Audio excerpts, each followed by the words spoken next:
if you want, or hi YouTube or whatever. I'm gonna turn the volume down now. And we are gonna go play some dwarfs. How's that sound to you guys, chat?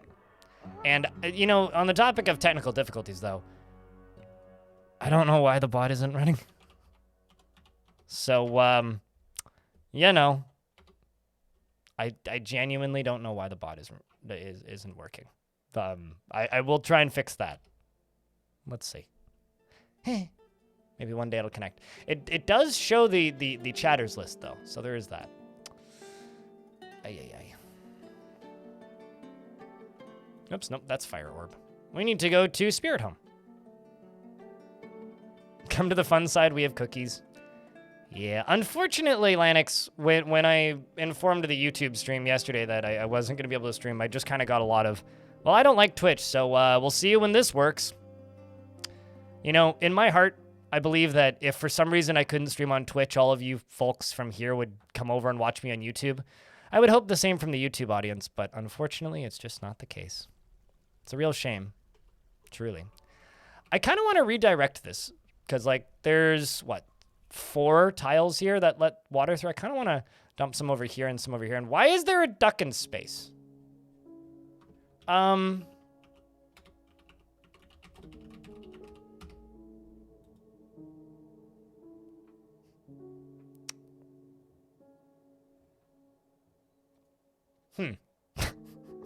Well, it's in midair. Well, I mean, if you're widening it, if you're widening the river, that's how you drown dwarves. But what I would do is block off 2 of these and then widen it. Huh. You're probably wondering how I am actually wondering how this duck got here, so.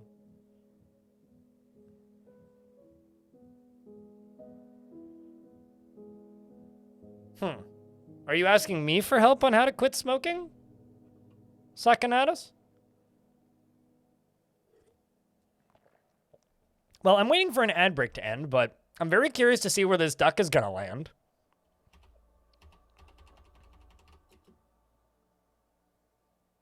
You know, Undeath, I didn't think you were literal when you said fuck gravity, but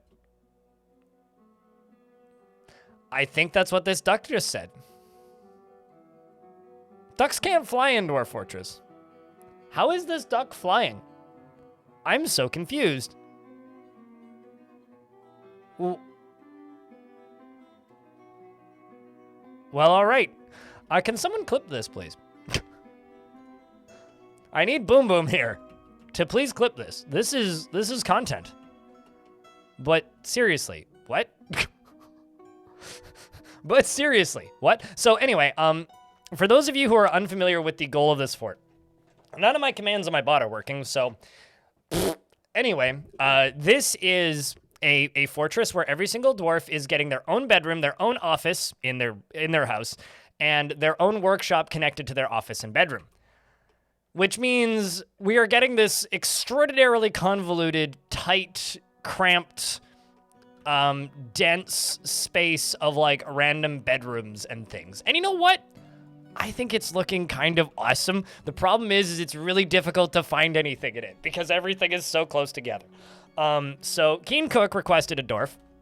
But before I name Keen Cook and give Keen Cook's dwarf, we are going to read the dwarfs that are currently named and in the fort, if that works.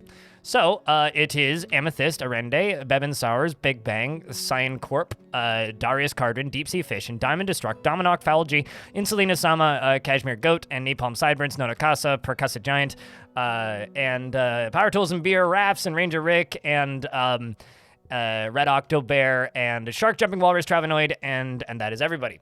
So, boom boom. We have a flying duck who's defying gravity here, and I don't know how or why. So anyway, it's good to see you, boom boom. I hope you're doing well. As for dwarfs, if you just heard your dwarf's name called and you would like me to check in on your dwarf, give me a holler. Otherwise, hi Frag, how you doing? And Nodakasa as well. Can you see your bedroom and stuff? I don't know if you have one. You might. I think you do. You are a fisher dwarf. Yes, you do in fact have a quarters and a study. This is your bedroom because you're one of the fisher dwarves, which means you live down here. And your job is fishing, and then you drop the fish off in here, then they're put in here, and then in a moment, which I haven't built yet, this is going to power this, which is going to be a minecart route that sits here and gets these barrels put into it, and then it's going to go up. Whoops, I can do things. And then it's going to go up here, here, here, and then get dumped here, and then kicked over the side here, down onto here, where it's going to be powered all the way back to here. And that's how we're going to do fish. And then this is also going to power stuff because, like, you know, there's just running water here in a massive river. Might as well use it. It's a witch. Perfect. That's a good name, if that's what you called it. And also, I should mention, these dwarves are all getting tombs. So these little stairs are all stairs that are going from bedrooms down into these little rooms, and these little rooms are rapidly are becoming tombs that are assigned to the dwarves that live above them. The subsequent family members that move into those houses after the families die or the dwarves die, then more tombs will be added to these little tombs. So they're like house tombs, basically. Over here is our prison. Our prison is underneath an aquifer, and water driplets dribble down every so often and into here. So that's what these vents are for. This one I kind of screwed up where the vent was located, but it's okay. It's the mud pile, the mud prison for the mud boys. And then we're also going to add in more as we need them, but right now we don't. When all 40 dwarves are named, after viewers or just after random celebrities or whatever, I'll increase the number of dwarves. That's how this is going to work. So, what kind of dwarf would you like, Keen Cook?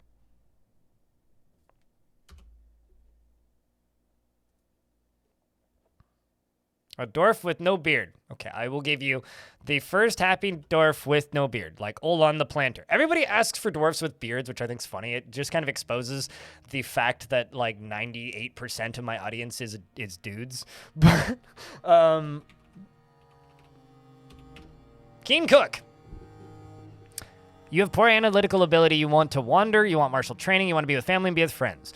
You felt pleasure near a tastefully arranged container. Oh yeah, also worth noting, most of the dwarves live in this little house outside, which is also a tavern, by the way. So because most of them live in this little house outside, they aren't spending much time in the fort even.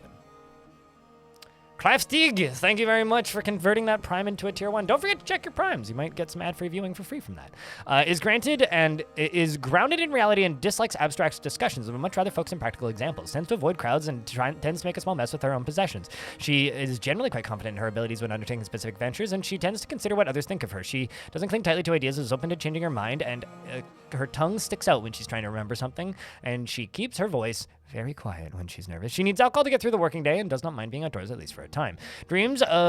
She personally has a deep respect for animals, plants, and the natural world. Has a great deal of respect for worthy craftsmanship and values artwork.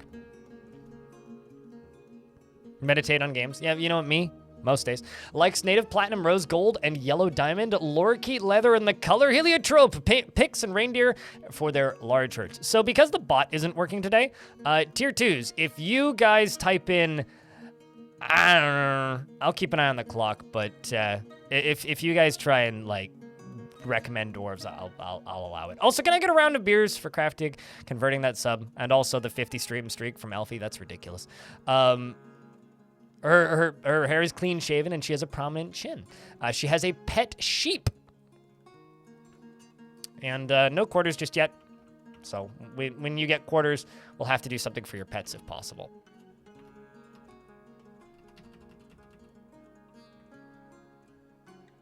Same with Kokoroko on the 50 stream streak. I don't even know how half of you guys even have such large streaks. What do you, chat? I have a question. Should I engrave the brown floor or the rock salt pink floor? Which one do you think would look better engraved up here? So, we don't quite have a mayor yet. We do in fact have a sheriff. I think because we're about to dig over to here, I'm going to start digging out this side. Now, this side is going to become where our barracks is. So, I have to probably roof off this up here. I think the easiest way to do this would just be to dig up.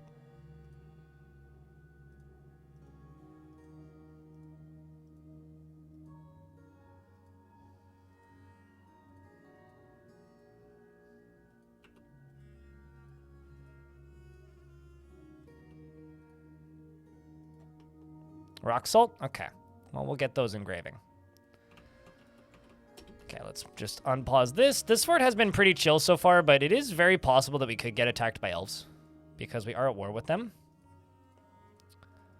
I just don't know when or how because we also haven't been chopping down that many trees, but there is a very real possibility that they could attack us. Oh shit, did the bot like appear randomly? Wow. Huh, maybe I should just never turn it off. What's the cooldown for the Dwarf redeem? It is exactly as long as it is. You know, you can check by just opening it up and clicking on the thing.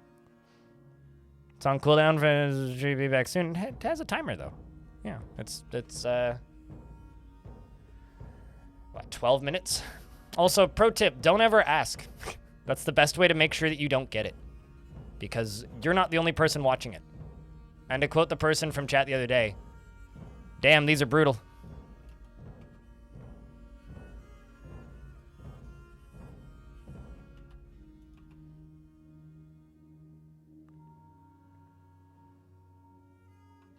But wooden spike pits are so ineffective, though. Like, why do that when I could make a significantly more effective material spike pit? You know, like a metal spike pit or like a glass spike pit. Can you make glass spikes? That's actually a genuine question. I don't know. Also, how are you doing, Tygo? I hope things are well. We're going to begin making roof on this.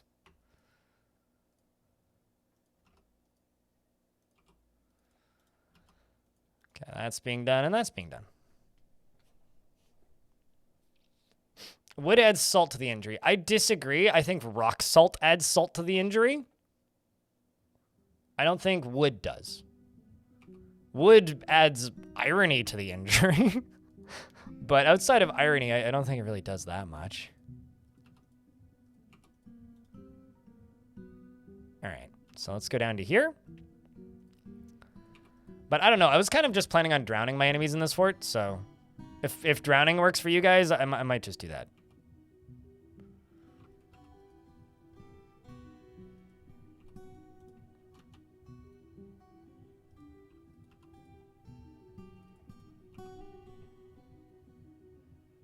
Wood does add splinters, and iron makes it ironic. I'm trying too hard.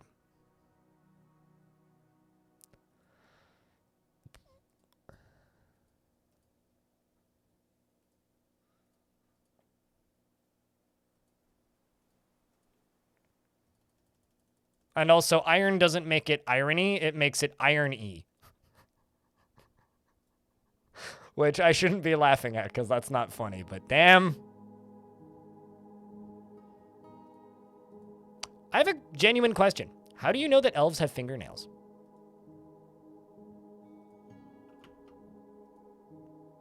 Have you ever seen an elf? Like in real life, I mean. Do they have fingernails?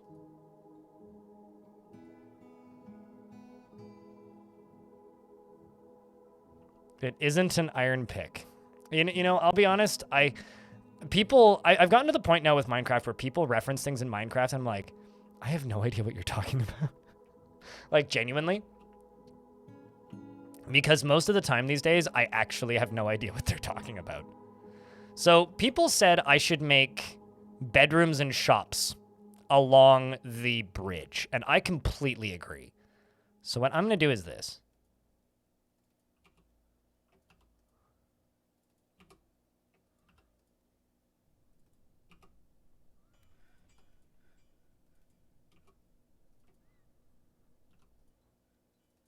And we're going to make little houses down there. I think that looks pretty cool. Or is going to look pretty cool when it's done. It's going to take a little bit, but when they do finally get it done, I think that's going to look awesome. But right now, they're just working on the roof. So one thing at a time. Right, Galoo, hello, it's good to see you. I hope you're doing well.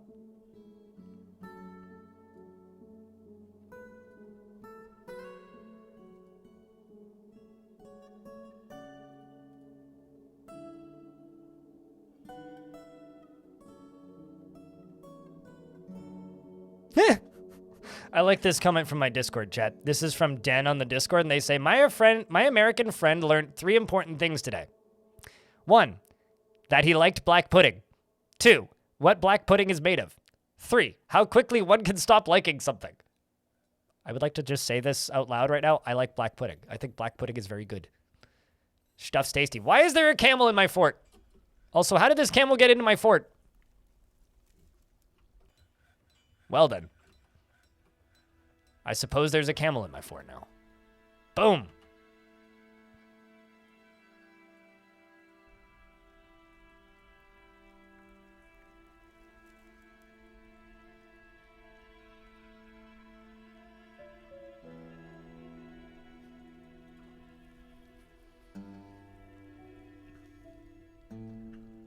A real tow bridge? Pet camel? No, not pet camel. I don't need pet. I have nowhere for camel to graze, so. Camel is best if camel just leave, honestly.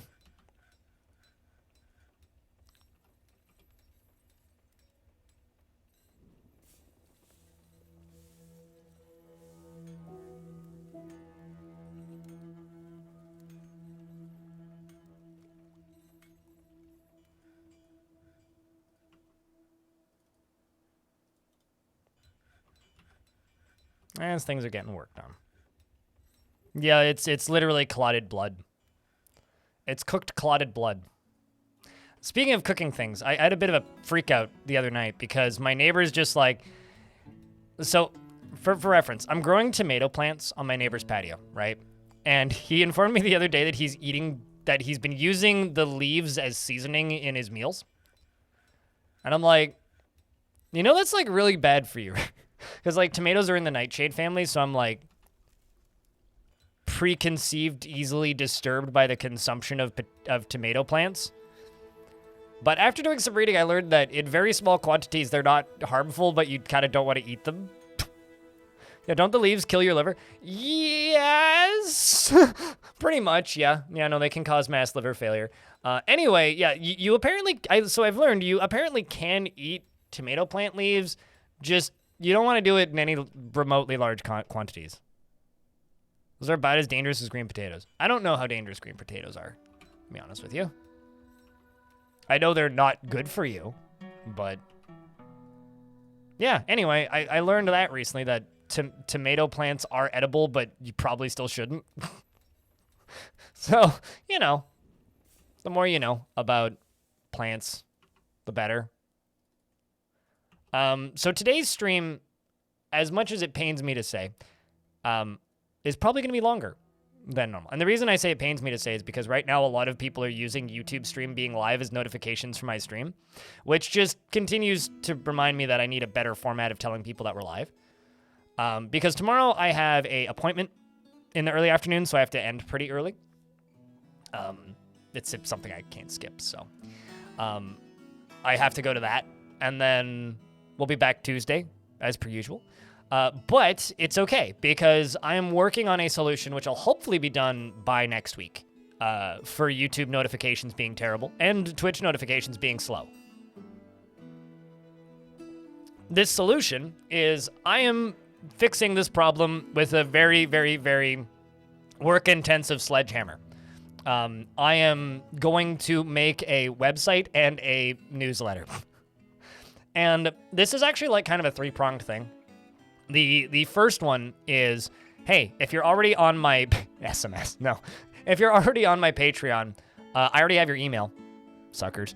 And I'm going to be firing out a opt-out email to you, basically, if you don't want to be a part of it. But essentially, I've got the like all of the data from my Patreon. and I'm taking all of the active patrons on my Patreon, free or otherwise. So if you want to get in on this, like, kind of now, go join as a free member on Patreon. But essentially what's going to happen is I'm signing up for a email newsletter service. Have there been any sieges yet? Nope. Although it's pretty unlikely we're going to get sieges at this population because the elves don't really invade you until you hit, like, 80. So we could get titans, we could get forgotten beasts, we could get were creatures, but you don't generally start getting sieges until you're at 80 unless you're literally right next door to somebody, which we're not. So I see it as relatively unlikely that we'll get sieges in the near future, but it is possible.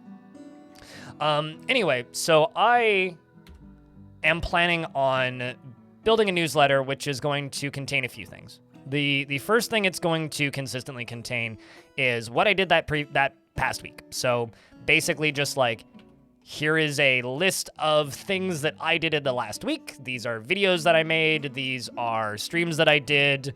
Here's some stats for the videos and the streams for people who are interested in such things. But I'm also going to be including things like games that I'm interested in that aren't out yet. I'm also going to be including things like what I'm planning for the following week. So am I planning a particular project? Am I working on a particular video? What do I have edited? Because something I have been much better about the past like 2 months is actually having content ready to go before the weekend's over. So basically, for the last few years, the way I made stuff for the YouTube channel specifically is I would finish my week of streams and then, or I would stream all day and then I would edit in the evening a video for the next day. And that has become kind of exhausting. You're in the 90s? Yes. Nothing wrong with the 90s, mate. Indiridius, hello, it's good to see you. Simply put, if you, how do I word this? You just made me lose my train of thought, Radbug. It's my fault, not yours. But you did it! Damn it! I've been really good about making videos in advance recently, and it's something I want to keep doing. And this kind of forces me to do it. Essentially just, my week of streams ends, I edit 3 or 4 videos for the week, I have them done by Monday, and then I stream Tuesday, Wednesday, Thursday, Friday. And I think that's just going to be the schedule we stick to. And if I'm putting out a weekly newsletter, then it's very easy for me to just use that as like a checklist of things I need to get done over the week. And then Monday rolls around, and you guys get a newsletter for what we're going to do Tuesday, Wednesday, Thursday, Friday, with ideas of what I'm going to be streaming on what day and kind of deal. Because honestly, YouTube notifications suck, Twitch notifications aren't much better, and people don't really look at Discord anymore. And I think that the secret to long-term success in an industry like this is reinventing yourself when there is a need to reinvent yourself. And more recently, I've been feeling that there might be a little bit of a need to not necessarily reinvent myself entirely, but reinvent the way that I communicate with people, and reinvent and redo and change the way that I communicate with my audience, and make it so that it's easier for you guys to keep up with what I'm doing and be, more immediately aware of what I'm doing. So that's the plan, I suppose. Does that make any sense? Does that seem logical to you guys? Are you guys interested in that idea? Would you read a newsletter? Is this a terrible idea? Blind, should I shut up? Blind, you should shut up is more what I meant to say, but...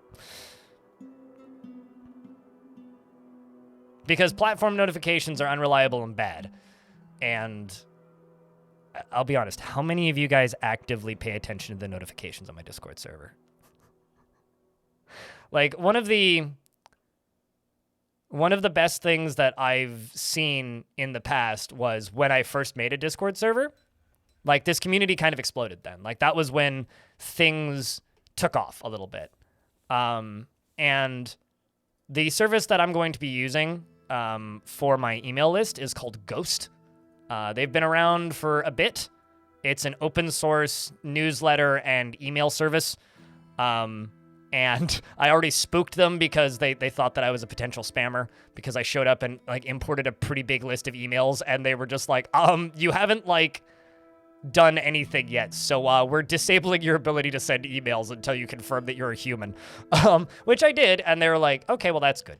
Hallelujah. Anyway, you're fine. Please just like send us a heads up when you're ready to launch your website so that we can really confirm that you are in fact human, which I actually appreciate. I like the fact that I had a person email me and say like, hey, are you actually a person? So it works for you. That's good. I'm glad some people still use it. You pay attention to the Discord. You even have my go live in my Discord. Wait, really? You know, I always forget that's a feature, and then every now and again somebody will post one in mine, and I'm like, oh, right, yeah, no, you can subscribe to Discord channels. Weird.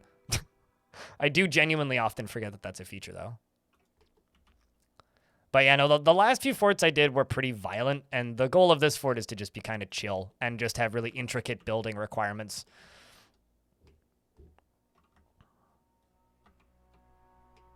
No, I mean, here's the thing. I'm not retiring the Discord. I'm simply giving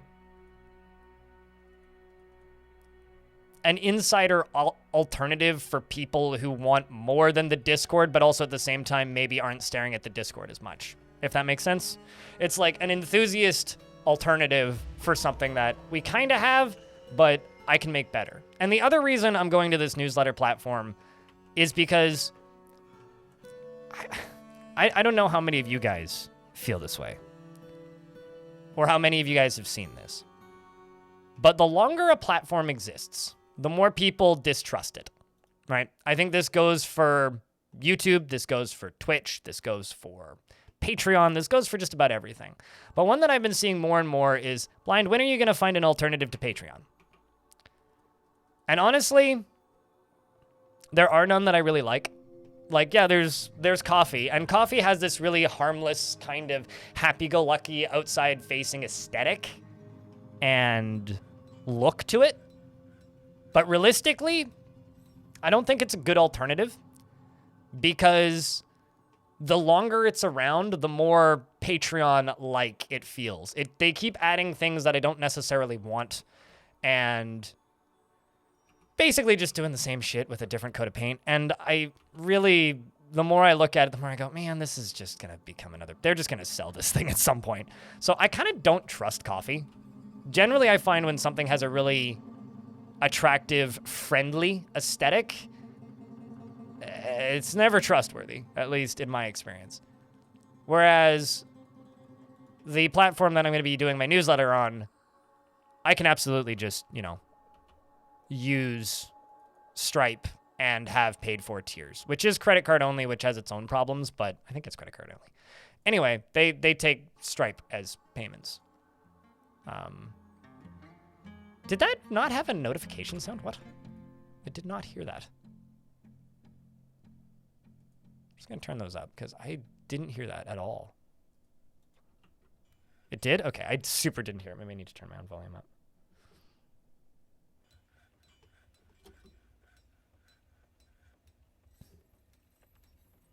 So here's my hot take for updates and stuff. I wouldn't mind a What's Blind Doing done on a monthly or bi-monthly basis, either part of the stream or exclusively on VODs and YouTube stuff when you're done. I mean, I do the, what's it called? I do the quarterly updates already on YouTube, which are sort of like what I'm talking about doing here. But what I'm talking about doing here is like something I've noticed more and more, Natakasa, is I'll have people pop in a chat and say, wait, you uploaded videos this week? Or like somebody will ask me when I'm uploading this video. Like, when are you uploading this video on this topic? And I'll be like, well, I uploaded it 2 weeks ago, right? And I've seen that more and more and more and more and more. So on the minimum, what I want this to be is just here's the 4 videos I put up on YouTube this week. This one's a highlight, this one's a highlight, this one's a feature of the fortress, this one's a news video. And here's a 5th one that I also uploaded that's first look at a demo or something. Does that make sense? So it's just, you get an email once a week that's just like, these are this, and then there's extras below if you want it. Is kind of the minimum of what I want it to be. And if people like it, it could become a Patreon alternative.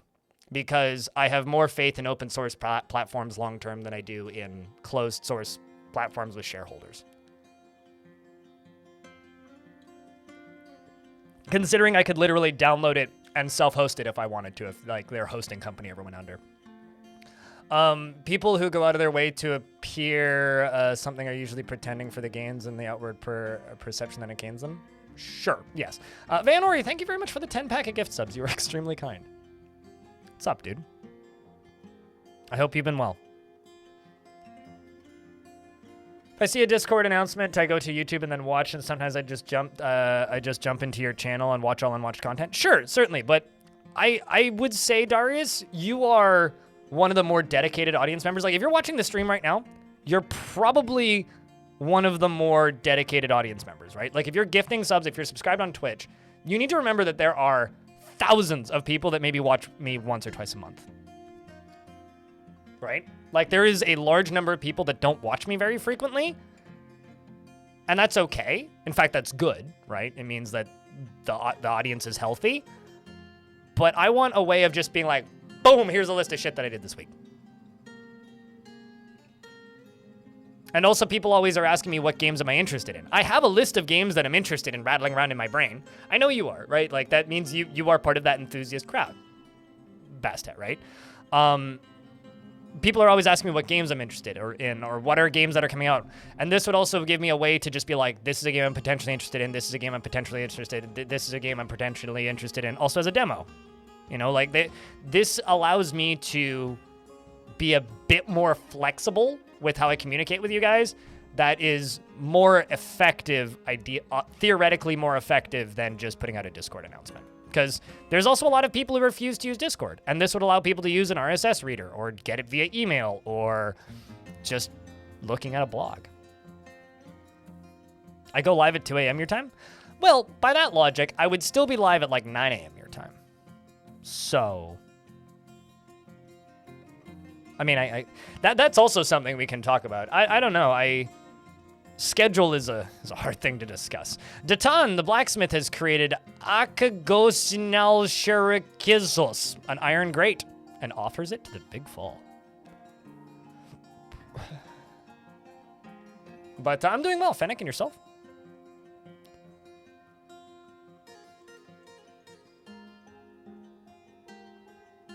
You're a little worried I'd be making a lot of work for myself? It's less a lot of work, but I think what you need to remember is this, Deep Sea Fishin'. Yeah, I saw that, yes. Chat room, does Van Ori get a dwarf? Yes or no? I'm just mid-spiel. Think about it this way. I've changed a lot of things about my life recently, Deep Sea Fishin'. And, like, this is an example. This is a notebook that I'm not going to open because there's a lot of personal shit in there. But I've been taking notes, kind of to a crazy degree, and that's something I've never done before in my life.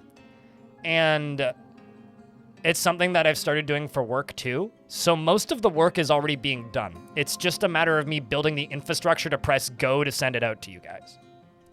That's the actual thing here, is like, on one hand, am I making work for myself? No. I'm setting up a structure that forces me to be more organized about the work that I'm already doing. Does that make sense? Oh, your dog's sick. What kind of pooch? What kind of pupper? Is it a good boy? Good girl? Does it get pets? If you're actually dog sitting, give that pupper pets for me. Let's click this button. Datan the blacksmith has created that. I'm going to place this grate somewhere so I don't lose it. And then we'll figure that out later. And she offers it to us so we can do what we want with it. The humans want to trade with us. And Van Ori needs a dwarf. Chat, Van Ori, beard or no beard? We'll just do it this way. Can I have the blacksmith? True, we could give them the blacksmith. Which is a no beard, lady dwarf. Just gets excited if she sees a bear. Oh, okay. Gotcha. Okay, so you want something with a beard. Does this dwarf have spouse? Does this dwarf have friend? How? Okay, so truth be told, we are very much running out of dwarves with beards. Everybody wants dwarves with beards. Van Ori, we'll do this. You're carrying blocks right now. You are a friend of Foul G, the fishery worker. Could not care less about his appearance, talents, or other personal vanities. He is not the type to fall in love or even develop positive feelings. He dislikes abstract discussions, would much rather focus on practical examples, and is intellectually stubborn, rarely changing his mind during a debate, regardless of its merits. He tends to form only tenuous emotional bonds with others. He likes a little excitement now and again, and he tends to be a little wasteful when working on projects. He has a calm demeanor, and he has a noticeable lack of perseverance. He is quite comfortable with others that have a different appearance or culture, and he enjoys the company of others. He doesn't tend to hold on to grievances, and he is slow to trust others. He has an active imagination, and he is often cheerful. He is a friendly individual, and he is quick to anger and can occasionally overindulge. Often tells pointless stories when he's nervous, and he needs alcohol to get through the working day, dreams of raising a family, and personally is disgusted by the idea of loyalty. He likes lemonite and bronze and bone opal, giant jackal leather, alligator snapping turtle shell, the color ecru, battle axes, low boots and millstones, and animal traps and giant monarch butterflies for their coloration. In the words of the adorable monk, and the sound of the zephyr of glimmers, and when possible, and the sight of the diamond silver, when possible, prefers to consume blue peafowl and dwarven rum, and absolutely hates worms. And also, keen cook. I'm gonna stick you in the military here. All right. Blah. Status check on the sheriff. Ricky? Good old Ranger Rick. Not too upset. You're lonely after being away from friends. You want to be around family. You need a new shirt and some new gloves. You're a very talented but rusty bone carver. I don't think you actually have a shop assigned to you. Oops, where are you? There you are. Yeah, you need a shop assigned to you. I think what I'm going to do is this. I'm going to give you a craft dwarf shop in the middle of your bedroom, because there's actually space in your bedroom. So I'll give you a chestnut log craft dwarf shop, and I'm going to assign the job of make bone crafts once a month, and it's just going to be you. So you're going to make... what kind of bone crafts would you like to make? Well, your dwarf wants to craft something. Specifically. So... And you're also well, you don't want to craft something rather. You want to be with family, friends, and martial training, and you want to fight. So you want to train. But I'm just going to make this periodically allow you to make items, so you have some more satisfying things. Maybe just... okay, first off, Rick. And we'll just say bone earring. And we'll make 3 monthly if amount of bones exceeds 5. And let's also just butcher some animals because we can.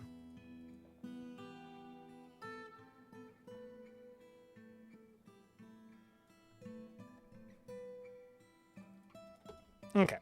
Let's also jump up to here because I think it's up here. Yes, it is. Let's trade with these humans. Because we've got a lot of shoes that need to be sold, it turns out. I'm not going to sell all of them, but I'm going to sell a good number of them.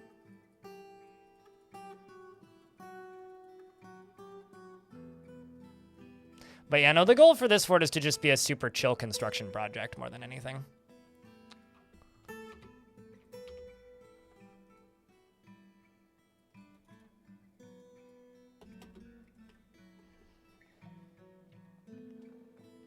While you're making earrings, can you? Yeah, I guess you can make bone figurines. Notebooks really help, yeah. So anyway, that's the whole process. Is I'm not too worried about making extra work for me. If anything, this is just me trying to organize my work and my work days better, right? Yeah, and also trying to help build some more sustainability. As far as like engagement goes and activity goes and whether or not people will be active in a newsletter, I have no idea, but I'll tell you this. It isn't something I've ever tried before. And if I've learned anything over the years is if you haven't tried something yet, you don't know if it works.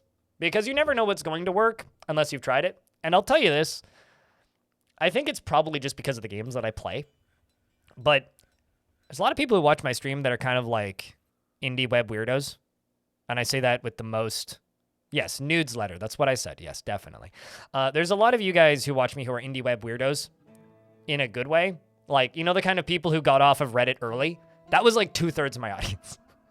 Like, there is a large portion of my audience at this point I've just kind of accepted are like the kind of people that would be interested in the idea of reading a blog again. Because when I start talking about blogging and stuff, people get excited in my chat. And I just want to cultivate that because that's a valuable thing, you know? Like, you guys were the ones yelling at me to make an account on Mastodon for ages. And you know what? I do. I have an account on Mastodon. It is the only social media I use. In fact, I have fucking Whalebird running right here. Just look at this. It's fucking Whalebird. If you don't know what Whalebird is, well, that's fine. It's like what if Mastodon, but it kind of looked like a Twitter app. It is the only social media I actually use now.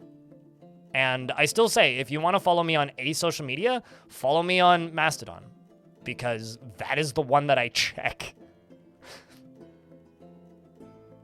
I don't check any other social media. We're just waiting on this trader dwarf. Who's coming up? It's Travenoid. Uh-oh. Stray sow was found dead. That's good. Come on, where are you? The one problem is because this is where most of the dwarves live. They're spending a lot of time running back and forth between this. I'm also going to throw some more beds into here. I do have 2 more. Not many more, but it's 2. Also need to hack down some more trees, I think. We're calling all elves. We're hacking down the trees. I don't think they've traded with us yet, though. And then we'll set up that minecart track. Let's trade these. See how much money we have. 2,442 dwarf bucks worth of stuffs. I will buy those bars.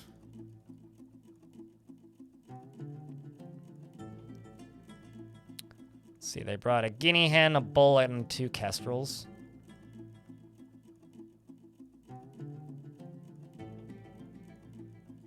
Let's buy some melons and some wool.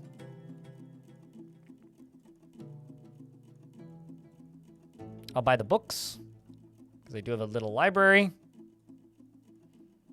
The parchment is giant hamster leather, which is kind of funny. We'll buy some leather, buy some cloth.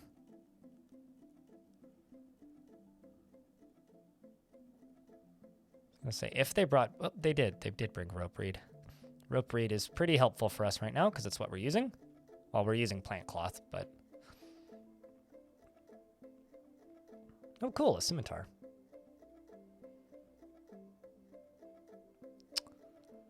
Buy those cut gems. And also the green glass, maybe. Let's buy some of the, or maybe not the green glass, but we'll buy some of these ropes. Okay, there we go. Trade. Done.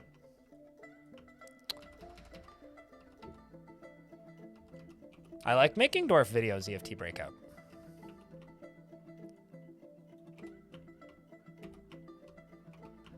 So, you know, we've got a good amount of work ahead of us. I think this is going to be my barracks.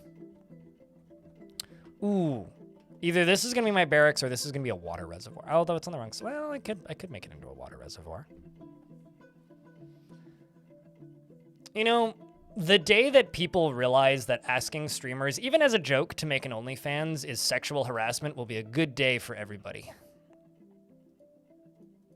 Please don't sexually harass content creators you like, even though you think it's hysterical.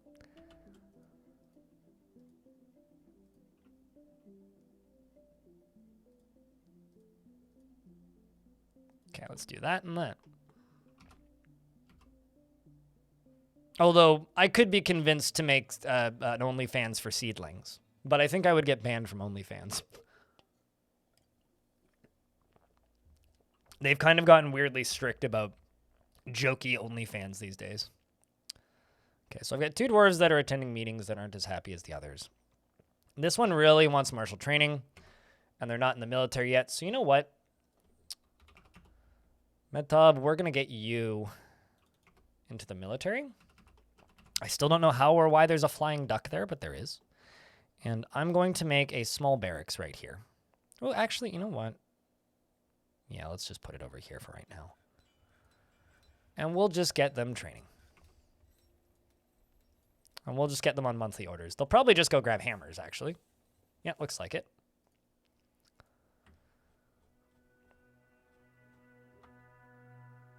I'm a game designer? Nope.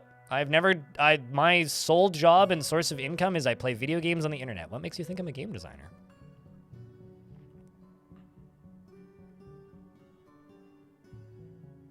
Doesn't matter what you're doing? Well, sounds like you just have more needs that need to be fulfilled.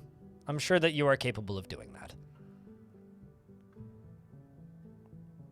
Is this like some joke or something? Or am I missing something here? EFT.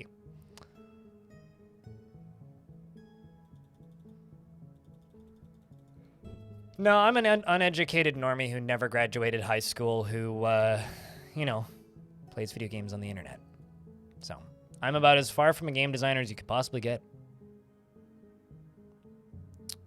You're gonna go over there and socialize for some reason. At least the others figured it out. So you're tired, you're interested after learning about diagnostics. That should help with your martial training. We'll just let them do this for a little bit. All right. Except, I've now got dwarves that are in the military that need to be removed from the military. Well, not from the military, but from mining. Might as well have a few more miners.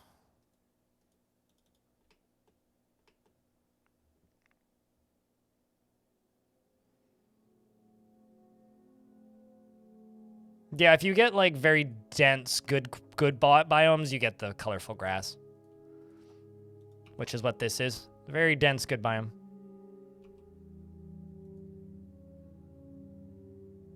I have no idea what butterfly is, so how do you follow me on something that I don't know what it is?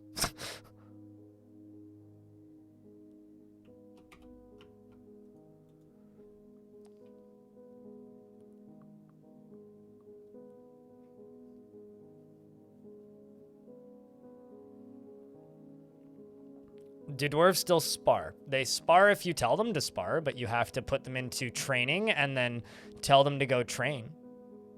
So if they're not training, then they won't go spar. Blue Sky. Ah, well, you can unfollow me on Blue Sky because that's a dead platform.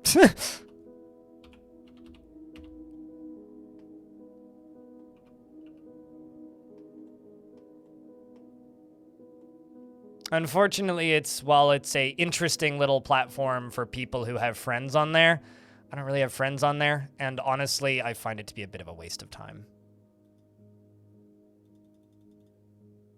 I tried to see if I could make it take off in my audience, it just didn't. Sounds like you're not setting up your barracks correctly. Are you selecting the barracks, telling the right squad to train on it, and then also assigning said squad to train in their schedule? Because otherwise, yeah, you'll never see them sparring. You love this bridge? It's still very unfinished, but it's a bridge.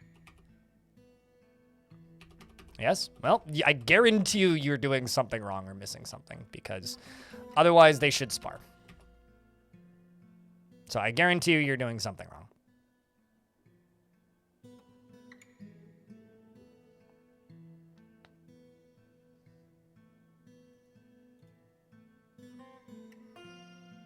Although I will say, Butterfly does sound like a pretty convincing fake social media service in like a dystopian film, though. They just do individual drills. So they spar if they are the same skill as somebody else. It's always been that way. So they'll only spar if they are the same skill level as another dwarf in their squad. So if they're all different skill levels or set to staggered training, then they don't spar. They only spar when they're the same skill level as another dwarf. It's always been that way.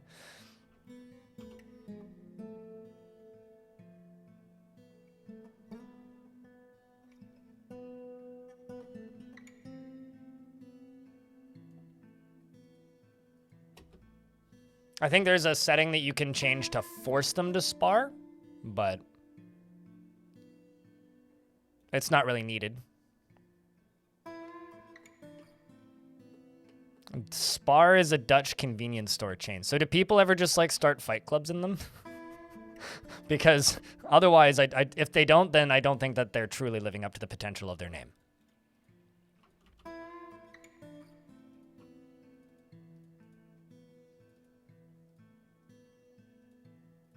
That's a funny name, though. I like it when words have different meanings in different languages. Get some really funny outcomes from that stuff.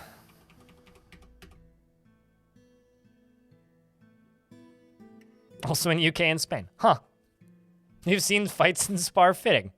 Well, I'm glad they're living up to their name. So this is going to be a bedroom that is designated for somebody. Oops, I need beds. This fort is going to end up with way too many. Way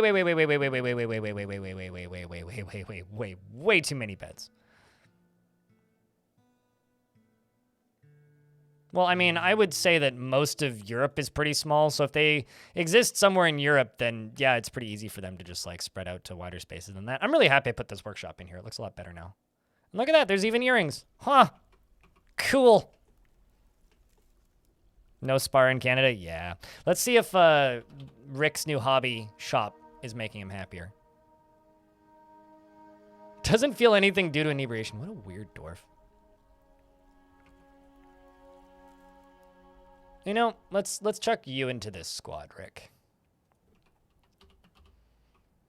Let's let you go train a little bit. Because you are, in fact, the sheriff. So go get a hammer or something. Me please happy? Do you have beard preference? Please say no, because we're running out of males. If you do have beard preference, I can still probably accommodate you, but we're running out. Okay, sweet. Easy peasy. Let's go with Thigh Cut the Woodcutter. Thigh Cut the Log Cut, who's now gonna tank. Gonna tank. Oopsies, wrong button. This is the one I want. She does not find most jokes humorous, lacks confidence in her abilities, accepts favors without developing a sense of obligation, preferring to act as the current situation demands, dislikes obligations, will try to avoid being bound by them, though she is conflicted by this for more than one reason. She is a friendly individual and doesn't tend to hold on to grievances. She is moved by art and natural beauty, and she is troubled by this since she dislikes the natural world. She generally acts with a narrow focus on the current activity, and we're kind of running too low on brew. I think I need to make another brewery. She prefers that everyone live as harmoniously as possible and does not often feel lustful. Tries to keep her things orderly, and she tends to avoid crowds, and she tends to share her own experiences and thoughts with others, and is currently less private. She has a noticeable lack of perseverance, and she can handle stress. She prefers to present herself modestly, and she has a greedy streak. She keeps her voice very quiet when she's nervous. She needs alcohol to get through the working day, and would probably survive a very long time in the quiet place. Dreams of creating a great work of art, personally respects the law, and values self-control. Likes Billin, Bone Opal, Giant Desert Tortoise Shell, Hemp Fabric, and spears and traction benches and figurines, and mules for their stubbornness, and nightmares for their unfathomably horrifying nature, and when possible prefers to consume wine and hates rats. She's a member of the Bejeweled Communion and has several friends. Hasn't killed anything. Has been here since 339, so you've been here for a couple years. And she doesn't have any family. Welcome to the fort. Please don't let this lady turn into a noble. No, I completely agree with you. Definitely don't let this lady turn into a noble. Jesus Christ, man. All right.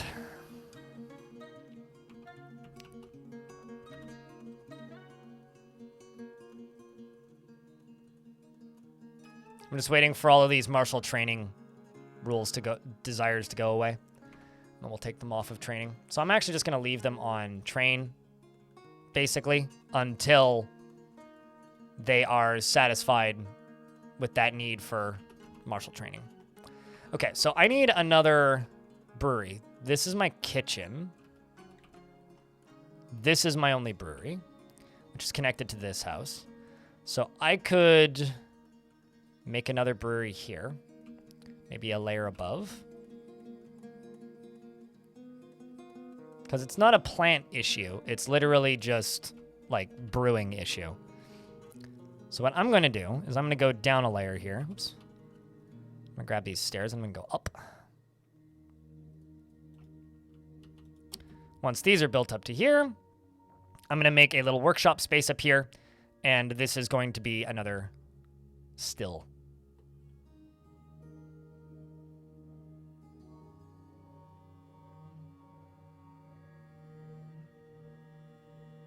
Usually, you notice that in your fort's specialized red work icon thingy, Dwarves, red work icon thingy. Dwarves are usually more happy.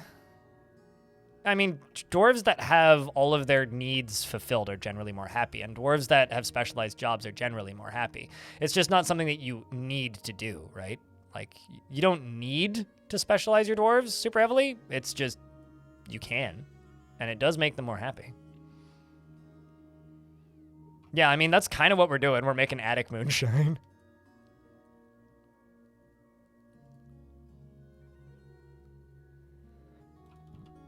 Excuse me. But yeah, that is very much what we're doing. Attic moonshine. I think I'm gonna move this grate up here, and I'm going to make that metal crafter into this dwarf, I think. Well, actually, maybe not. We'll throw something else up here. Let's go floor grate. Oh man. Don't have any fancy floor grates with gems encrusted in them. Is what it is. Waiting for that to get done. I'm gonna go over here and do a rock salt walls. Gonna go over here and do rock salt all the way across. Gonna go here, gonna go to farming, gonna go to still. Gonna place this here. You know what? Let's actually make it out of electrum. Let's make it fancier. It'll look more still-like if we use electrum.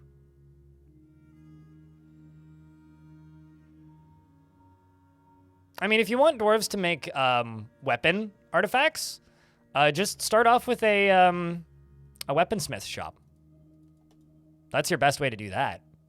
Start off with a weaponsmith shop and like make sure that they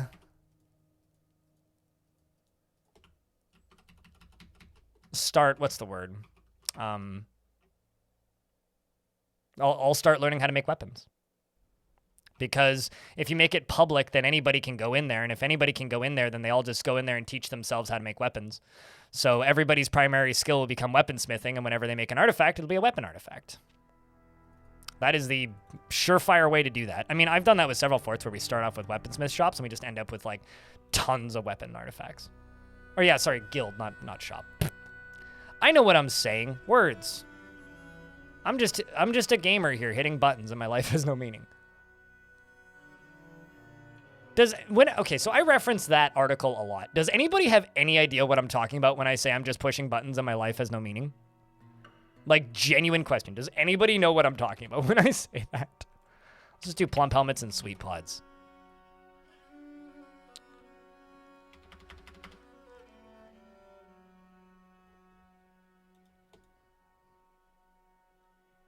Is it RVB? RVB might have referenced it, but no. No, it's a Polygon article about the death of video games, and there is a line in it where he says, "I'm just pushing buttons and my life has no meaning." I can't even remember what game the article was originally about.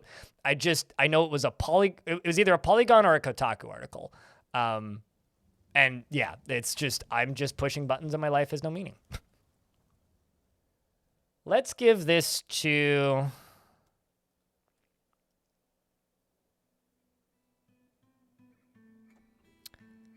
Let's give this to Van Ori, maybe. No, let's go with Ghana Tank. Ghana Tank, this can be your day job.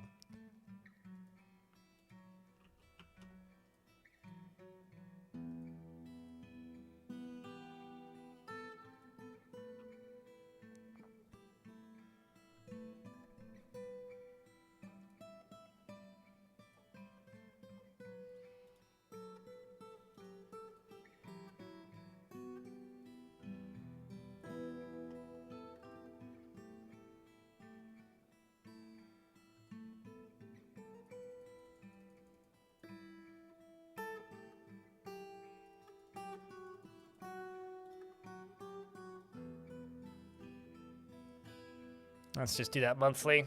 And let's just go here and say, rock pot.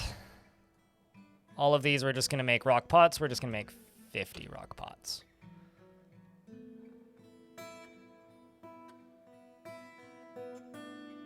Does it really? Oh, you found it? There you go.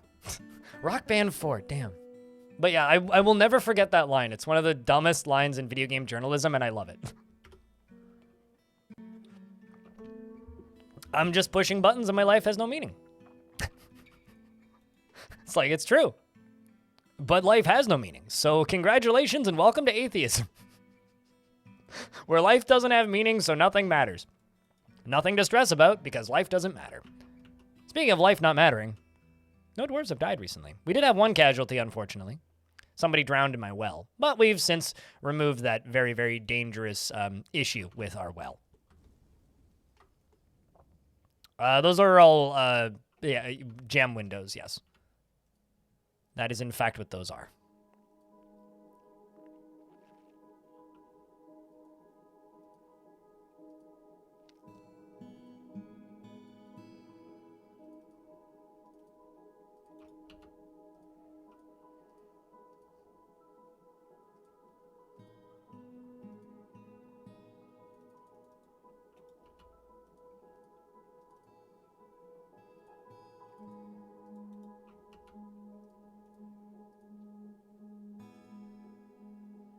I don't need to go quite that far, but I do need to go to here.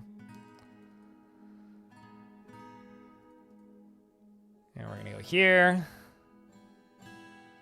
And I'm going to do this. And I'm in an ad break, so I will in 30 seconds. So when the ad break hits, I will pause. So this is now going to be assigned to that dwarf that just got the rest of this bedroom. So this is going to be a bedroom and office, and I think the office is going to go somewhere a little bit different from the rest of these. I'm going to extend this ever so slightly because that goes up to there. I'm also going to knock out this piece right here, and I'm just going to do this and rock salt, this and rock salt, and then that's going to have a rock salt piece there. This is going to get a bed right here. We're going to do a cabinet and a chest. Maybe two. And then the office is going to go up here on this side. Nihilism. Exactly.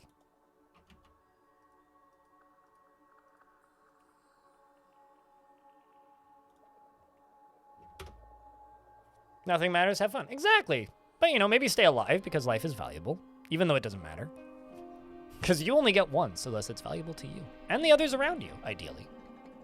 Also, chat room, thank you very much to those of you who've tuned in the thralls of summer. I hope you guys are enjoying your summer so far. Has anybody done anything interesting the past few weeks? You get some cool maps. Do you do Advanced World Gen? I do Advanced World Gen, but I don't change much. I mostly just increase the erosion a little bit, and I raise the highest possible peaks, and I make caverns slightly more open, which usually just means thinner worlds. Like this map is only like 60 Z levels deep or something.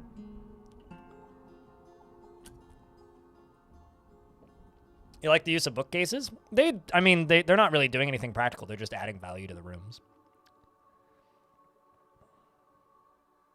Origins Gaming Convention? Is that just like a general games convention? And Ren Festival? Cool, cool, cool. Did you eat any good food at the Ren Fair? You went backpacking for the first time? Snowshoed up 3 miles! Hell yeah! Camped on the snow? Do you have any photos of that? That's the shit. I love snow camping. Also, considering you're like backpacking for the first time and you snowshoed, that's impressive. Like that's some no bullshit like camping. I respect it. So this is going to go to this dwarf, who's gonna tank. Keen claimed it immediately. That's funny. Sorry, Keen. I haven't camped in years. I went backpacking on New Year's Day, or New Year's Eve into New Year's Day, and I slept on the snow.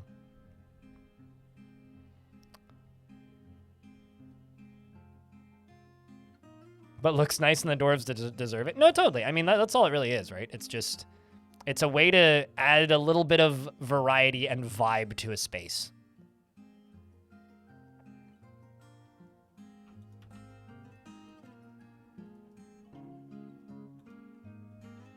That's all it really is. Well, there we go.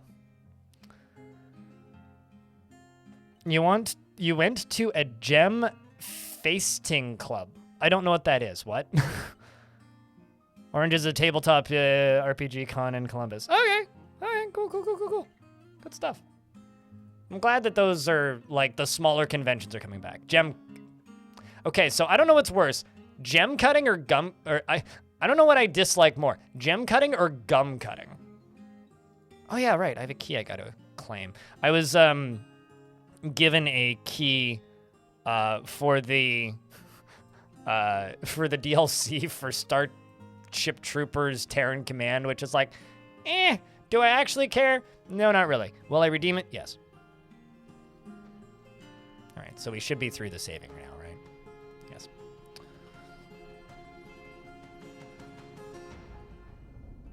Nice. Gem-encrusted table. Gem-encrusted throne. So dwarves can come up here and place their orders for drinks, theoretically.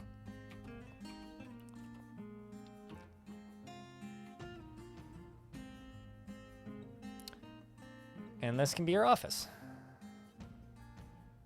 which is going to count as overlapping. So I'm actually going to go here and erase this corner. So now it's not going to count as overlapping, probably, right? Yes. So this is going to also be kind of tank. Okay, not bad.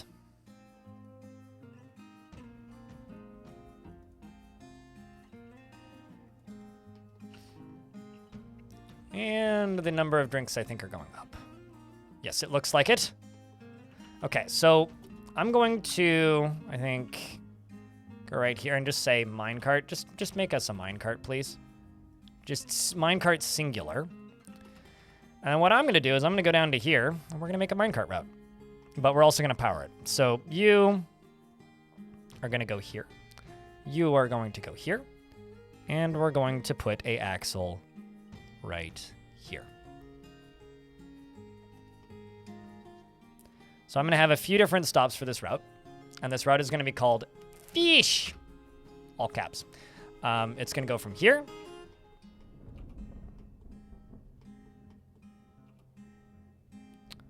to here. And it's going to be pretty simple. First, it's going to start here, and it's going to load all of the unprepared fish. That's what it's going to load. It's going to load from here. And it's going to get pushed once every 2 days when at least 25% full. And it's just going to go north. And then when it hits this stop,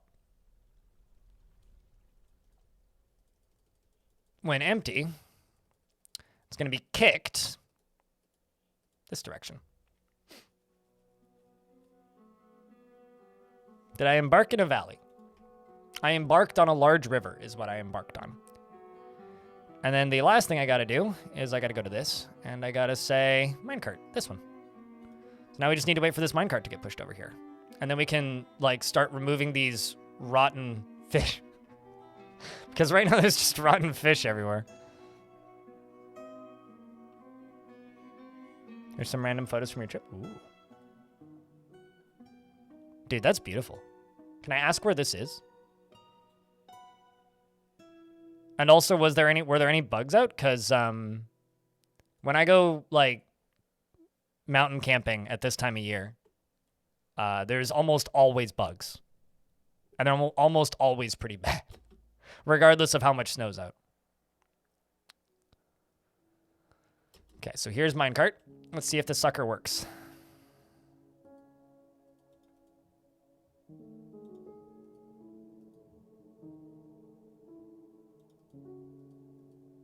They may also need to tell it to load containers. This real-life game appears to be very buggy. Oh, very much so. Okay, that one I heard.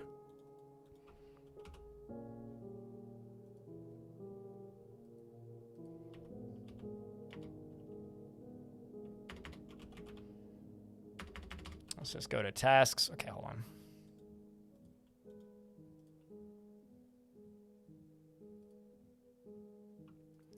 Let's just say barrels and also pots.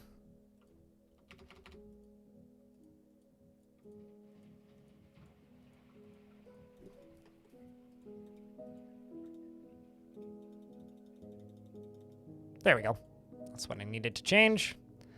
So now these fish barrels are all going to get placed in here, which means now more fish can also get moved over to this stockpile and also loaded in. Actually, hold up. No. I just realized I screwed up. I don't want to do unprepared fish. I want prepared fish. And this also needs to take prepared fish. There we... Okay, so yeah, I know I did screw up. Oh, well, that's fine. No, you need to hold both. You need to load fish, not unprepared fish. Yes. Well, shit. Oh, well. It's fine. Oh, the brain damage thing is absolutely just somebody making shit up on the internet. People have been making shit up on the internet about Dwarf Fortress as long as I've played Dwarf Fortress. Like, literally, as long as I've played this game, people have made stuff up. Like, that, I guarantee you, didn't happen. Or it's somebody completely misinterpreting the visuals in the game. Deep sea fishing meets with the outpost liaison. And, I'm just gonna actually request plant cloth, pigtail cloth. Oh, they want tanned hides next year. I wish they would remind you what they wanted from the year before.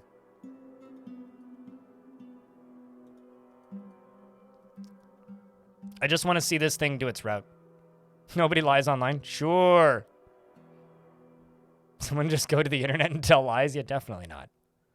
Why would somebody just go to the internet and tell lies? That's a ridiculous thing to suggest.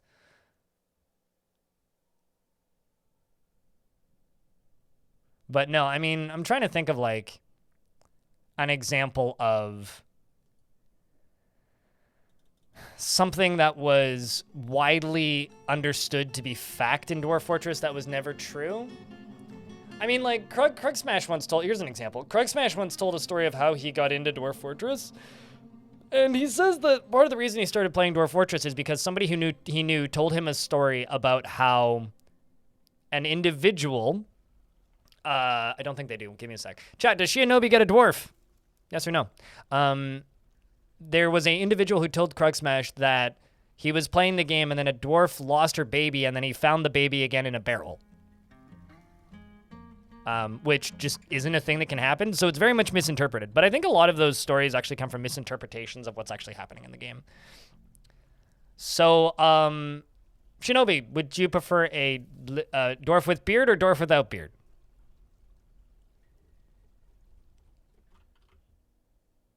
I'm pretty sure you don't have dwarf. No, you don't. Beard? Okay. Well, it's going to take me a very long time to find you one, and you might not be able to get one. But we will do our damnedest. The thing is, I'm running out of dwarves with beards because everybody keeps claiming them.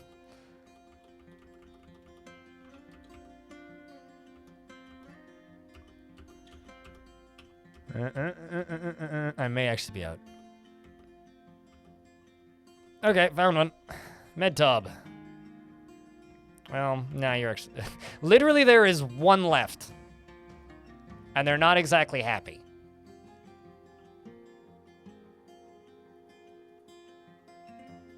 But, you know, we'll go with it. You're one of the 2 least happy dwarfs in forts. But you do have a wife, so... And a nice bedroom. So I don't know what you're so upset about. We need to give you a thing to craft an object or something. All right, so this dwarf is easily moved to mercy, cracks easily under pressure, is very impolite and inconsiderate of property, is very comfortable around others that have a different appearance from himself, that are different from himself, and he tends to ask others for help with difficult decisions. He sometimes acts with little determination and confidence, and he is rarely happy or enthusiastic, and he's conflicted by this. He values parties and merrymaking in the abstract. He can sometimes act without deliberation, and he tends to make a small mess with his own possessions, and he has little interest in joking around and is given to flights of fancy. He is somewhat fearful in the face of imminent danger, and he has a negative view negative views about things. He has a greedy streak, and he can easily fall in love or develop positive feelings. He is assertive. He dreams of creating a great work of art and personally sees introspection as important and does not care about friendship.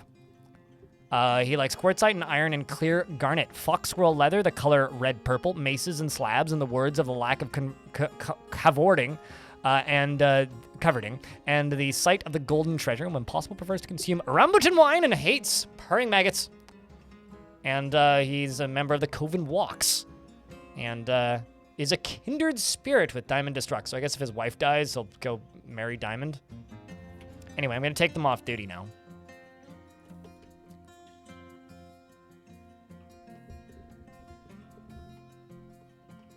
I mean, it's a pretty damn happy fort, at least right now. Considering not everybody has bedrooms yet, it is a mostly happy fort. What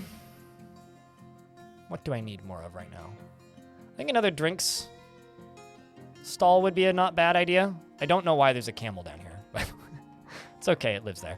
I think another drink stall might not be a bad idea. So I think that's probably what we're gonna do now. Let's make another one of these suckers. Just trying to see where I have space where I could cram it in. We could just do another one right here. Maybe connect the two roofs to these. Do you have any good friends? You do. Kogan the fishing cleaner and Shark Jumping Walrus. Shark Jumping Walrus, do you have a bedroom? You know, Shark Jumping Walrus actually is the Holy Pearl. So I'm going to do the thing that I started doing and then didn't finish. I'm going to give Shark Jumping Walrus a room that's connected to the temple here, and I'm going to get them to be a brewer too. Because honestly, monk brewer makes sense to me.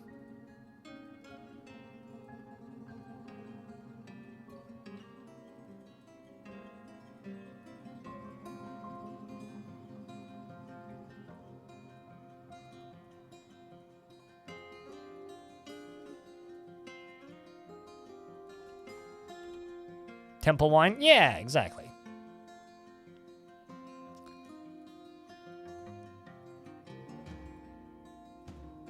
I'm actually kind of curious about what kind of variety of drinks we have, but...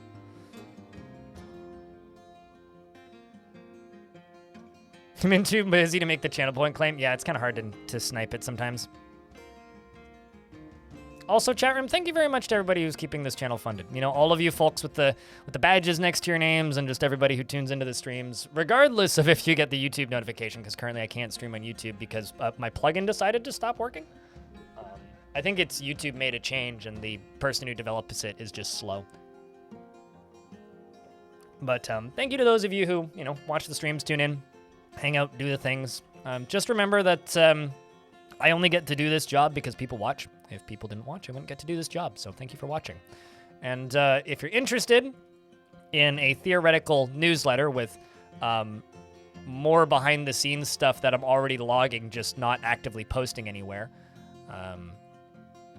keep an eye out on the Patreon and maybe become a free member, and you may or may not just get automatically subscribed to that. Because I think that could be cool. Hello, Animal. How are you? It's good to see you, mate. Hope you're well. I hope you're doing all the best.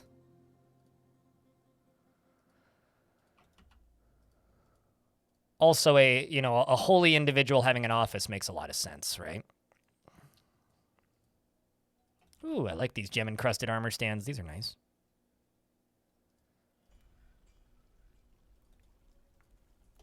Big fan of that.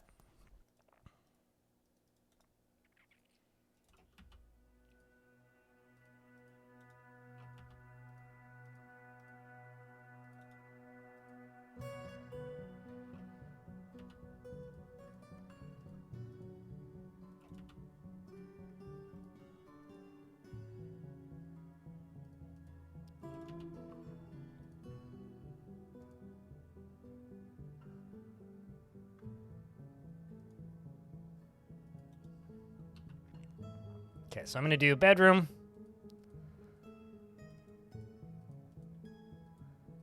And this is going to go to the Holy Pearl. This up here is going to be office. This is also going to go to the Holy Pearl.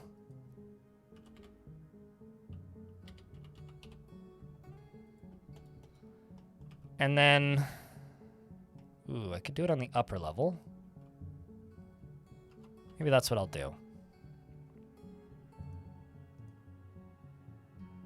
But I also need to get... Ooh, actually, we'll do it this way.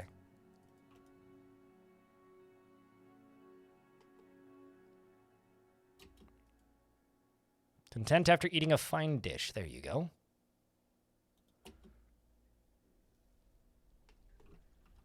I've been doing gem encrusting for a little bit now. I just maybe haven't been super obvious about it.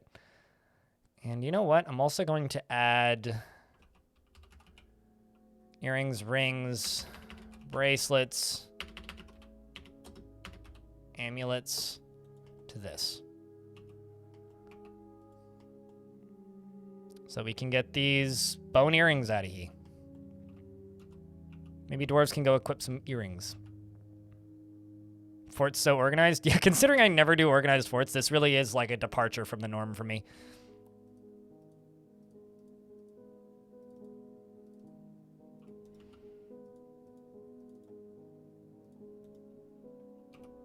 And this upper layer here is going to get 2 stills. I don't know who the second one is going to be, but I'm also going to go into here, and I'm just going to get rid of all of my brew drink jobs. Prepare a lavish meal, brew drink, because these are all still specific. I'm just going to make them still generic, so anybody who has access to a still is just going to start brewing. Because it's just easier to do it that way.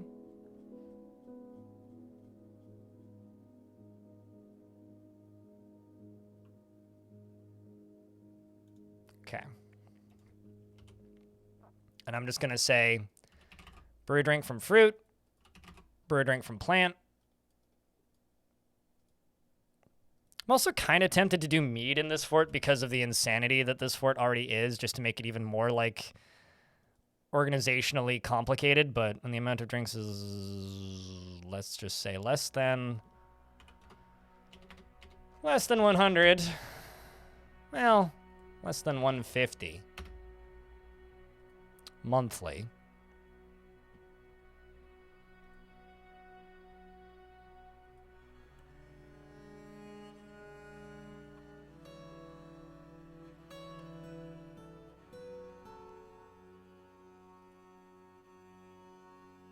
You know, we'll just do it that way. And I'll say fruit.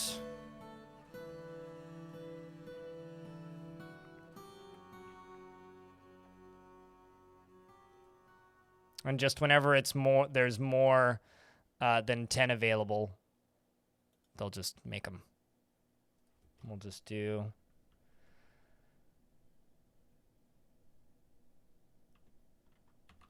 20, except that first one can just go away, because I don't actually need that one. Okay. No, I would put the bees on top of the bridge, actually.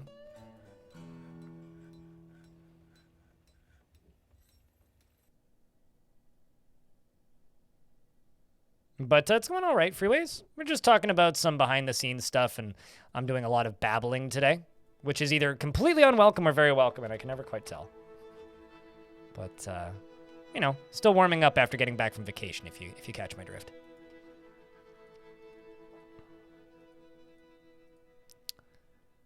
And this up here is going to be a stockpile for, let's just say, drink and plant. And I'm going to put a bookcase here, air quotes, for books about brewing. And I'm going to put a table and a chair here, and this is going to be somebody else's office in the future, probably. Thank you, Smith himself. I'm glad it's welcome.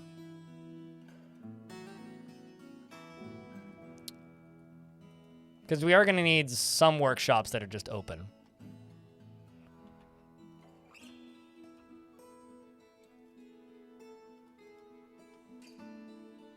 Although, I'm going to need to set this so that this isn't the prioritized way up here. And set this so it is. Because I don't really, you know, want them taking this dude's bedroom in there, because that's a little weird.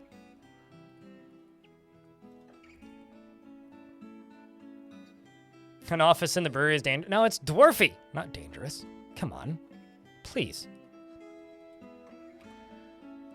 All right, so I do need to roof this off. So honestly, what I think I'm going to do is this. Let's just mine through here. And we'll just build on top of it. Let's also double check. Is the minecart route working as intended? Let's see. Okay, so these are all ending up raw still. That's not great.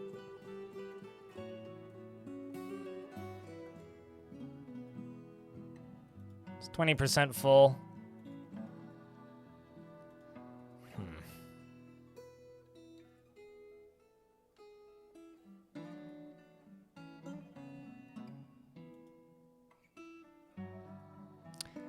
Okay, well, this isn't good. So I just want this to be unprepared fish. Well, okay, let's change the thing.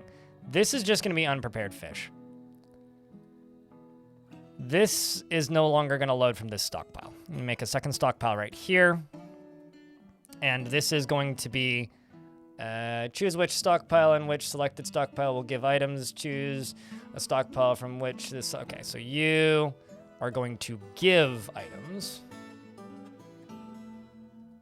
to here. So they're going to prepare raw fish and then give them to there. And you are also going to take items from there. This minecart is going to load from this. And this is going to be exclusively for fish that have been prepared.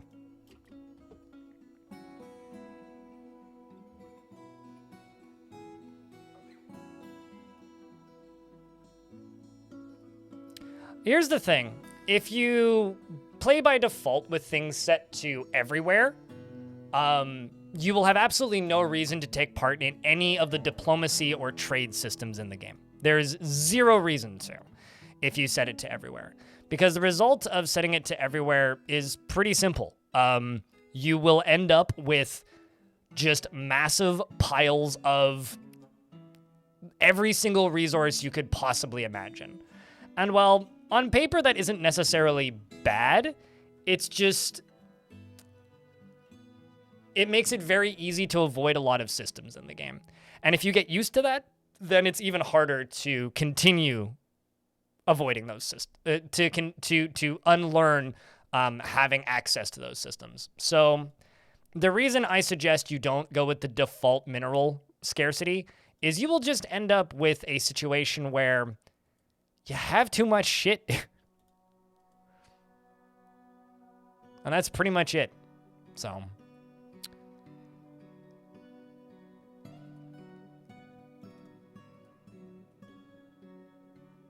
so I'm just going to make this run less frequently. Let's say do this every 10 days, regardless of how full it is. Let's just double check to make sure this empties, which it should. Okay, so they all empty into there. Then someone should come and kick this, and then it falls down here, and done. Then it comes and gets collected and placed back there, and then they load her again. The thing is, like, I have basically rare mineral setting on this map. The only metal I've gotten so far is from trading. If I find metal, I'm going to be ecstatic because that is an exciting event on this map. Whereas if you have it set to the default or even one less, it'll be so frequent that you'll be like, man, why don't I find rock? You know, like we have weapons. I like having to scavenge for weapons because dwarves are exceptionally overpowered. They are the strongest characters in the world of Dwarf Fortress by a long shot. So because dwarves are so strong and because there is so much access to minerals on that setting, it's like playing on unfair easy settings. And for me, I find that very unsatisfying and boring. Yeah, exactly. Like and sure, that can lead to some really interesting layouts, but mechanically it makes the game way less interesting, in my opinion. This dwarf's telling a story. What are you telling the story of? Zephon Splattered Ships became the queen of the Still Mirrors. Actually, I'm curious, because we are right here. Our last fort is up here. Still 2,000. Damn, dude, they doing well. What are they attacking? The dwarves are attacking this human town of Guarded Embrace. The army of Errol Tong's days marched on it. And for our civilization, seems like a lot of our royalty have, like, stepped down from being in the royalty. But here's the thing, right? Maybe you want a very chill, easy game where you just go to war with everybody by default and don't worry about it. That might be a better gameplay experience for you. You need to remember that in my tutorials and in my videos, I recommend things that I enjoy that make the game more enjoyable for me, because that's the experience that I have and that's what I know. If you are somebody that maybe wouldn't find things that I like enjoyable, then treat those things that I suggest as a list of things not to do, right? And that's kind of the beauty of, like, creating content, right? Is you can find people that have similar taste in gameplay styles to you, and ideally do what they do, because you will enjoy that, right? It's just like with gameplay reviews. There are plenty of reviewers back in the day when I used to watch a lot of reviews when people still made those, who I agreed with. And then there were ones that I didn't. And it's like, well, it's pretty simple. If somebody makes a video and there's somebody that I don't generally have similar tastes to, then great. I can just simply ignore all of their takes and form my own opinion based on the fact that they didn't like a thing. If they didn't like a thing, I'm more likely to like the thing. Get it? And that's kind of how I operate with Dwarf Fortress. I teach people to play the way that I find enjoyable, because it's what I find enjoyable. So at the very least, some people are going to have similar taste to me. And if you don't, that's okay. Maybe I helped you learn something mechanically, and then you can go on and play the game in a way that you find enjoyable.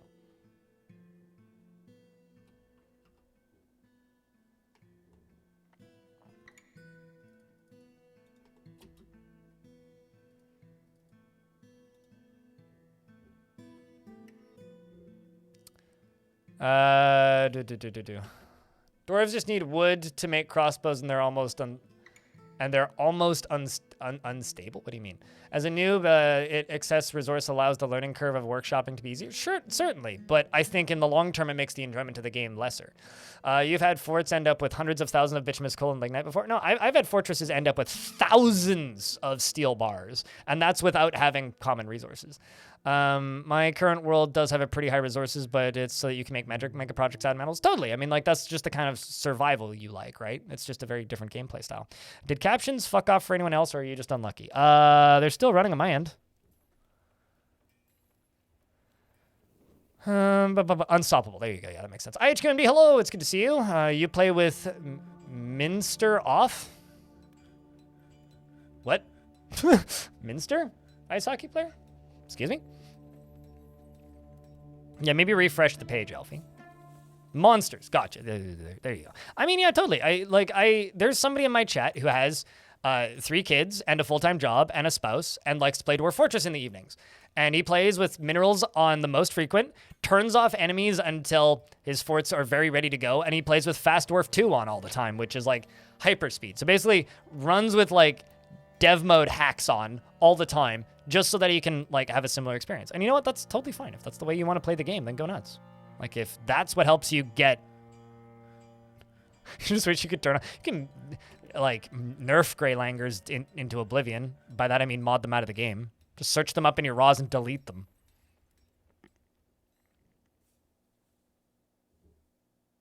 No, I mean, I think that's the main gameplay difference for most of my audience between me. Because, I'll be honest with you, using DF hack does make the game more convenient in a lot of ways. It straight up does. I don't use it because it's easier for me to teach brand new players the game if I'm not using it.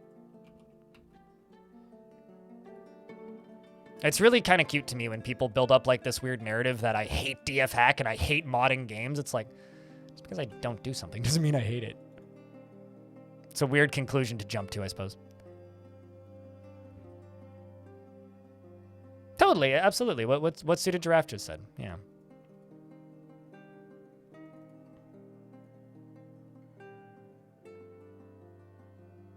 Yeah, no, absolutely. I mean, the reason I try and make my forts look unique is because that's my end game, right? Like, the enjoyable way to have fun with this game in the long term for me is by building cool designs, right? Like, the combat's great, but it's the least interesting part of the game as far as I'm concerned. I think that the world building is awesome, and I wish more people dug into it and read more about it because I think it's actually the coolest thing this game does. I think that the like lore of the way the dwarves interact with the other factions is really interesting and unique, and I think it's just a very unique game in general, and that's why I enjoy it. However, there are many other things you can get out of this game. Like, there are plenty of people who really just like the combat in the game, right? Who just want to do, like, world domination and combat goals all the time. And that's not my shtick, but plenty of people enjoy that as well. Are you wielding a pick? Okay, oh, it's bismuth bronze, I get it.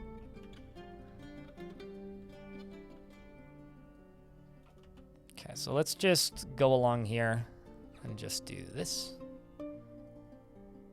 Let's go along here and do this. And let's go along here and do this. Well, actually, maybe not along the end there. We'll give it a little bit of an overhang. Maybe do a, air quotes, outdoor balcony workshop thingy. Because I don't know who I'm giving this to yet.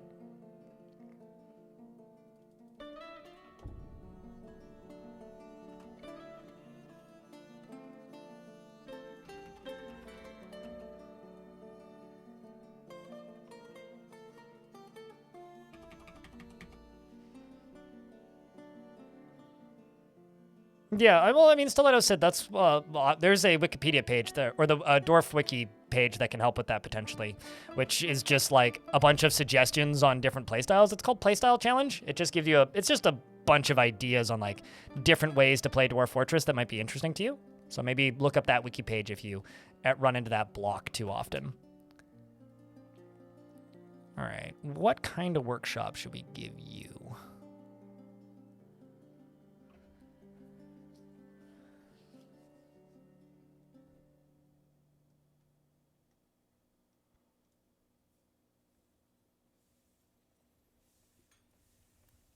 Let's go with Keen Cook.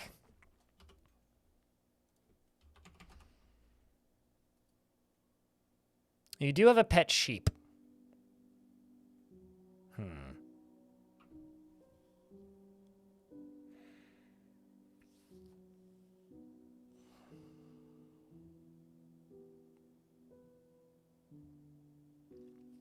You retire a fort, you walk the adventurer to the fort, and you retire the adventurer in the fort, and then they become a permanent guest, and then they have to ask to join, like, any other visitor to your tavern. Basically, they become a long-term tavern visitor when you retire them. So Keen Cook has a pet sheep. I don't have a way of growing dirt underground or growing trees underground yet, so we may have to run down to the caverns pretty soon, actually.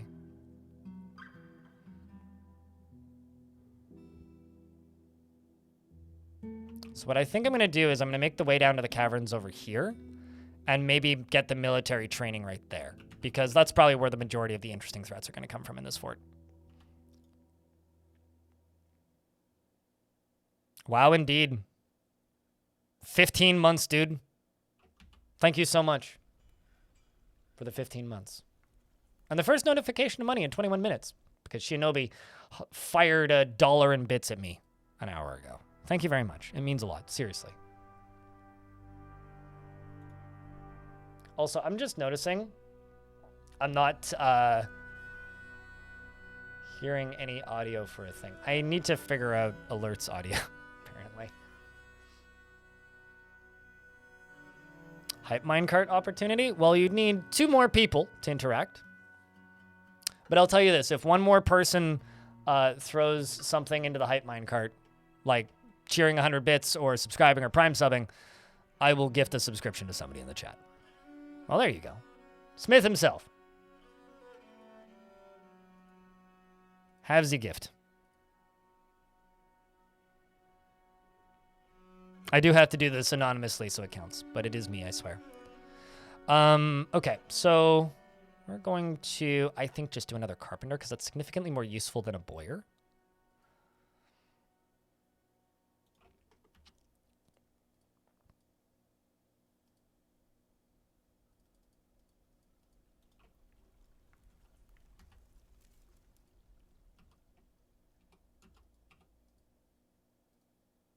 No, maybe not Billin. Just those.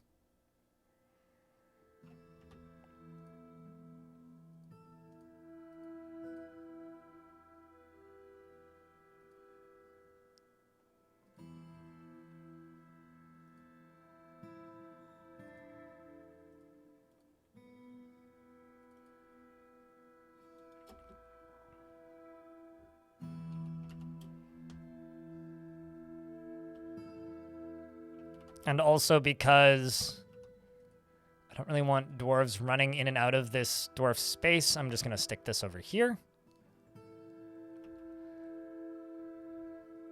Gianobi, thank you very much for the $1.11. Stream freeze? Not on my end. I didn't drop any frames either.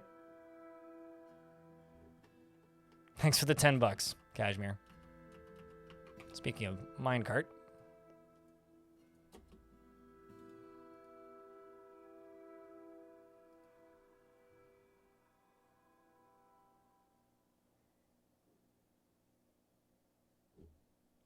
But,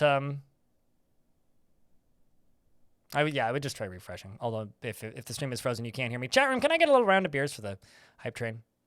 I do greatly appreciate you guys. Dwarves, you're supposed to be loading the minecart.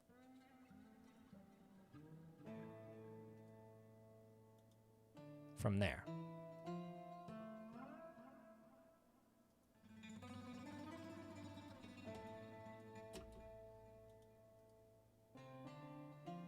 Maybe there just isn't enough. I don't know.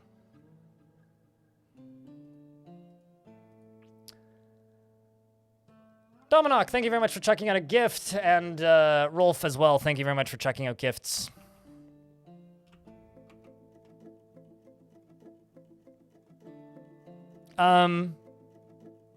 It is okay to prefer it as long as you are still actively giving me money on some platform or not blocking ads. Otherwise, I will glare at you for just being a freeloading son of a rat. Boop. I don't know.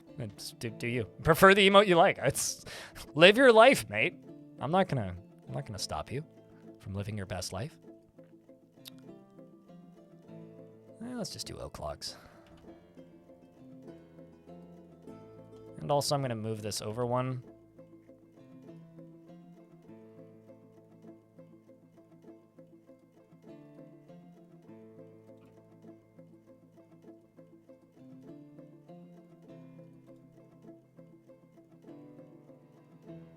Silver cannot be used for armor. No. Van Ori, thanks for the $1. I'm leveling up the choo-choo. But it cute? Animal Druid. I think it's great. I don't know. I like that emote too.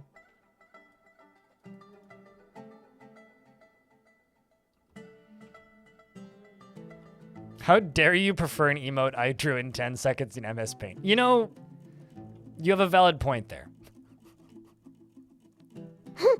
Yeah, I don't know, mate. Like I said, enjoy the things you like. I'm not here to take that away from you. It's only wrong if you make it wrong.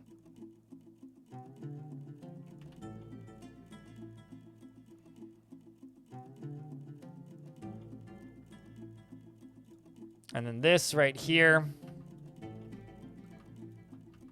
is going to be given to Keen Cook. And I'm just going to quickly queue up something here so that you can have some tasks to do. Make us some beds, please. And also make us wooden cabinets. We'll do 10 wooden cabinets as well. Just so that you can have some work to do.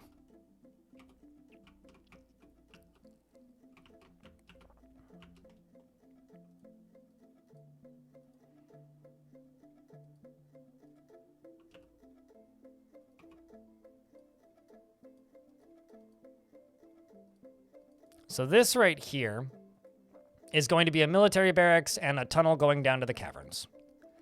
And that's where the violence is probably going to come from in this fort, is the caverns.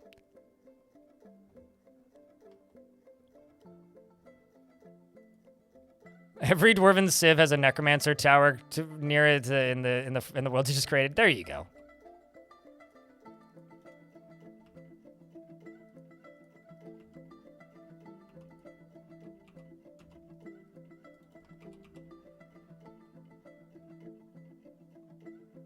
I'll leave the stream open. Cheers, dude. I'm thinking about maybe doing some Caves of Cud next week. Not this week, but probably next week. And thank you for leaving the stream open. Here we have some Gorlaks in the caverns.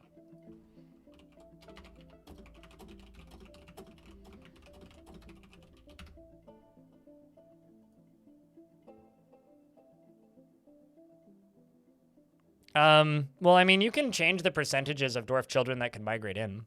I mean, I find children in Dwarf Fortress to be extremely useful and valuable. Many people find them extremely annoying and stupid, so... You're looking at audiophile headsets. So, fun fact. I've been buying my dad a really nice, like, audio setup piecemeal for his birthday and stuff over the years. Like, I started off by helping him buy an amplifier, and now he has a really nice tape deck. He also has a really nice CD player and some really nice speakers. And he's slowly building up this system. And he was talking to me about like headphones, right? And he's just like, yeah, no, I have this old set of headphones that I want to use. I have an adapter. I just need an adapter for it. So I got him an adapter for it because I had a spare one. And he was not thrilled with the quality. And then he just like asked me, he's just like, so what kind of headphones do you use? And I literally told him which headphones I use because I let him try these once. He bought the nicer version of this headset 2 hours later. He literally went home, bought this headset, and he has it now, and he's just like, yep, nope, I never need to buy another headset ever. That thing is perfect. So yes, look at audiophile headphones. They are great. Chat room, thank you very much for the hype train. Just a heads up to those of you who are sellout people with too much money in your wallets. If you would like to empty that wallet and make it slightly lighter and easier to carry around, if you gift 7 subs or $31 in bits, that should just level up the hype train. Otherwise, thank you very much regardless. You guys are very kind. A whole fort of baby dwarfs would be bad? Not really. I mean, it would be very efficient at hauling things. It's just a matter of keeping them happy. Darius Carter, the militia commander, has claimed a mechanics workshop. Suited Giraffe, thanks for the 5-pack. Now we just need 2 more. See, we're almost there. It's easy peasy. Teamwork. Thundrux, hello. Thank you very much for tuning in on this fine day. How are you? I'm all right. Yourself? Thanks for the $9. Cashmere. Gave it a shove. You now have Sennheiser headphones, and it's so great when listening to music, and actually is. There you go. Holy shit, DS. Jesus. Darius, thanks for the 5-pack. You've done more than enough today. And DS, thank you very much for the $50. And Dulkin wants a dwarf with beard. I can't give you a dwarf with beard because we are out of dwarfs with beards. I don't even need to look, and I know that. The last dwarf that was named was the last dwarf in the fort with a beard. So, beards are sold out, which means either you can give it to somebody else, or I can refund it, or, I don't know. You got to give me an option, an alternative. What would you like? Do you have a specific job you would like? Would you like me to name one Miley Cyrus? Is there a fisher available? I don't know. Is there? Yes, there is a fish cleaner available. You just passed a Cybertruck. Why are you typing or speaking in Twitch chat while driving? That makes you almost as bad as a Cybertruck.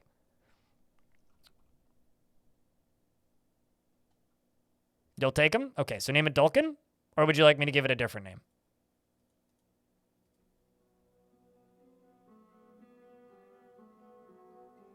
It's almost a level 5 hype minecart. In fact, at this point, it only needs like another 5 subs to level up again, which is crazy though. You'd like me to name it Kira?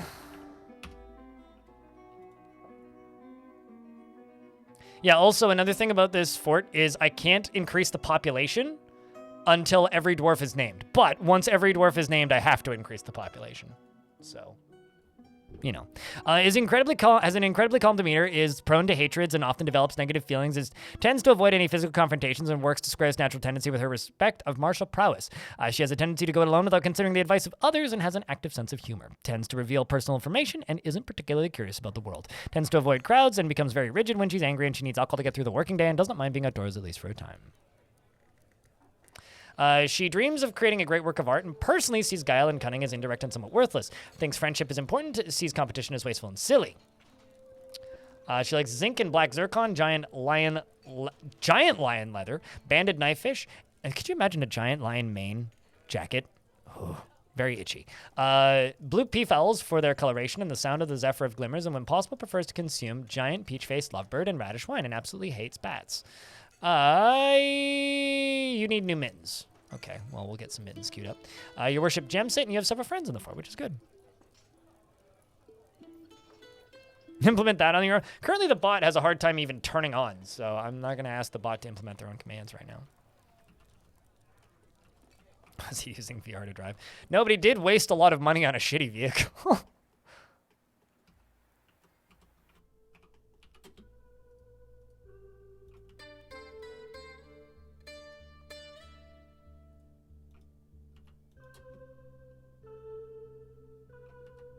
Then fix yourself and then implement that. Okay.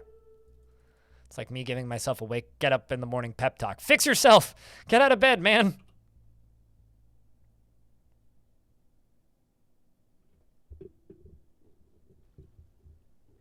Couldn't redeem, says sold out, because it was literally just redeemed 3 minutes ago. It's only available every 45 minutes. Hence why it says sold out.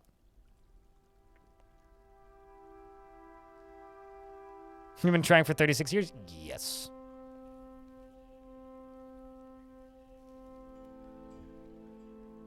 If it was just constantly available, then there would be no nameable dwarves. Ever.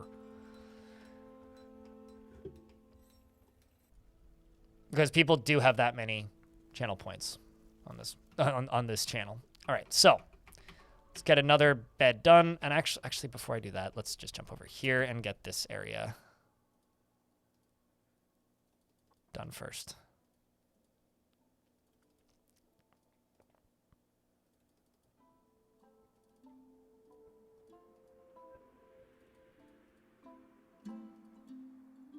But yeah, no, my main goal for this fort is just to be able to keep better track of the dwarves in this fort, and all of the gimmicks that I'm using for this fort is kind of aiming in that direction. I mean, we've done that before, and yeah, it does kind of end with me doing 45-minute stints of reading dwarves, not looking at chat at all. And some people really enjoy that, but it turns out I don't. I like reading dwarves descriptions, but I like it when it's spaced out a little bit. And if I feel like just reading a bunch of dwarves, I can just name a bunch of dwarves. I can break my own rules. That doesn't matter. I can play favorites. Chat room, thank you very much for the $74 in bits and the 15 subscriptions. You guys are very kind. Thank you very much for helping me in the slow time of year, because that's what this is. We are in the thralls of summer. For anybody who's only found the channel recently, basically from May until late August is the quiet season for me. This is very similar to last year, very similar to the year before. I lose 30 to 50% of my concurrent audience throughout the summer.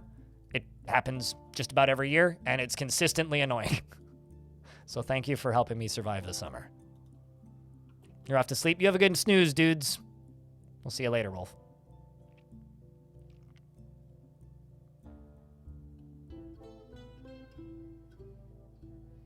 You got distracted by cat pictures. Oh no! Terrifying. Napalm. Speaking of napalm, how's your dwarf doing? Napalm, Oba here. You're speaking with an acquaintance, but you're bored after being unable to practice a martial art. You would like to practice a martial art. Maybe I'll check you into the military. All of the icons disappeared, and that concerned me. So yeah, maybe we'll do that, Napalm. We'll throw you into the military briefly. Let you go do something a little bit more interesting. You don't actually have a bedroom just yet. Darius Carter, the militia commander, has created Igath Garak, a shirt mechanism, and offers it to the Big Fall. I think that's going to go into here. And that is going to be a artifact lever, which is going to lock the caverns. Have I got a fishing hut yet? Did I assign you to fishing? No, you don't have a fishing hut. You got cheated out of a fishing hut, apparently. Because that's foul G. It's not Okasa Power Tools. Yeah, I mean, I could give you a fishing hut.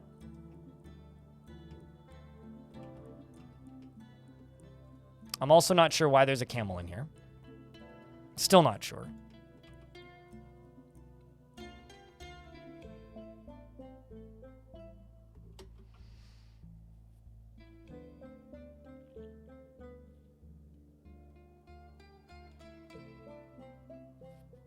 And the levels and such are very detailed. I mean, it's all channel specific. So TLDR, all you really need to know about this channel is I do dwarf giveaways via the channel points, which you earn by just watching the stream. We have tickets which are irrelevant. Don't worry about them. You'll figure it out if you care. And we have the subscription badges, which are just things that you earn for watching. Yeah, no, it says out of stock, check back later, because it's out of stock and it wants you to check back later. It's up every 45 minutes, right? If it's out of stock, check back later. That's all the information you need to know. It doesn't tell you anything different on PC. I think there's a web plugin that you can get that shows you the amount of time left, but it's obfuscated for a reason, because if I give people too much information about it, then no one will ever redeem a dwarf, because it will literally always be on cooldown.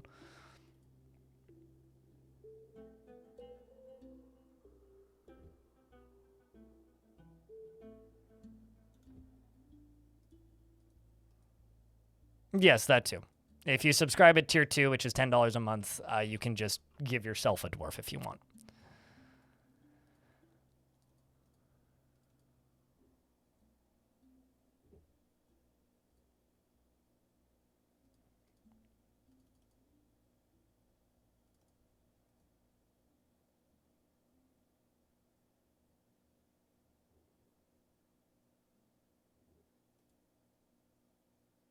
And Darius is now giving you a dwarf, Fennec. So I can't give you a dwarf with a beard, so don't ask, because we're out. However, I could give you a dwarf if you like. Do you have preference on job? This is going to be for napalm sideburns, by the way. Fishing hut.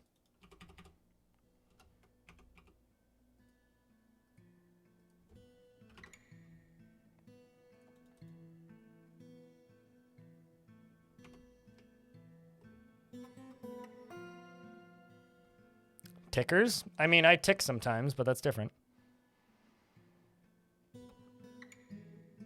You know, bot make no sound right now, and I don't know why.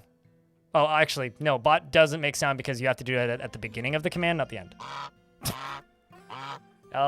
Did I ever try Valheim? I don't like open world survival crafting games, and I don't know how many times I have to say this before people realize that Valheim is an open world survival crafting game.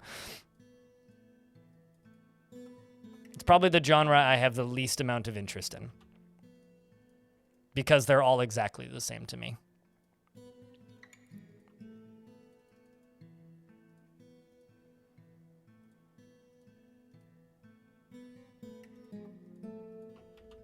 So did I ever try Valheim? No, because just by default, I have no interest in it. Valheim ain't gonna convert me. I'm sorry, too. I wish that other people would have better taste in video games like me, and then there wouldn't be as many of these stupid games that I don't like made. You know? Life would be better if more people agreed with me. For me, anyway. It's been a minute, Laya. How's thing? I hope you're doing all right. I, vanished for like a week, too.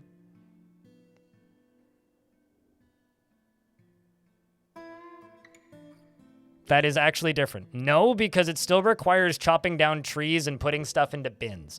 The base gameplay loop is there, even if the exploration is different. The one thing that Valheim does that's different from the rest of those nonsensically boring shit games, is makes the exploration more varied, which is cool and all, but I have zero interest.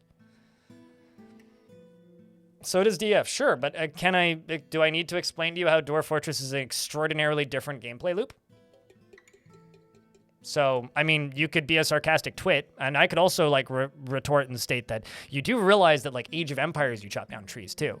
It's the way those games work, and the pace of those games, and the progression of those games that I don't like. The exploration and the world design and the world building is kind of irrelevant.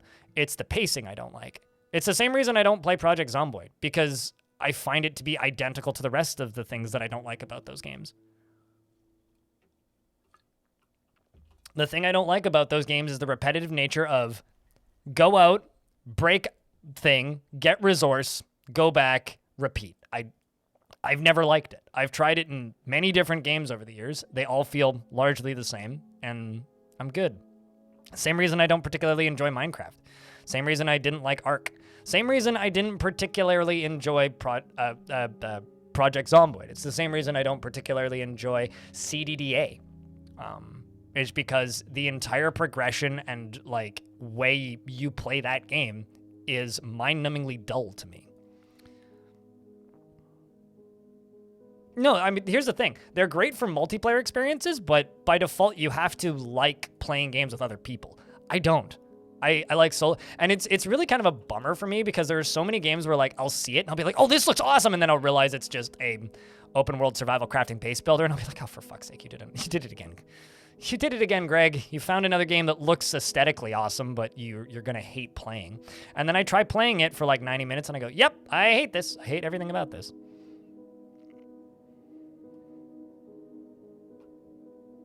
So yeah, no, I really have no interest in Valheim.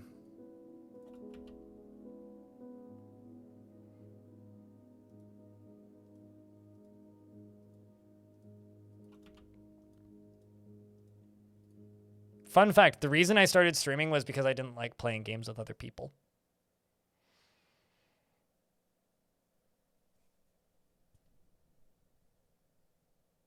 Or cheap copies? Yeah. I don't like grinding in games. I like grinding... I'm not going to finish that sentence. That's right. You not liking it, it's kind of a repetitive thing. It's exactly what makes me like them. Yeah, no, totally. It's a meditative process. I mean, like, I enjoy city builders. Also, there's a ferry floating there in mid-space. I was wondering why you were saying ferries. There's literally a ferry right there. But, yeah, I mean, I don't like a game like that. But many other people do, and that's fine.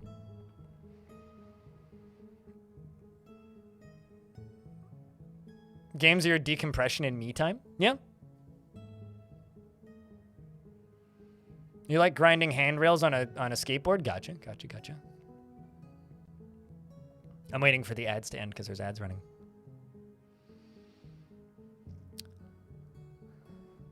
On a skateboard. Yeah, definitely on a skateboard. Or a scooter. Or a BMX bike with those pegs. It's called pegging. There was a hashtag on Twitter briefly before Twitter stopped being called Twitter called Reclaim Pegging. And it was just a bunch of BMX guys. Which was a very funny hashtag for like 90 minutes there.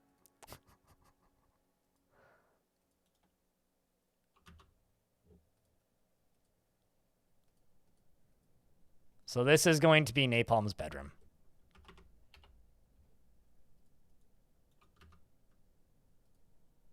This is going to be Napalm's office.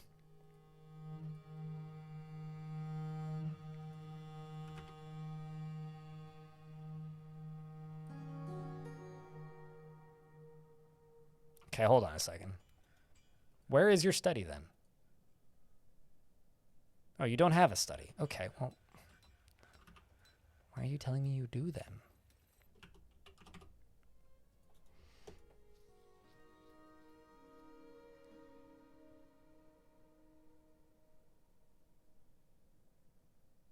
You mean sandbox? I don't know if I'd call those anti-games. If anything, I would call anti-games or games with like no mechanics that are super linear.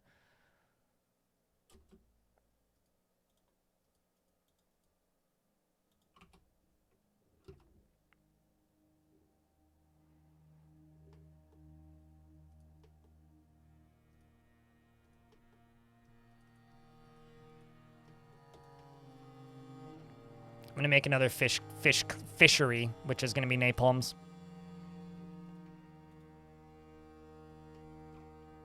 You call work an anti-game? Or it's the games that your auntie owns. Those are anti-games.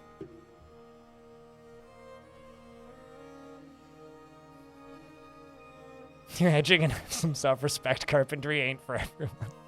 Yeah.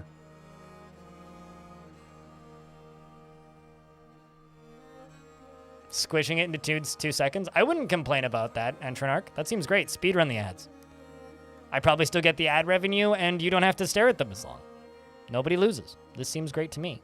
No problems. Empire of Ants.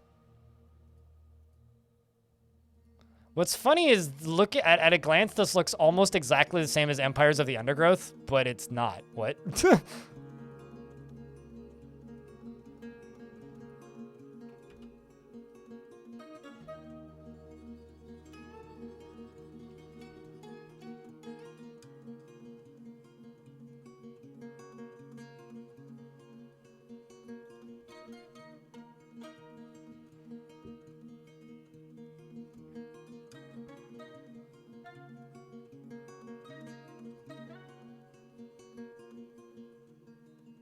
It's loud as fuck. Yeah, it's a bit annoying.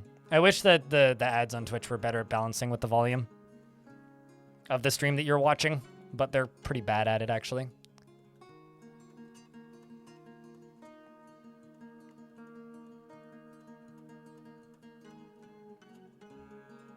Sandbox is a good term, but the lack of score and score mechanics make it an anti-game. I disagree. I think that that's a terrible term. Anti-game. Because it makes it sound inherently negative. And I don't want to play games that sound negative from the get-go. That's just kind of crappy, so.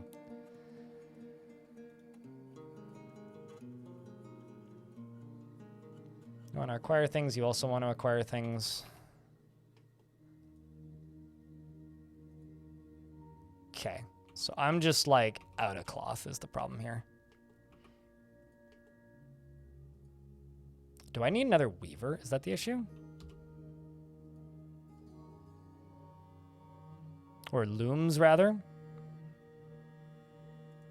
Yeah, okay, so I have one loom. And it has thigh cut working at it. Where is thigh cut? Ah, you're socializing. How dare you do such a stupid thing? So I need to make a... Well, first off, we need more drinks.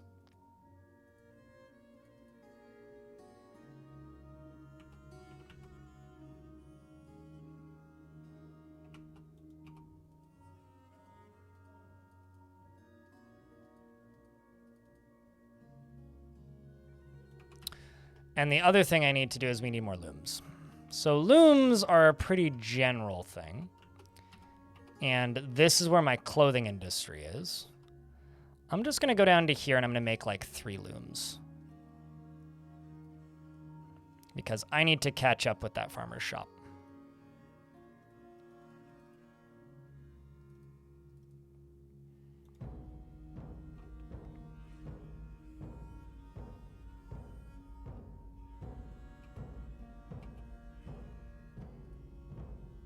There we go. We're getting plump helmets going.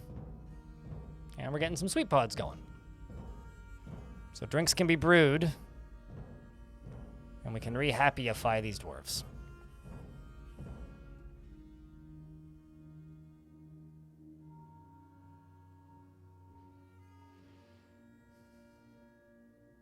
Streamers said we need more drinks. We always need more drinks, mate.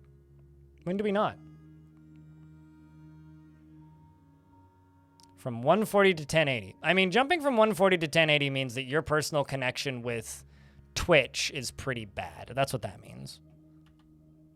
If, like, the quality is jumping up and down, it means your connection to Twitch's servers, because I send a signal to Twitch's servers, which currently is 100% stable.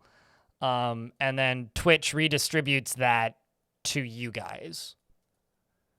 So, and also does the transcoding and stuff, so you guys can see multiple quality levels. So if you're getting, like, jumping between quality levels, it means your connection to Twitch is bad.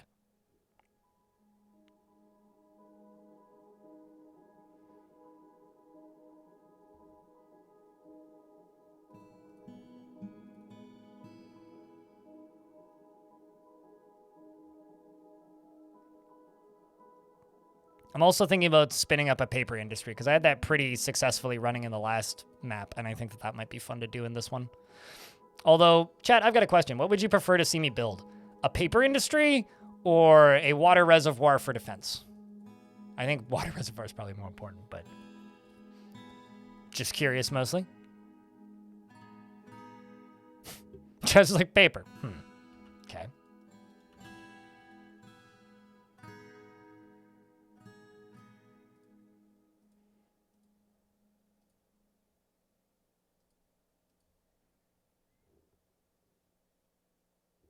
Defensive reservoir sounds fun, but yeah, but paper.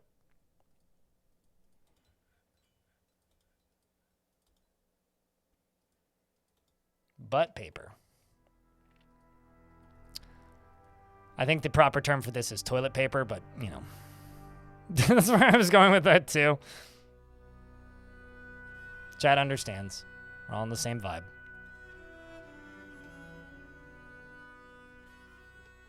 It is important hygiene, yeah. Take care of your, like, personal cleanliness. Don't let yourself become a mess. That's gross. You'll be like a dog. Nobody likes that. But everybody likes dogs, so. Maybe just, you know, be a grown-up and buy a bidet.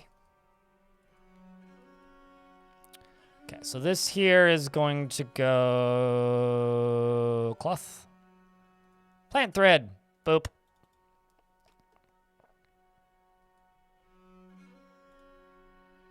And this will hopefully speed up all this process.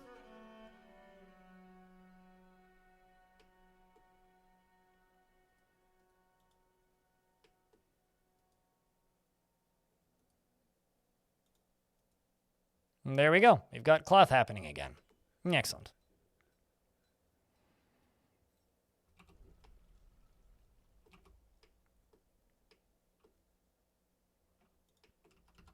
I feel like building underground like this is kind of a cop-out. Okay, who are you? Nodokasa. You get this tomb.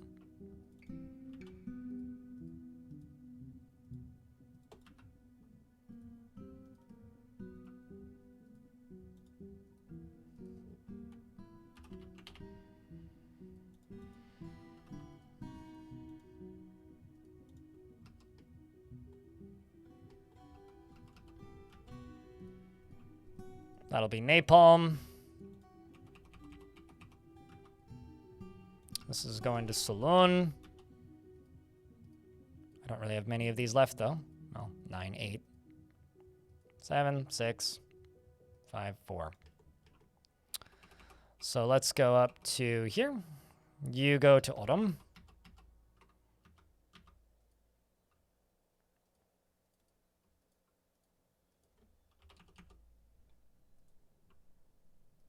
You right here.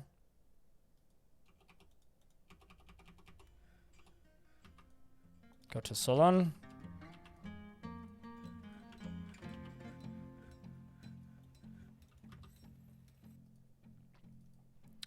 You right here. Go to Insulina. I do actually wonder if they're going to get happy thoughts about having a tomb. Do I have hemp in the game? Currently, no. I don't think there's any on the surface either. But I can buy it pretty easily. This is Dominok.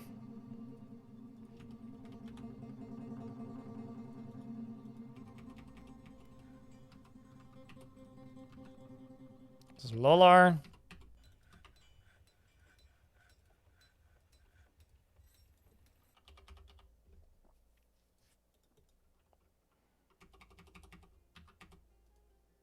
This is Van Ori.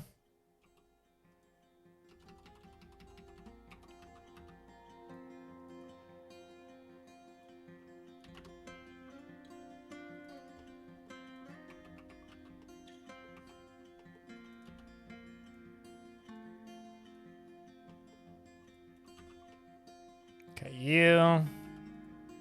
Napalm sideburns.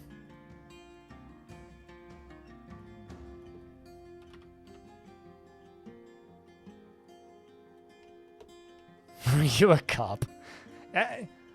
Now I'm wondering, is it illegal to have hemp in the US? Like, can you legally grow hemp?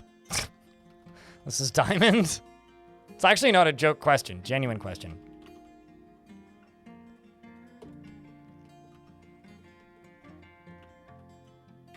All right, bunch of dwarves now have tombs. So that'll help. There's a camel outside.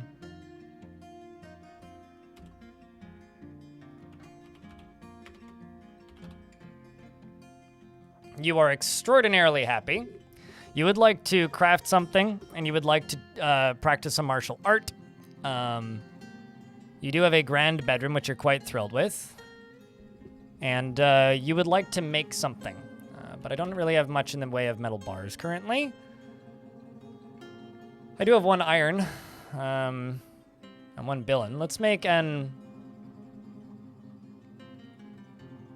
iron helm. I think I can do that. I think that's only 1 bar.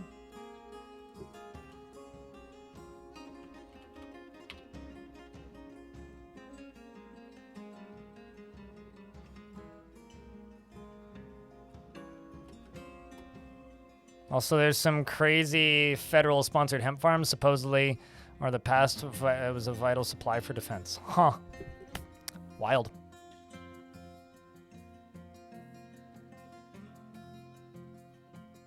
Yeah, you have a lot of needs you need to acquire.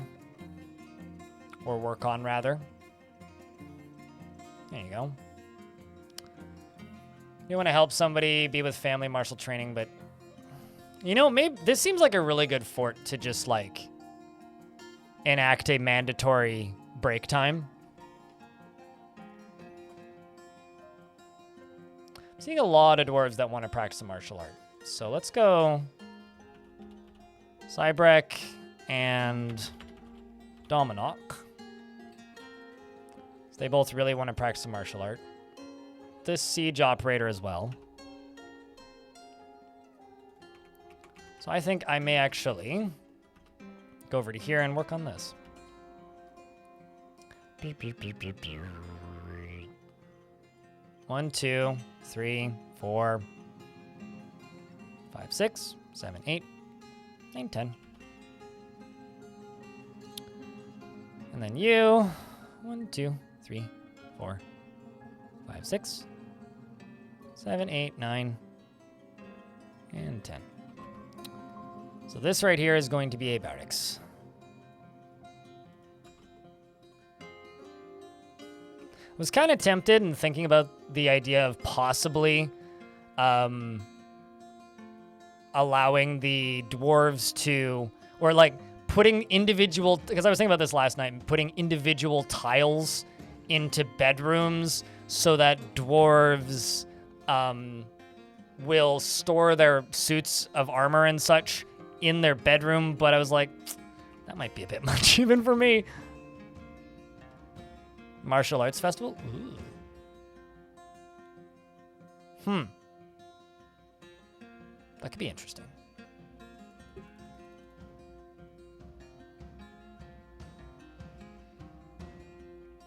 Kentucky used to be a major hemp provider. It's a really good way of making to make paper.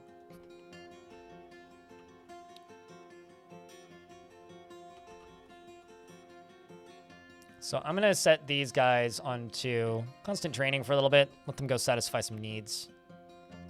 And also store items and such. And I will also throw some chests into here.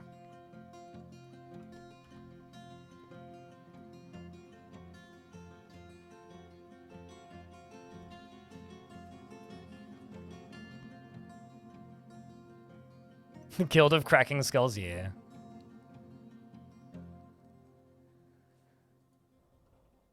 Yeah, I don't know. Sometimes you just realize that you're like, I don't know if this is legal or not. Or you're just like me and you just completely take it for granted, right?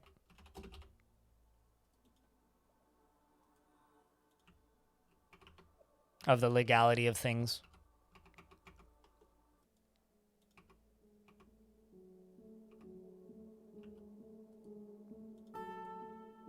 Okay, we're working on plump helmets. Down here, we've got all these dwarves working on clothes, which is good. I'm actually kind of curious. How are... Okay, so we're actually powering through my clothing orders right here, which is good. Clearing that, hopefully quicker than not. Because there is... You know, we got a lot of socks that need making because that job just repeated. We got a lot of shoes that need making. We're getting close to the end of the shirts, but we've also got trousers that have repeated. So, you know, getting a bunch of this stuff done. Turns out dwarves in this fort get pretty busy, which is actually like kind of a problem.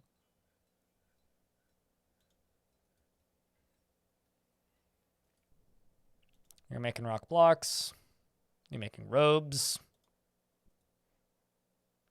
You improved clothes making. Didn't feel anything after being away from family. You also, Foul G also wants to, like, fight.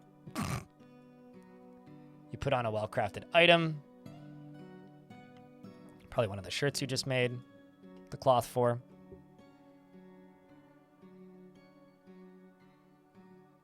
How much Stormgate gave to Steam? It is on the top of your wish list and sorted by price. It is 3x more than your second game. That's weird. I didn't even know you could sort wish lists by price. Is also, my next question, is Stormgate out? I don't think you can pay Steam for advertising places.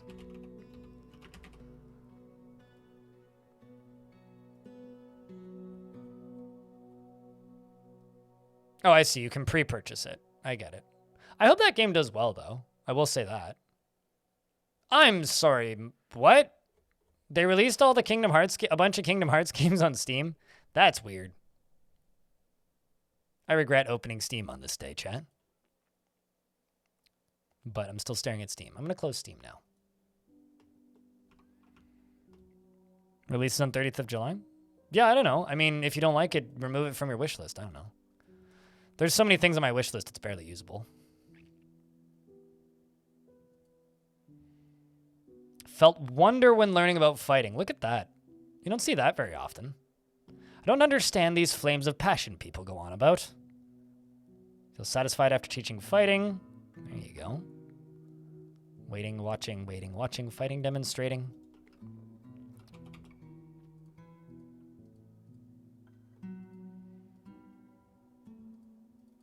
This is going to be the way down to the caverns. Once it gets dug. It's just going to take a little bit. So I'm going to put these guys on monthly orders. And I'm going to edit these training.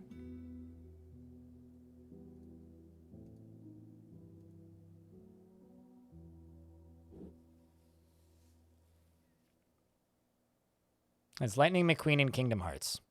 That sounds like a meme that you're reposting.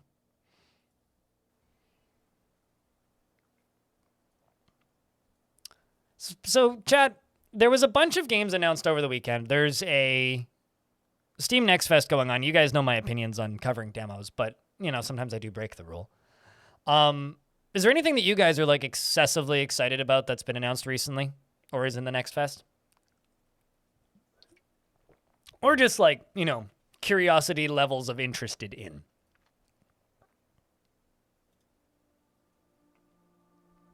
UFO 50. Isn't that like, collection of minigames?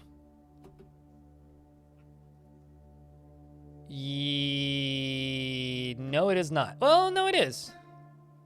I've seen this before. Can't remember where, but I have seen that before. New Dragon Age? Yeah, because that's real. Which is wild to me.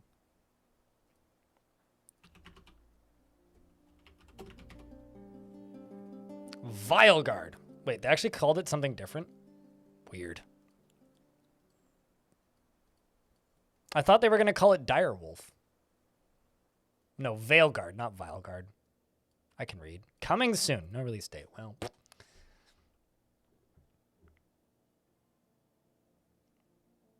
Ought to be good. Well, it's a new Elden Ring DLC, so if it's not good, then like people will actually die in the streets.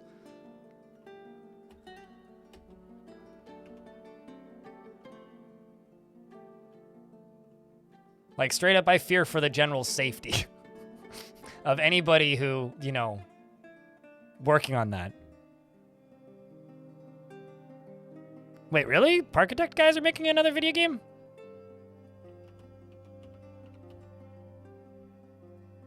Like Texelraptor? Well, they are, shit. Oh, damn. Texelraptor making a colony sim? With frog people? Why, I have your new favorite game. Literally, city builder, but frog people. Hold on.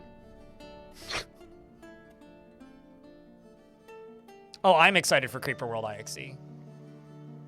Ness, thank you very much for the 3rd month. Welcome back, dude. Appreciate you, mate.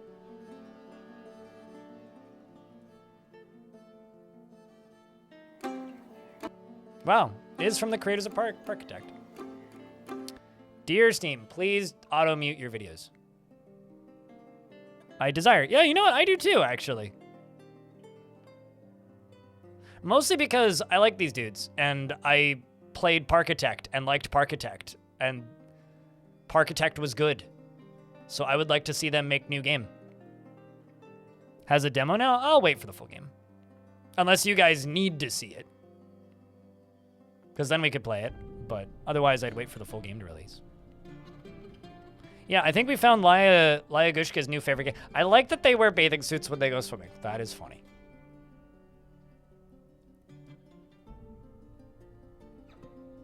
Well, I mean, these guys made a spiritual successor to Roller Coaster Tycoon, right? Like, this is the Parkitect people. This is Texel Raptor.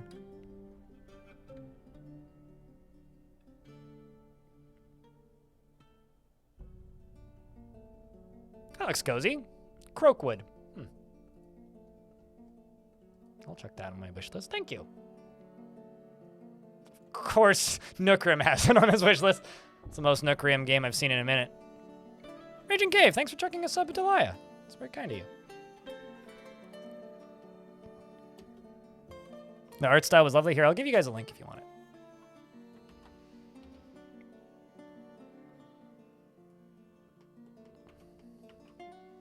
A riveting gameplay. Yes, of course. Hub course.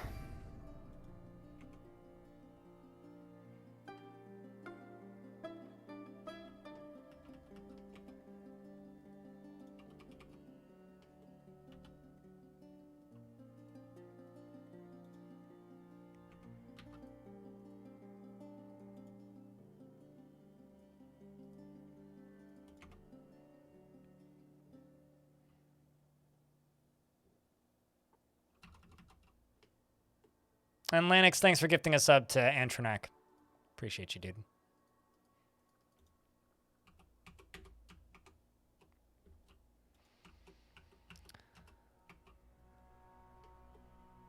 And there's still a camel running around in the fort. Of course there is. Because of course there is.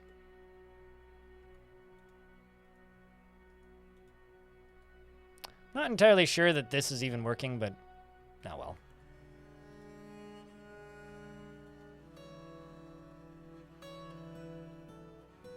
Been unable to practice the craft for too long.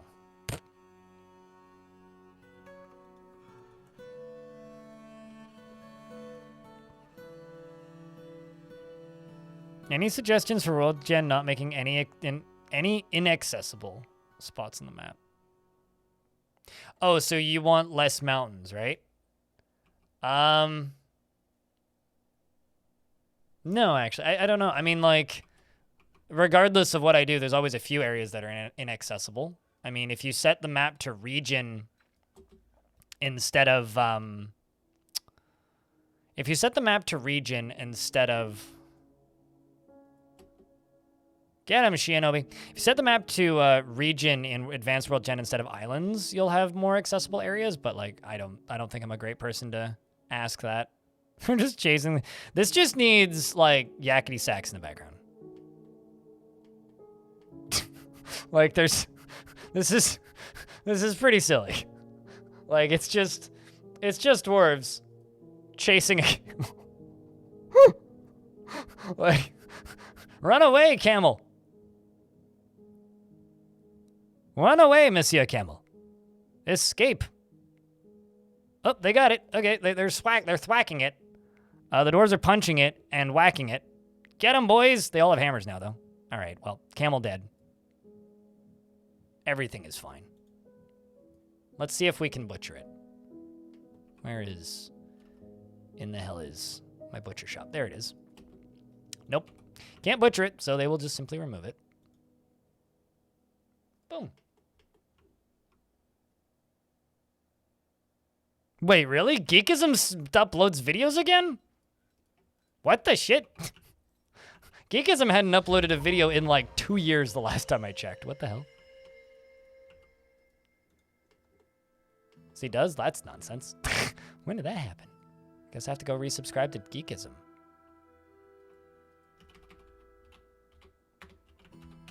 He's somebody who I knew a million years ago and then vanished off the face of the earth, and I guess is back now? Wild. Wow, no kidding. Yeah, no, he is back. That's kind of wild. Well, good for him, I suppose. Made like, yeah, no, he didn't. He basically didn't upload for 1.5 years.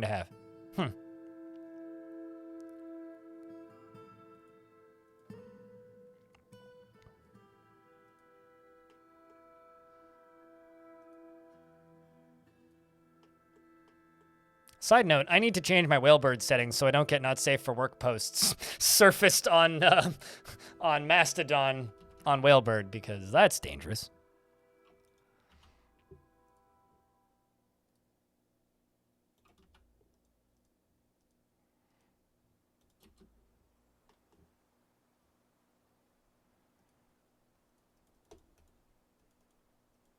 Anyway, let's get down to the caverns.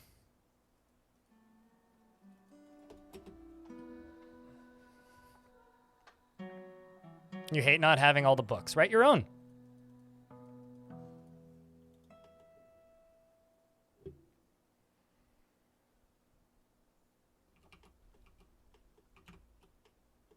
You know, Benny Hill is one of those pieces of music that I will forever be mildly disturbed that I can't just, like, play on stream because it's such a copyright nightmare.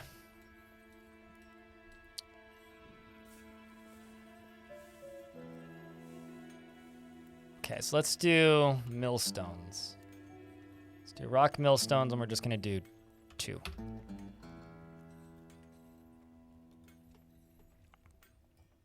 Yo, is embark with scholars. Oh, wow. Fancy. Are all of your forts boats so that you can give all your dwarves scholarships? Let's go over here and just make a bodies pile. Ooh, you suck. Yeah, I know. Thanks for noticing. It's zones, not stocks. I'm smart. Is that what you're saying? And we have Van Ori, who's claimed a clothes shop. Who also, I need to deconstruct this clothing shop when they're done.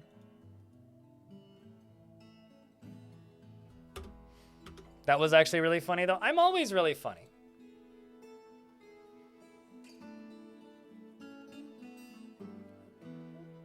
I'm sorry, what? Napalm?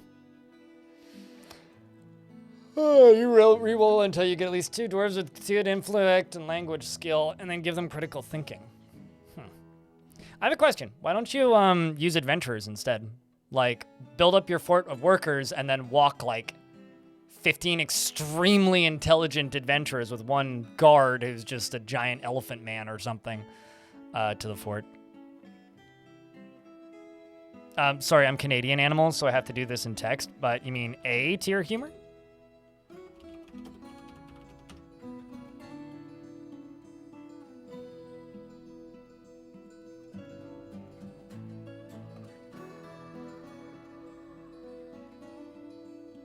You haven't played adventure mode yet? You probably should.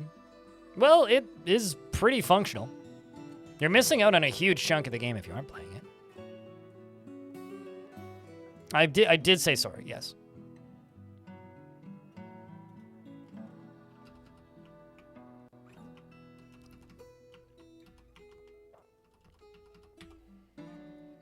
So once we get these floors built, we can do this. And this is going to be a raising bridge, which is going to go right here.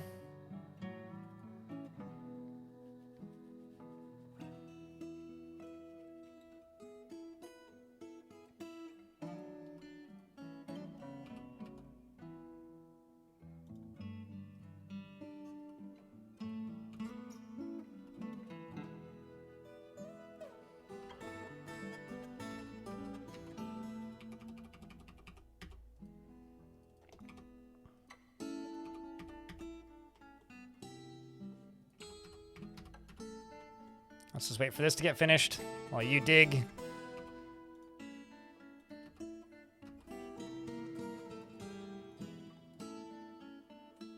Your neighbor with the giant floofy friendly cat is moving away. Oh no! Works now. There you go. Yeah, because it's off cooldown. Do you have job preference? Because that's all I can really ask. We don't have any beards in the fort. It's Lady Dwarfs only. Do I have another dev interview project planned? Well, the thing about dev interview projects is, 1, I have 1 recorded. I just haven't had time to edit it. Nobody watches them. They perform terribly on YouTube unless they are a hyped game or Dwarf Fortress related. So they're not a huge priority, unfortunately. Part of the reason I want to start a newsletter, because that would enable me to do things like podcasts and such. But, you know, it depends on if the newsletter is something people are interested in. The actual reality is I have one recorded, and I just need to spend a weekend editing it. But adventure mode kind of happened right after I recorded it, so it wasn't done. Putnam hasn't responded to any of my requests to have her on again. Tarn is currently working on this thing called adventure mode, so I don't really want to bother him until afterwards because I've talked with him on stream like, I don't know, fucking 15 times now. And the entirety of those times have been times where he's currently working on either premium or adventure mode. And I haven't played enough other games to really like have enough knowledge of other games to be able to interview devs. So do I have any? No, not really. Because I need to play other games. And in order to play other games, I need people to want to watch other games.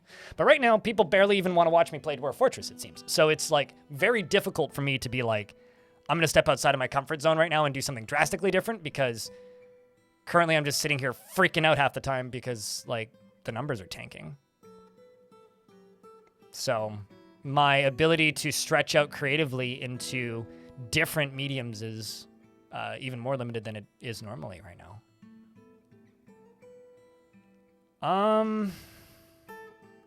Let's do this.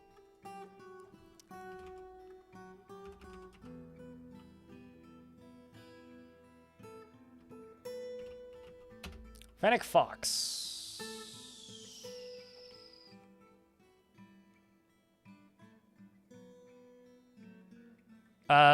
Yes, you have.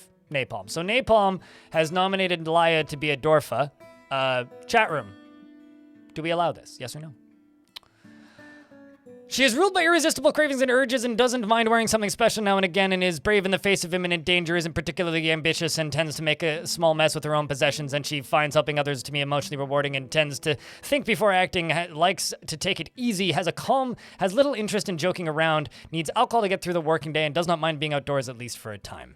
Dreams of mastering a skill and personally does not care about family one way or another.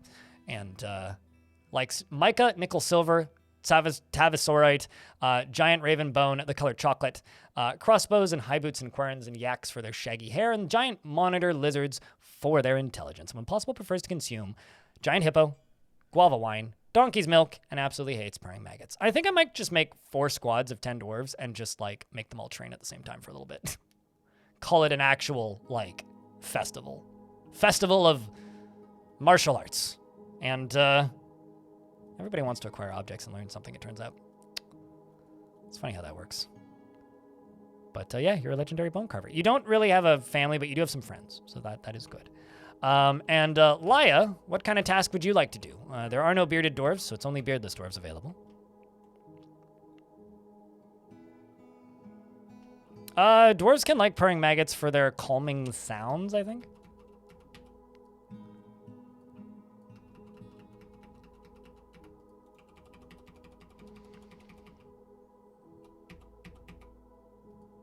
Grab this and that.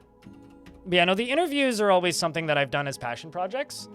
And with some rare exceptions, it's largely the games that I choose to interview developers for. Because I think that putting spotlights on small games is interesting. But the battle that I've always kind of had to fight for the interviews is that because I'm covering small games, the reach and audience that I have for those small games is only as big as my audience. And when we hit the summer, like right now, I always end up in like safety mode, I guess is maybe the way to put it, where I worry a lot more about keeping my own audience interested in my stuff versus building a new audience around something extracurricular. Any doctor if possible. Well, my hospital currently is Vismol. It's this. But let's see. Could give you Dodok, the diagnoser. I'll give you a diagnoser. We have discovered an expansive cavern deep underground. Let's give you Dodok. But we will read your name and then explore that cavern. So I'm not going to unpause the game until I'm done reading your name. But if the interviews are something you guys want to see more of, all I can really say is financially, you guys need to pay for them. And I'm not entirely sure how that works right now because the people supporting the Patreon are just supporting the Patreon for stream perks, not for interviews, right? And making and editing and putting up an interview does two things. It hurts my YouTube, or it does a few things. It hurts my YouTube algorithm. It makes my next video perform worse. It actively takes a shit ton of time to get done. And so basically I whenever I do an interview, I'm committing to like minimum 20 hours of work to make $2 and lose 10 subscribers. And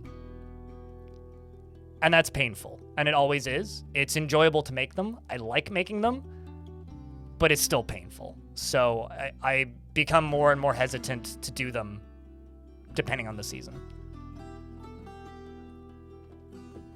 She feels strong urges and seeks short-term rewards, is sloppy with her living space, and feels bashful. Is incredibly brave in the face of looming danger, perhaps a bit foolhardily.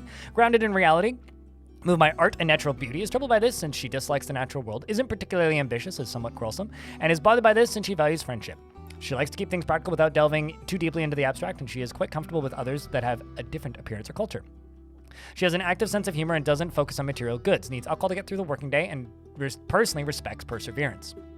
Platinum, lace, agate, and featherwood are things she enjoys. Cabochons and quivers and pigs for their snorts, and spelt for their beer.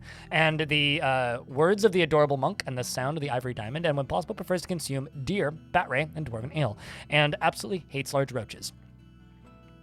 And she's a member of the Doctrine of Saving. Interesting. She's close friends with Dominok. You mean a third channel? Here's the thing. That is removing one of the problems, right? Which is the problem of it hurts my YouTube channel. That's the problem it removes. I still have the problem of they make no money, and if I put it on a third channel, they would make even less money. So there's that.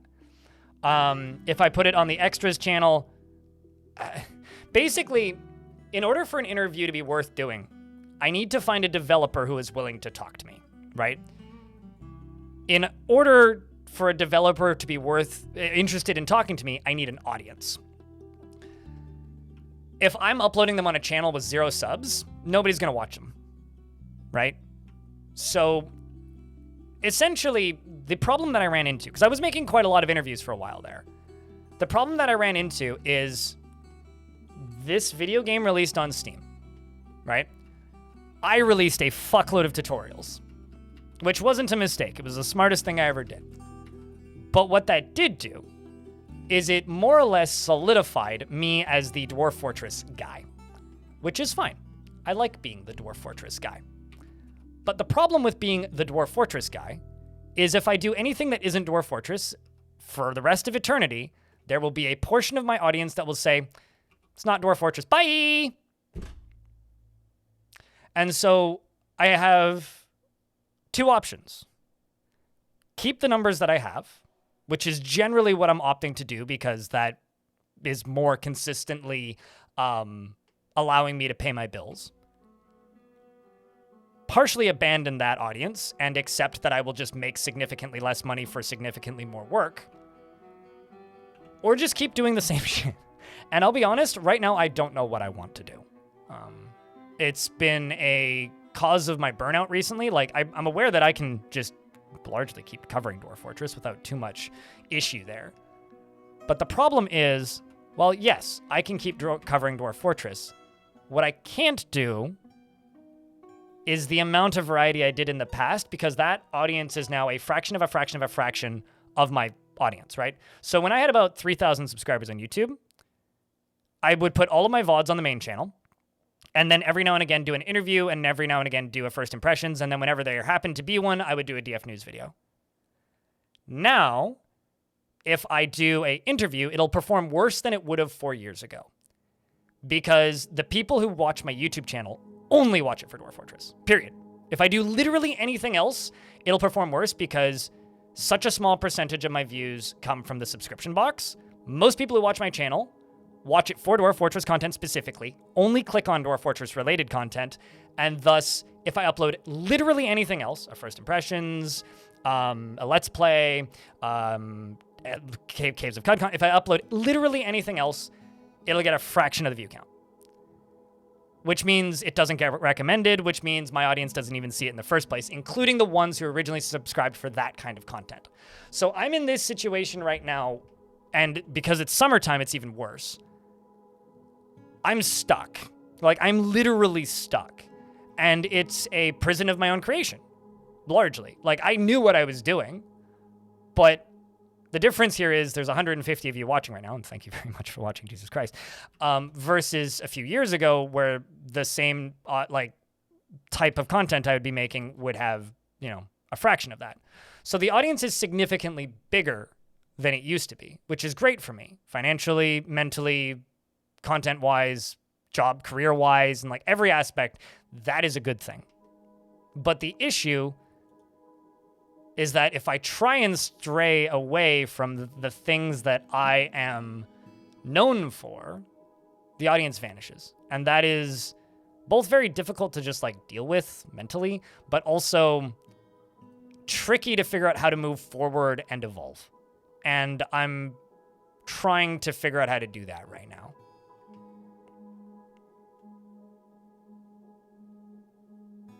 Yeah, I mean, here's the thing, right? That works to a point, and the last time I did that, I got mocked mercilessly for it. And honestly, I don't know, man. I think that part of the problem is the audience that I've cultivated kind of rejects that type of advertising and marketing. Is maybe no, it's not fuck them, they're haters. Here's the thing: if you take that approach, you're fucked in the long term. The fuck them, they're haters. Like, just if that is the approach that you take, you're not going to last in this industry very long. Because if you say that, believe it or not, them haters are the people that are filling out the view count, right? As an example, right now there's 148 people watching, right? That's probably the default view count I will have on just about anything. You guys, although I guarantee you, and you're out there, you're watching right now, if I swap over to Path of Acra, you'll stop watching. You'll tune out immediately. You won't even give it a chance because it's not Dwarf Fortress. There's always going to be a percentage of that audience. Those people, the silent people, who are there for the thing that the person is known for, are the most valuable people because they are the people that give a channel enough reach to be able to grow, right? So for me, right now, this channel has an audience, and it's an audience that watches me for a very specific thing. If I stop doing that thing, they stop watching. So it's a matter of balancing what the masses who are quiet and lurking want, and also what the core audience who wants a bit more variety wants. And it's difficult. I don't know. No, totally IHQMD. I understand that. Makes sense.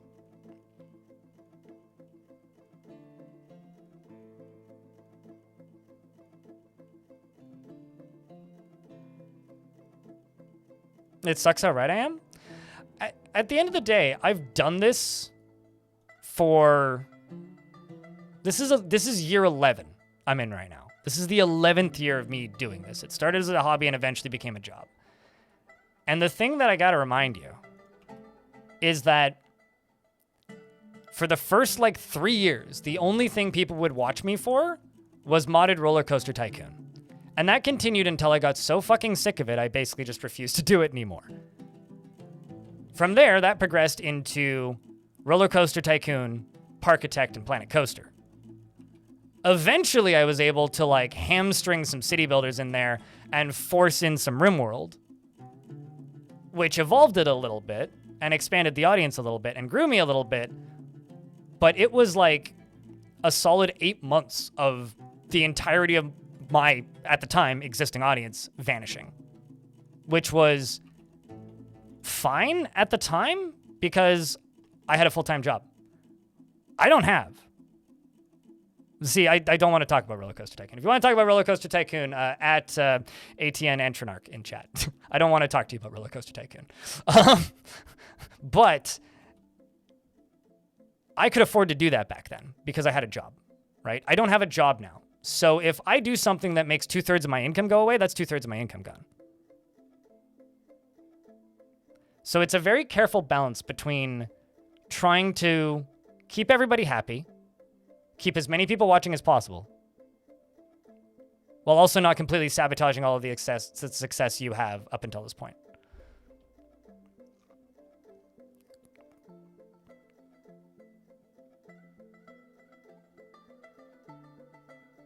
Well, I mean, here's the thing, right? Suited Giraffe? 3 weeks ago, I had an average of about 200, slightly below, like 98 concurrent viewers, right? 198-ish concurrent viewers on Dwarf Fortress. When I would start streaming Cryptmaster, every single time, the view count dropped to 100 within 2 hours. So I lost an average of 50% of my concurrent view count in 2 hours. That was a very fun game to stream, and the only reason I haven't continued streaming it is because I lost my save file when swapping to Linux. Like, the save file just wasn't compatible. So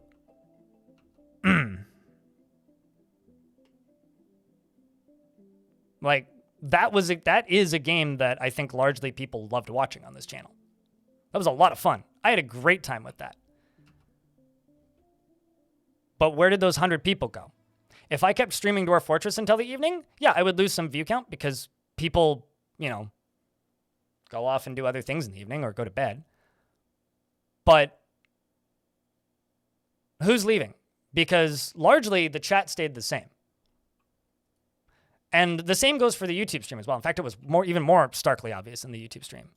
In the YouTube stream, the view count would go from 50, 60, down to 10 every single time.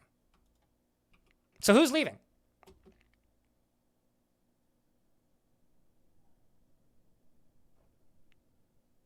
I am the Dwarf Fortress guy. And I'm fucked if I'm not. That just kind of is what it is. Okay, so I'm going to try and seal this off as quickly as possible, or as much of this off as quickly as possible.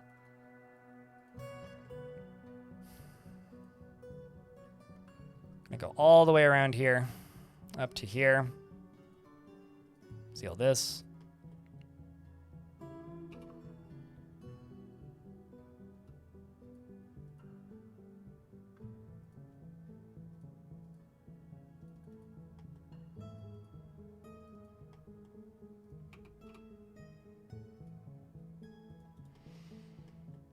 All right, let's keep an eye on these dwarves.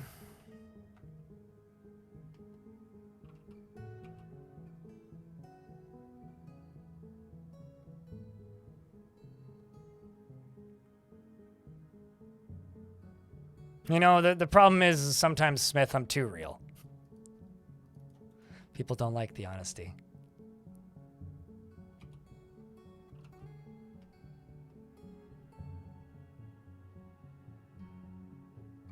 Oop, Crundles. Piles of Crundles. Mountains of Crundles.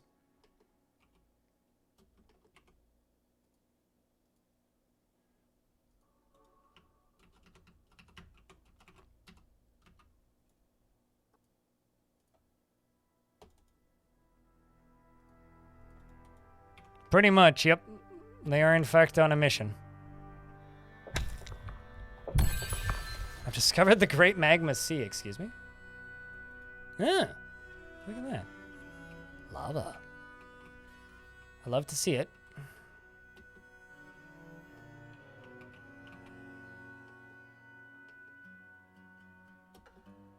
Are you in conflict with something?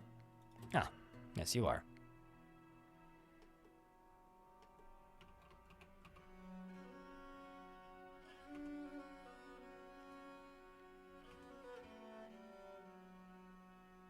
On running into forts? Because their whole AI, their whole job, their whole task in the game is to try and cancel your dwarves' jobs. They're literally just there to be annoying. That is what Crundles do. And some people find them very endearing. I find them very annoying.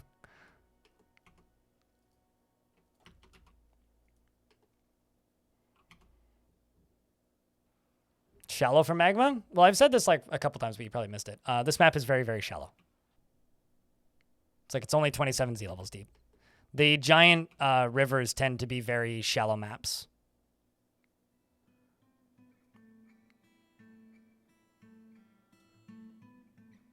Okay, I've got a dwarf who's suddenly pissed. What happened?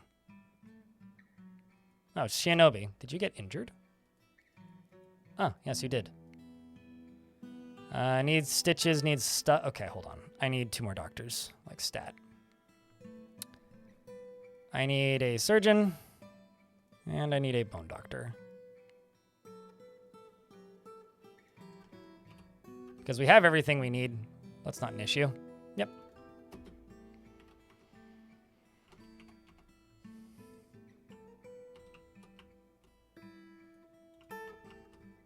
And there's just dead Crundles everywhere, oh lord. And there's still more of them.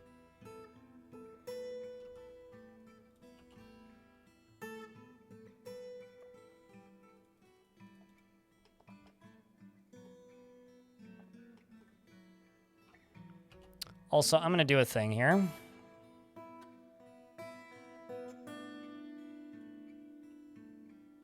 Just going to pause all of these.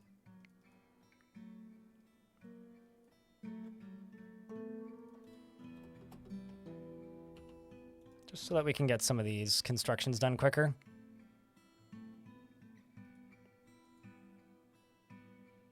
Want to acquire object and be with family. All right, Shinobi. I get it. Get out of the military.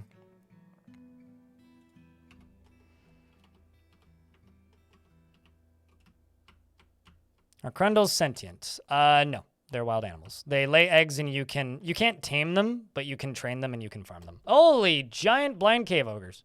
Well, not giant, but blind cave ogres. Ain't that exciting?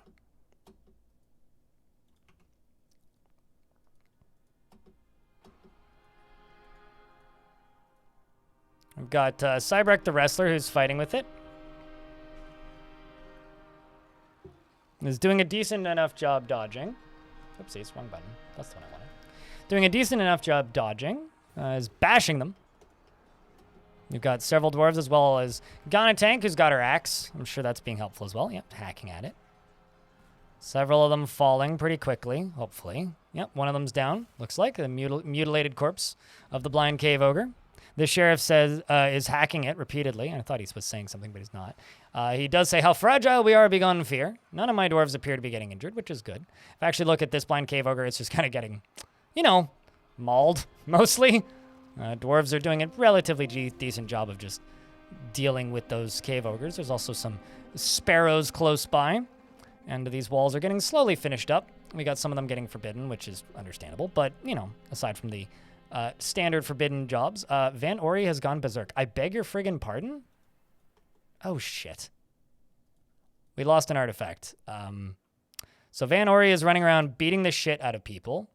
You do have a grave assigned. I don't know if Fennec had a grave. I don't think Fennec had a grave assigned, so I'm just going to, real quick, fly down to here, because Fennec is now dead. Was killed by Van Ori.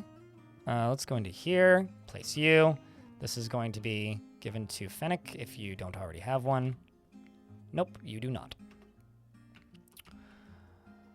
All right, so Van Ori is now beating the shit out of somebody's pet pig, probably just killed that, as well as a dog, is now fighting with a dwarf with a pickaxe who's Big Bang, who is actually my chief medical dwarf, and it appears that Van Ori has now fallen. So rest in peace, Van Ori.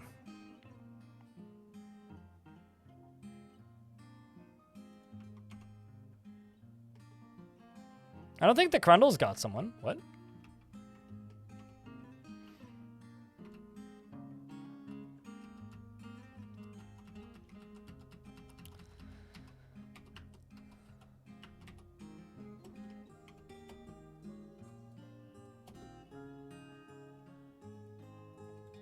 How sad. I think we need to have a fortress-wide funeral for this.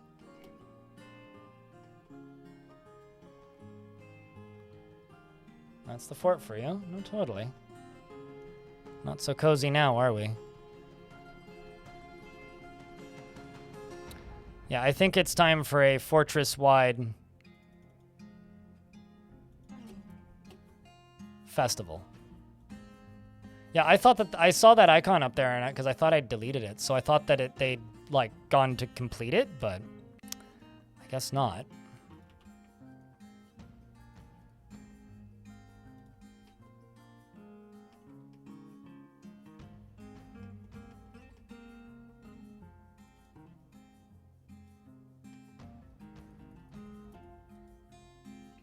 I suppose not.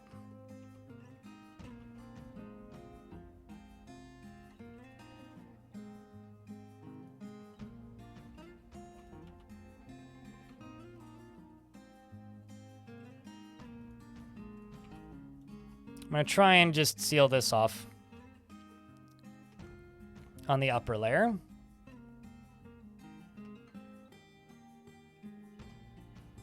We're missing weaving materials.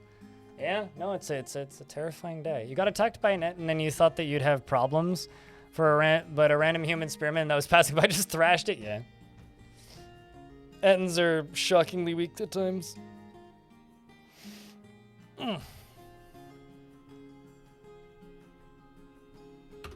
We're in an ad break, so I will stop. But yeah, I apologize for the venting of the reality of this industry, but it is... the weird spot that I'm in right now can be simply put like this. I'm in this weird spot of being the guy who covers Dwarf Fortress, so people don't watch me for anything else. But if I strafe too far away from being the guy who covers Dwarf Fortress, then I will cease to be the guy who covers Dwarf Fortress, and either one, somebody will replace me, or two, when I do cover Dwarf Fortress, it won't be as effective.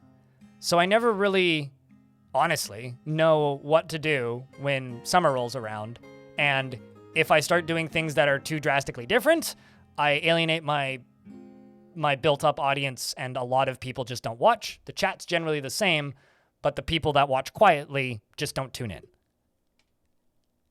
And that is something I think I'm going to be dealing with for the rest of my career. Unless I am one of the lucky ones who becomes like a pirate software and gets a like 15 million concurrent or something. Because, you know, the difference between 15,000 concurrent viewers and 12,000 concurrent viewers is very different from, you know, 75 to 40 or 200 to 100. I don't think anybody will replace my role, but I need to not go bankrupt. And I am in that weird level where I'm doing okay, but I wouldn't say that I'm thriving ever, right? Like I was thriving the year Dwarf Fortress came out on Steam. But since then, I don't think it's fair to say that I've been thriving. Does that make sense? Like, I'm surviving. I'm not thriving. And that's been me for a long time, which is fine. I'm okay with surviving. But everybody would rather be thriving, right? So, yeah. Let's get this done, and then we'll worry about moods for a while.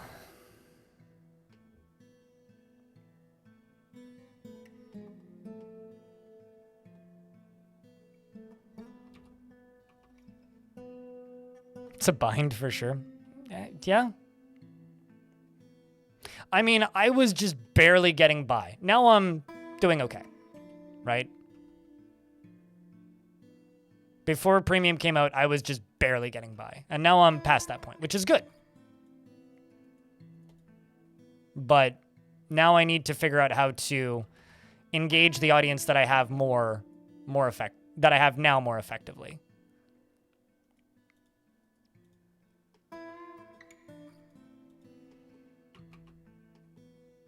Let's just get these walls done.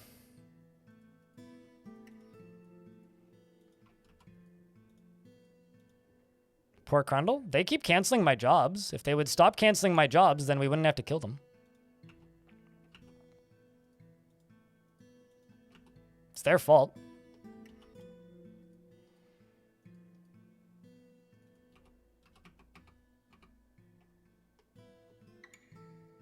Just got pickaxed to death? I mean, he walked up to it. Didn't have to walk here. Crundle isn't welcome here. They should know that.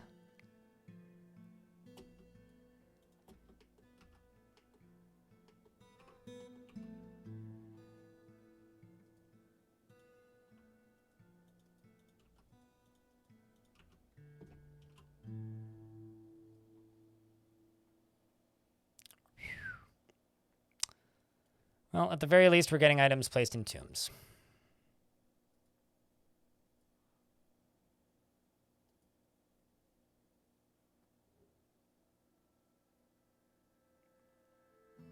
You know, that is an out-of-touch, sexist, shitty comment, Tony. I hope that you're proud of your very funny joke.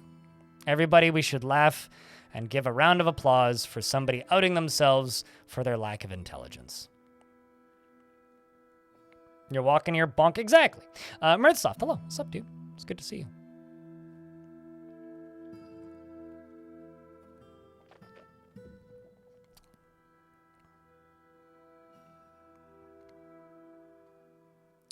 So this is my most upset dwarf.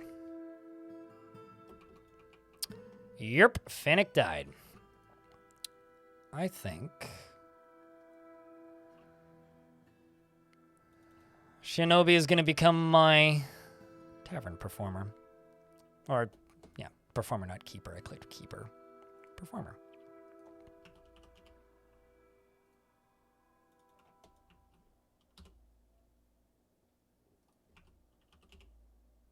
Why is Dwarf upset? Good question. Probably because of them seeing a bunch of dead bodies. It's probably got something to do with that. They want to acquire objects and be with family.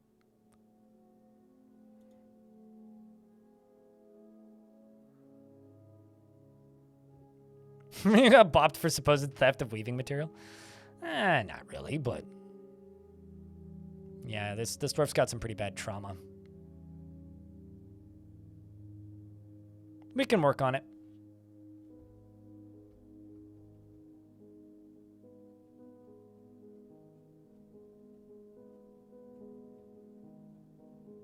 Well, I mean, they're not sexually harassing me, but they are implying that women with, you know, like bodily objects are the only people who are successful on this platform, which is factually false.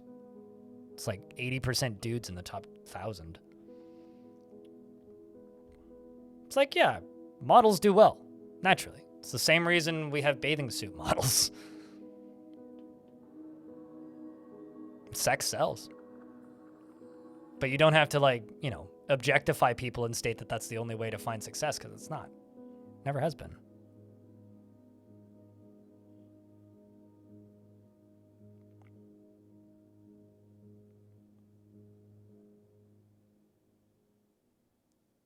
Nothing that a bunch of beers, friends, and music can fix. I mean, you know, you might not be off. You might not be too far off with that.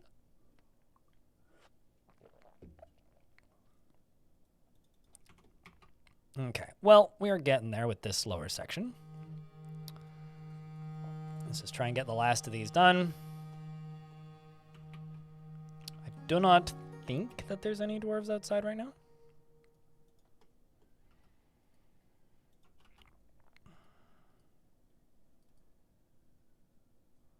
That's Billin, not the material I need.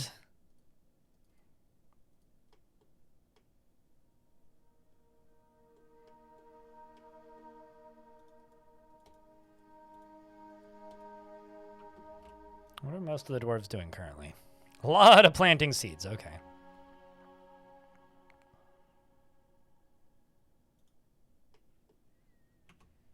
Okay, well, let's give these dwarves a break. Permit them to go upstairs.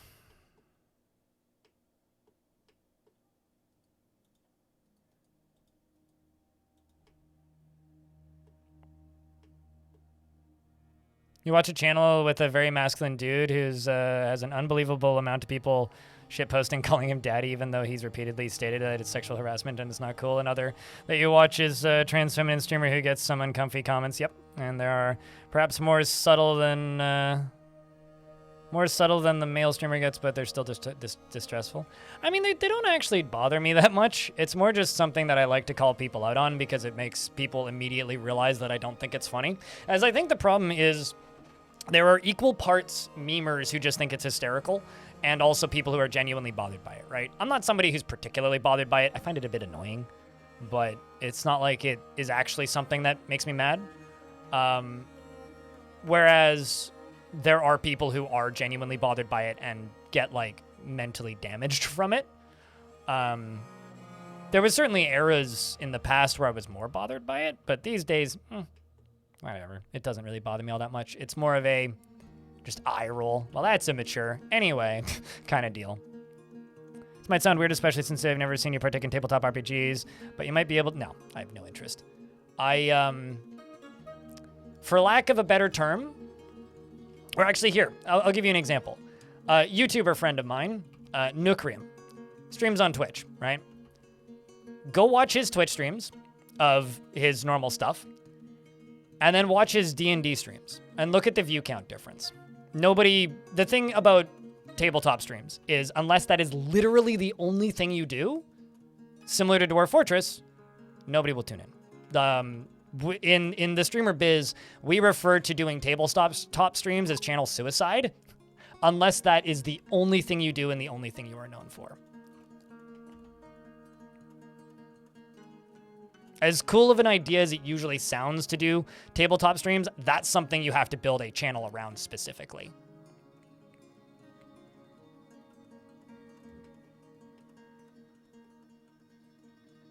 Everyone, their mother, their dog, their cat, their second cousin, thrice has removed, has done a tabletop stream podcast series. I mean, I haven't, because I know nobody would watch. Like, it is, I'm not even joking when I say that we unironically refer to it as channel suicide. Like, when you're ready for your channel to die, go stream tabletop games.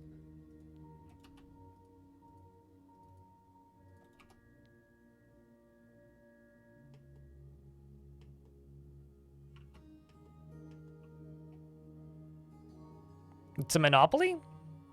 No, it's just, it's an audience that only watches that. It's the exact same problem that I have here on Dwarf Fortress, right? I have an audience that only watches Dwarf Fortress, which is fine. But they only watch Dwarf Fortress. Fortunately, I like playing Dwarf Fortress enough that it's fine. It's not really an issue for me. But there are portions of my audience that want me to do something different. That being said, the vast majority of my audience only watches Dwarf Fort.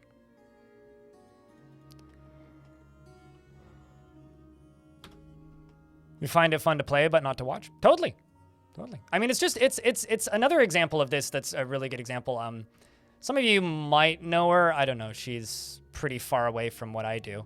Some of you may be familiar with a streamer named Saraki, although actually I haven't seen her on in a while now that I think about it. But she basically became known doing challenge runs for Kingdom Hearts. Was where she got her start. But eventually managed to make the jump into just streaming RPGs. So she basically anything that's considered a JRPG, she probably has streamed. But if she like does literally anything else, like if she just plays a cozy indie game, half of her audience just doesn't tune in because it's not an RPG. She's not doing her Final Fantasy VII challenge run, round 4 or whatever. Hello, Salva. How are you? It's good to see you.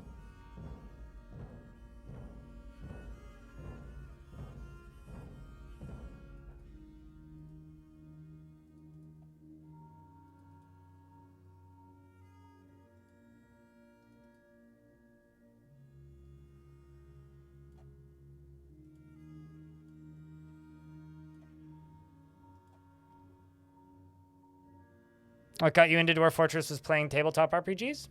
Sure. I mean, that's definitely a way in for a lot of people. Salva, thank you very much for the 6th month. Welcome back, dude. Thanks for doing the thing. No, totally. I mean, we all have our biases. I would love to stream nothing but Dwarf Fortress and ASCII roguelikes. Those are my favorite things to stream. Genuinely. It's largely what I credit for getting me into video games. It's what made me want to play video games. It's how I made the jump from like being one of those weirdos who obsessed over nothing but multiplayer games because that's what his friends liked, to then moving on to actually having taste and interest in different types of games. But traditional roguelikes are a niche that is so specific. I haven't even managed to build up a even remotely stable audience for it.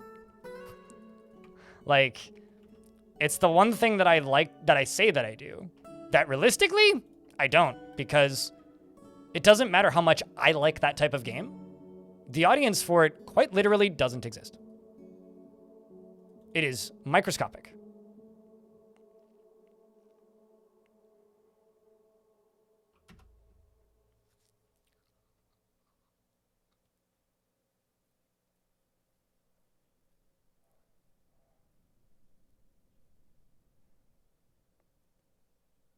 When you're not too busy to watch with work. You want to know how much streams I watch now?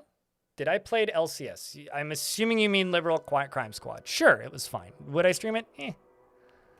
I played it a long time ago, so I don't really have like a recent like fresh take on it or anything. Yeah, UGDPY is completely correct. I'll say this. How many streams do I watch is a weird question. Because if you asked me that like 5 years ago, I would say like dozens.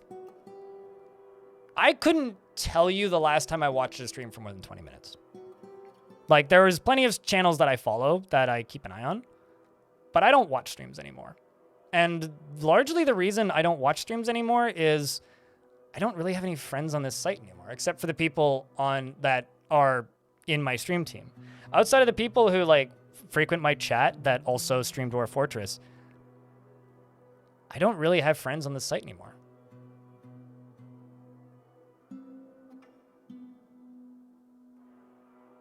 Your bias is heavily showing, but you are also the source of your own problem. Stiletto Sid? Margrim, hello. Morning. Or afternoon here from these parts. Yeah, I mean, like, the thing that happened time and time again that I've come to terms with this site and this industry in general is the vast majority of the people who I've talked to in the past, I've learned over the years that they only talked to me and they were only my friend because I would raid them. And I've got people who I enjoy, who I will support, who I will send friends over when they come by and raid me. But really, I think I could count on one hand the number of people that I would actually say I have crossover with their community now. Because, again, this is a problem of my own making. My channel is just so freaking niche. Like, people raid people that their audience would be interested in, and I'm the guy that plays Dwarf Fortress. Who's going to raid the guy that plays Dwarf Fortress? I'm okay, Nagrim. I had a good vacation. It wasn't long enough, but when are vacations ever long enough? You know, just playing dwarfs, doing the thing. That's an expensive-ass scroll. Can we understand the human? And it's like 840 dwarf bucks. I think I will buy the 2 cheaper books. Not the more expensive one because I can't afford it. And maybe like a bag or 3.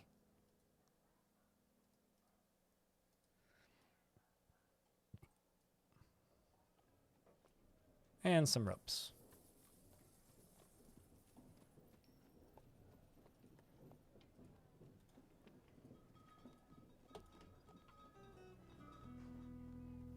I'm the only gaming streamer you follow? Interesting. Question is how? That's something I've been trying to figure out for the last several years, mate. Is how do you get people into a video game that they've already decided is not for them? Or how do you get people into a video game that looks like this? When they're used to playing, like, I don't know, modern-looking video games. No, totally. I mean, I completely agree with you. Like, that's the actual situation for me as well. It's like, I've learned something, which is that I am, in general, Napalm, a happier person if my free time is spent gardening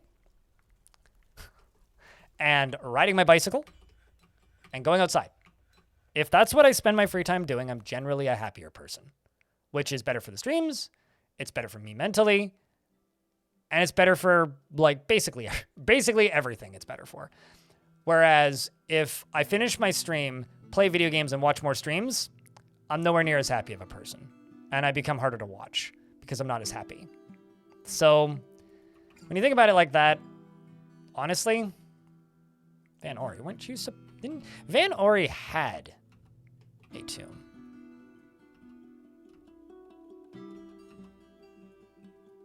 Oh no. I've just found a bug of like dwarves that have tombs. Yeah, okay. So dwarves that have tombs assigned lose them when they die.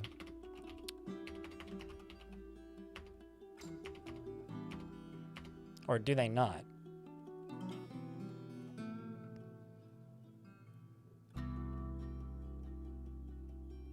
Or is it because you went insane, maybe? Maybe it's because they went insane? Bizarre.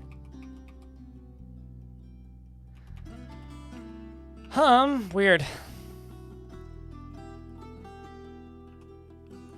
Who has this assigned? It's Percussive Giant.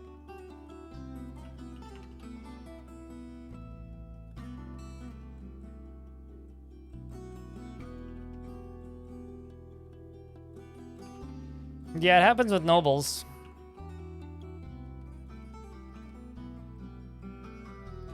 It's kind of cruddy. Oh boy, that's gonna be a lot of fiddling, I think.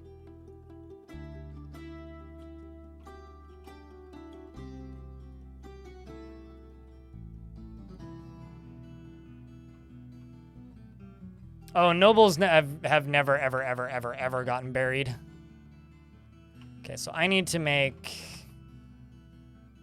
new corpse stockpiles and things.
All right, let's do it that way.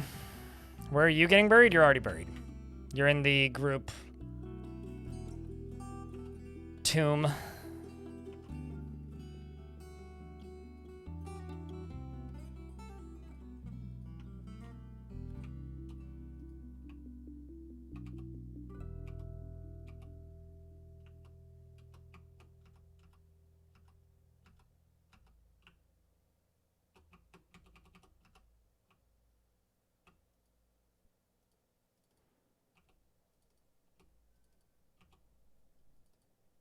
Oops, nope, don't go that high up. Well, yeah, no, don't go that high up.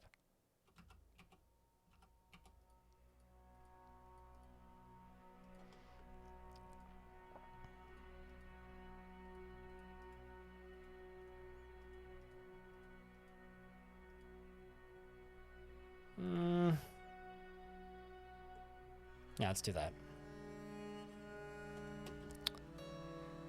All right, so this is going to be for bodies, and this is going to be for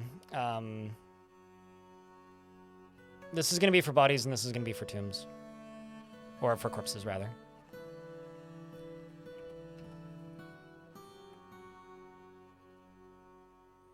Let's do this.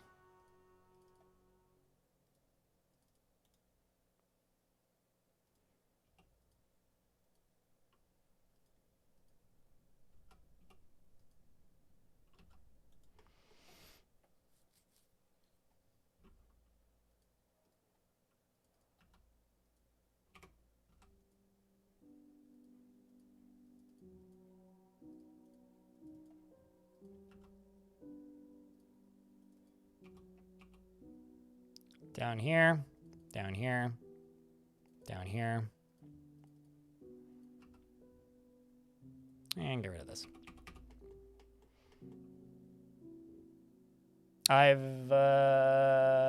Salva just got it, so it's not up.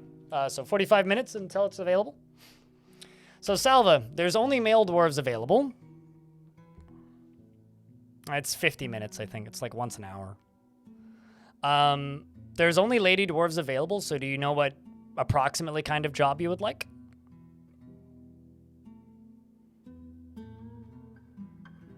Any preference?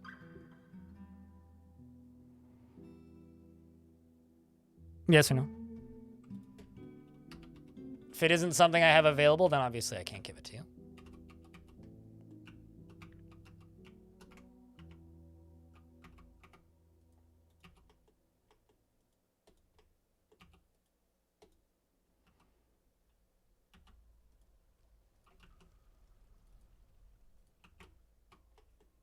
Look at all of that miasma. Tasty.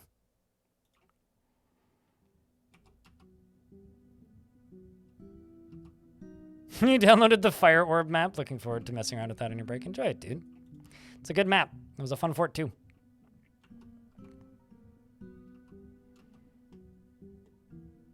Okay, well, this is not too big of a job. That can get done with relative ease.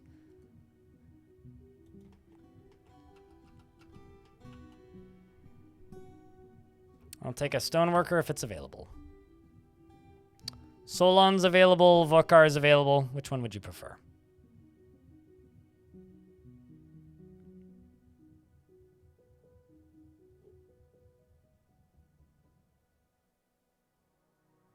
Solon, farewell. So this is a dwarf who already has a study, quarters, and a grave.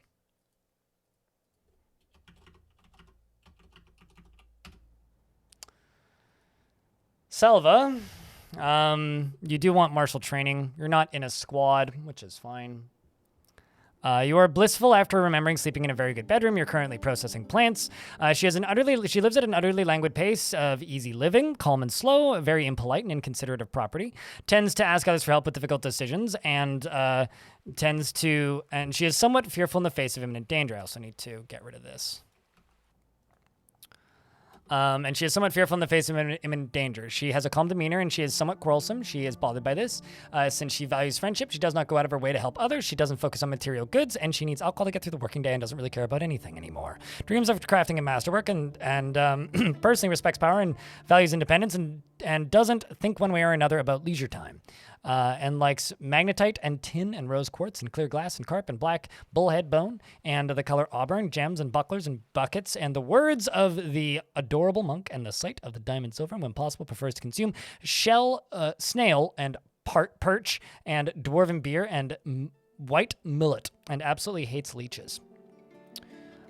She is skinny and her hair is clean shaven. Her raw umber eyes are wide set. She has a broad, prominent chin, and her ears are extraordinarily broad. Her lips are very thin, and her eyelashes are short. Her dark tan skin is slightly wrinkled, and her hair is cinnamon with a touch of gray. What hair? She is friends with Dominok, Rafts, as well as Datan. So she has some friends, which is good, and she's getting by. Welcome to the fort. Alfidasane? I mean, you definitely didn't spell that correctly, but... So long, farewell, Alfidasane, goodbye. Thank you, you just unlocked a core memory.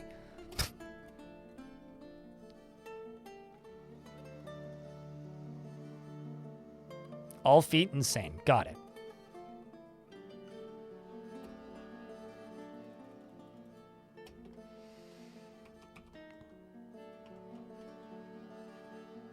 Also, I feel like I'm just kind of nattering about nonsense right now when it comes to me and like mindset and content creation and stuff. But kind of one other thing I would just like to add is I think I'm just going to perpetually be stuck in the I really should be covering popular games feeling, because popular games are what people want to watch generally. But on the flip side, if all I cover is popular games, I will hate myself because I don't like a lot of popular games. So it's this very weird kind of, well, shit feeling, I guess.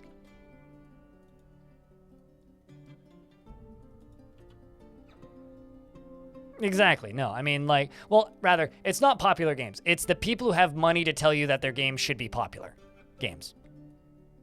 That's more what it is. It's less of a, this game is popular, and more of a, this game has the money to tell you that it's popular, so you better acknowledge it.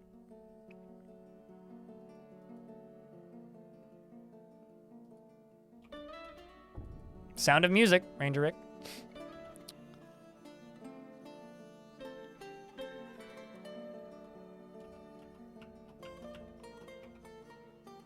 And I will say it is kind of vindicating to see other people have the exact same issue that I have. What? Well, that's mildly concerning. Do I dig through this, chat? What do you think? Yes or no? This could be an aquifer. This could be a non-issue. YOLO? Okay.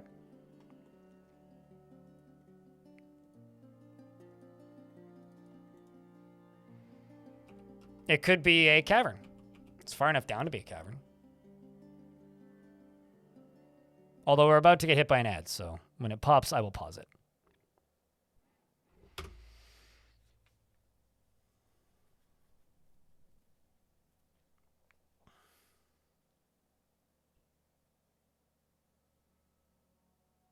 I've seen more musicals than I should probably admit because my sisters loved musicals growing up. I don't mind them. They're fine.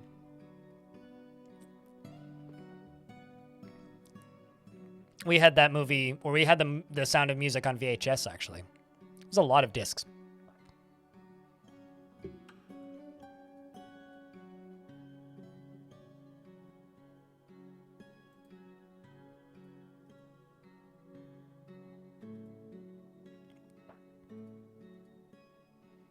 I get this press release. Conquer the moon! From what? There's nothing up there. What the hell? Our family had it on VHS too. We also had Fiddler on the Roof on VHS, which was like 4 or 5 tapes. Something mad like that.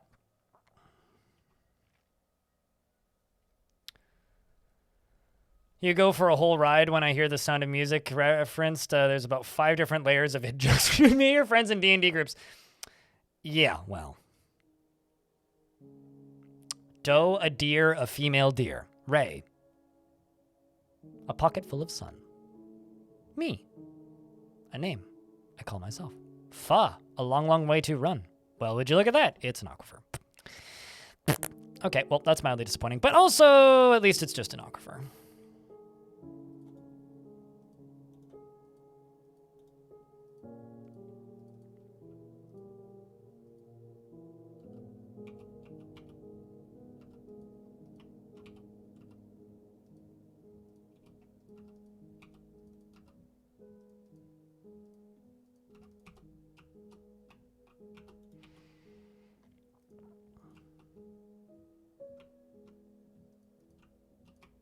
Okay.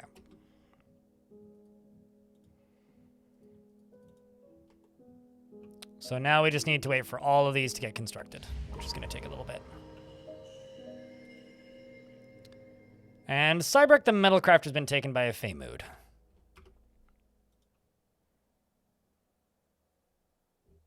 If I Were a Rich Man? I'm not going to lie, I love that song, but that pop song ruined that song for me. Like, If I Were a Rich Man, genuinely a wonderful song. But there's too many, like, bad covers of that song. Bill and Bars, Oak Logs, Cave Spider Silk. Good luck, Cybrek.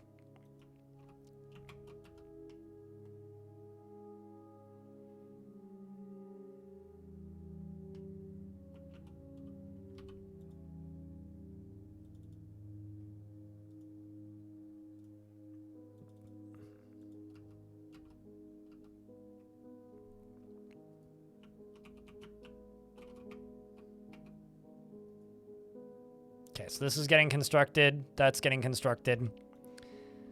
So what this will allow me to do is this. And I can now go up here and do this.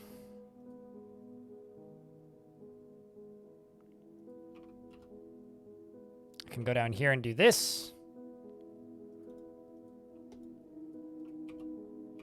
And then that'll seal this whole thing off. And then I just need to do over here, which is easy enough.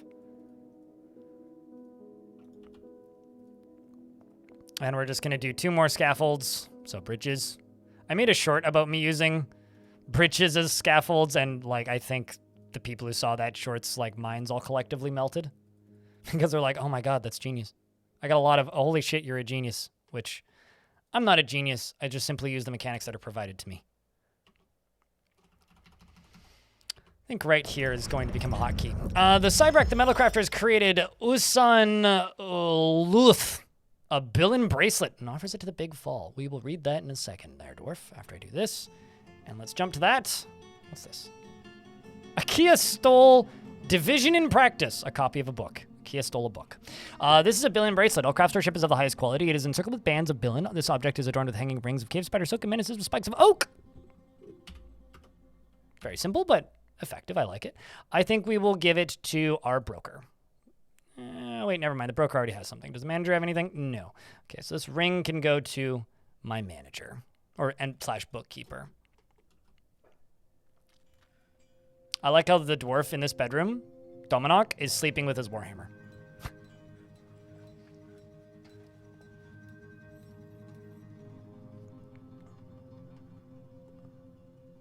You had a multi-tape fiddler VHS? Multi-tape? What's a multi-tape? Oh, just like multiple tapes in the set? Yeah.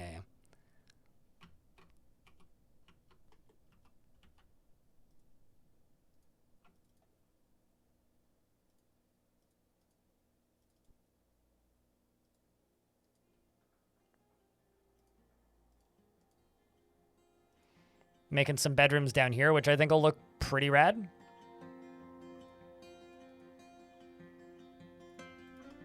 Probably make these into bedroom slash workshop things.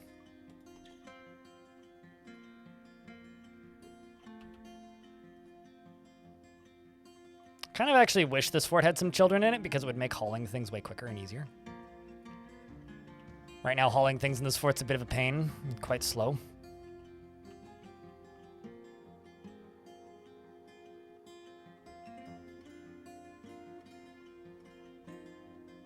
Utterly ruins the rich, the original? Oh yeah, no, absolutely. And not only does If I Were a Rich Girl utterly ruin the original, it also doesn't get the point.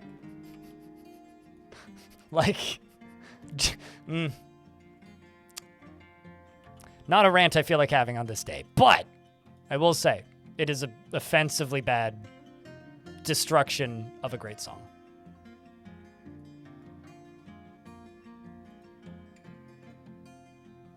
It's not a parody. It's a pop song. It was like very heavily played on the radio for a while.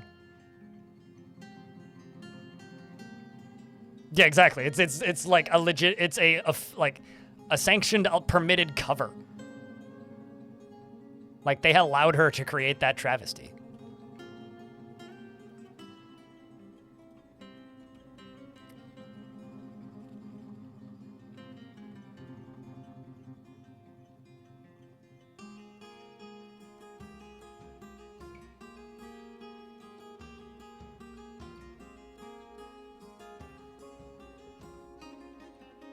Did I not make a brew? Okay, hold on. Brew drink from plant. Let's just do 200, and we'll just do it quarterly. Because that should be plenty for right now. That should be plenty for right now.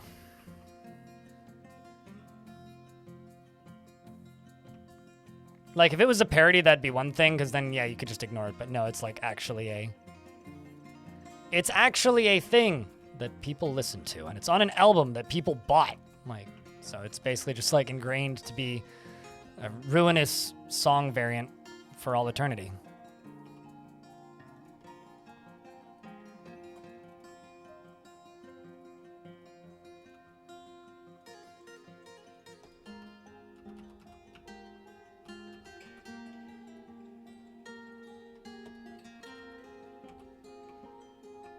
Also, how many miners do I have? Not enough, turns out.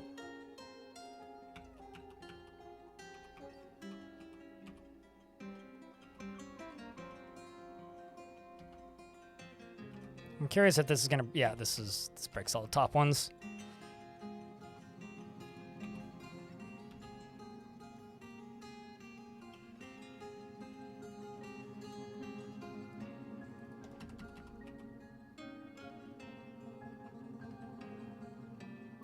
I'm not sour. No, you'll be back in a bit. It's not that sour. Just don't listen to the song. But it is a bad song.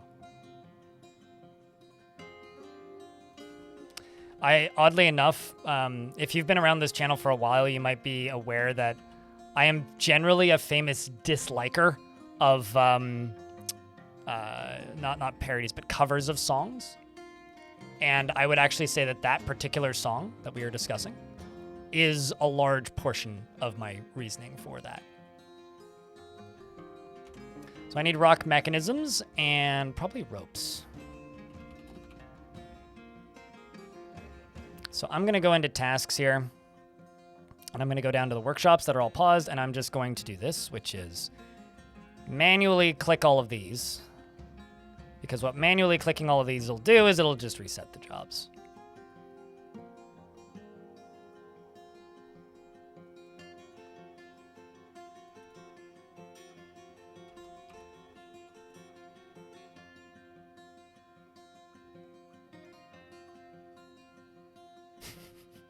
A certain individual, yes. So chat room, side question. Just show of hands. If I were to be like, yo, we're going to play 2 games today, what would the other game you guys like to see be? Because I've got some ideas in mind. I'm just curious what you guys would suggest.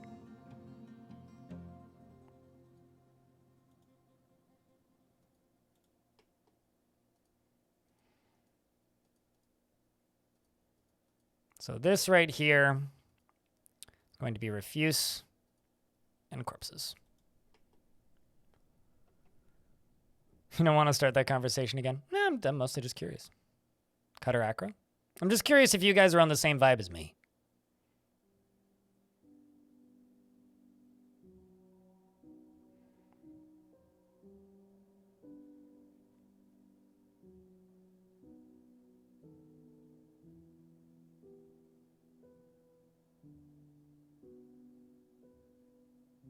I mean, you're allowed to play Valheim, but you know I have no interest in Valheim, so it's easy to not suggest Valheim.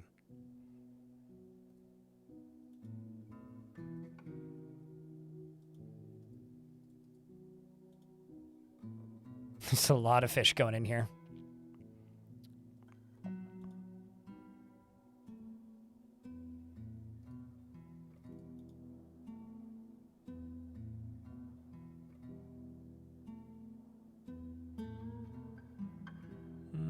Let's just do this.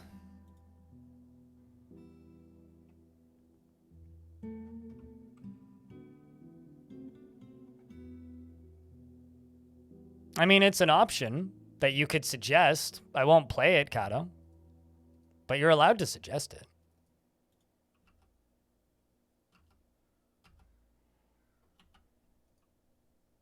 I think you probably know as well as anybody what the actual likelihood of me playing that is, but...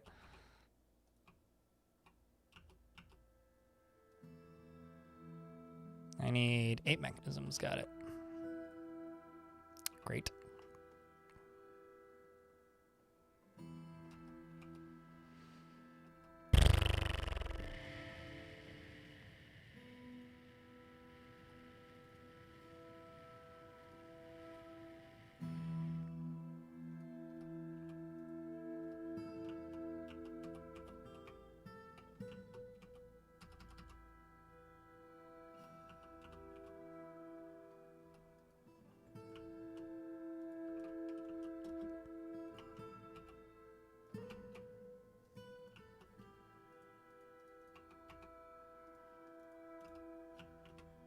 Let's see if you can go this way.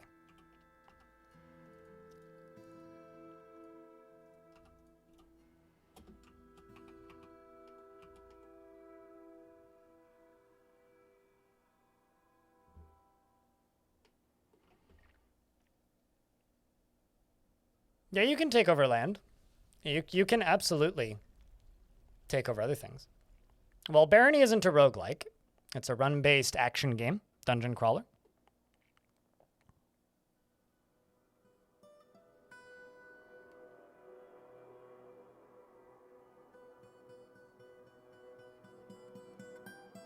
Am I liking it blind? I wanted something a little bit less Untamed Wilds, and so far I'm getting that, so I'm not complaining.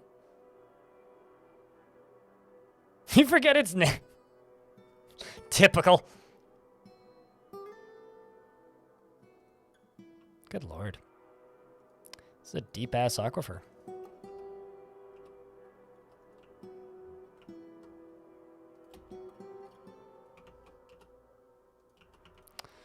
I may actually just end up making this into a manual dump.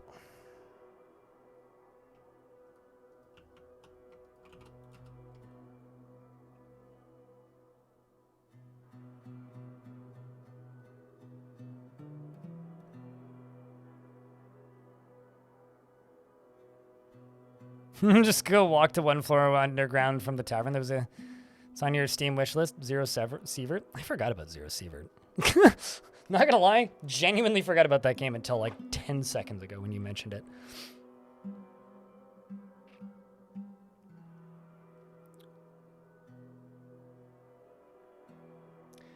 Well, I'll say this. I don't really want to start a character in CUD, but there's a lot of interest in CUD. So how's this? Put your mouths where your faces are, chat. And if we can hit 900 subs, we're at 887 right now. That's 12. We'll play some Caves of CUD.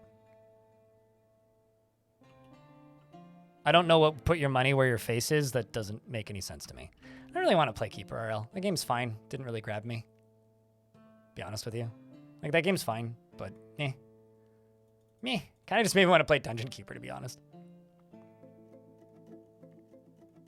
And we won't do any story stuff. We'll do a random start in a town, and I won't do any mainline quest things.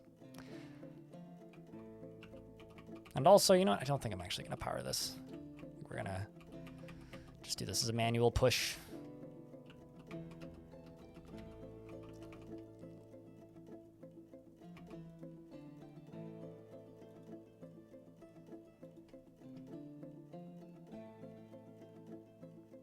Not in the slightest. I would describe myself even as a JRPG hater. Or a JRPG dislike. Why do you not go into Coffin? You oaf.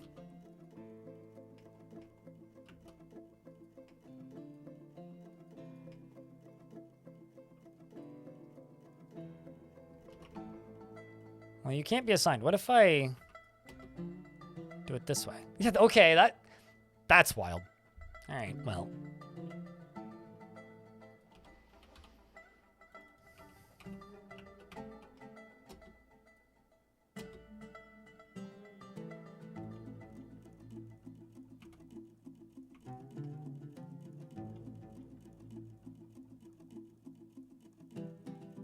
What was the game I had in mind? I mean, currently it's a pretty even tie between Manor Lords, Caves of Cud, Path of Acra, which got a patch 2 days ago, I think. And something else that, one or two other things. Like there's a few things that I kind of want to play. But yeah, those are the ones I had in mind. Like I could even do some Caves of Cud and then some Path of Acra a little later. It was either yesterday or the day before. The save file wasn't like, didn't make the transfer. I thought that game had cloud saves because it says that it does, but it didn't cloud save, even though I clicked the cloud save button. So I lost my save file, so I'd have to start from the beginning. So as much as I would love to push for Cryptmaster, I literally have to speedrun that game on my off time at some point, which I'm probably just gonna do.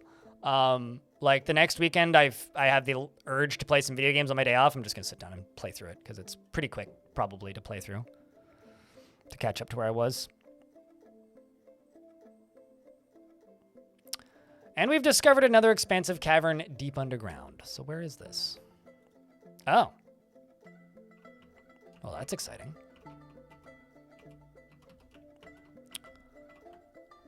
Let's take a peek. Well, at least it gives me a clear direction of where I need to go.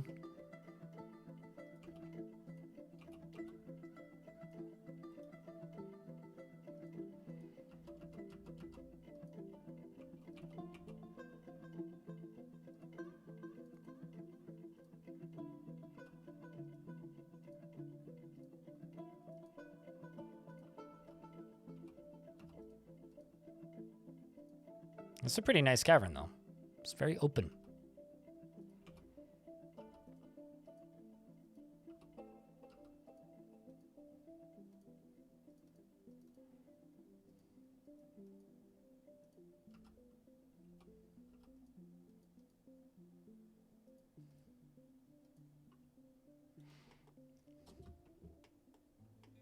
How is it so big? Excuse me? What? The cavern? It's not? It's normal size cavern?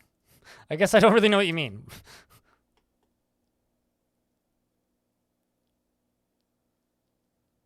New features and what? I'm confused. Everybody's holy shitting.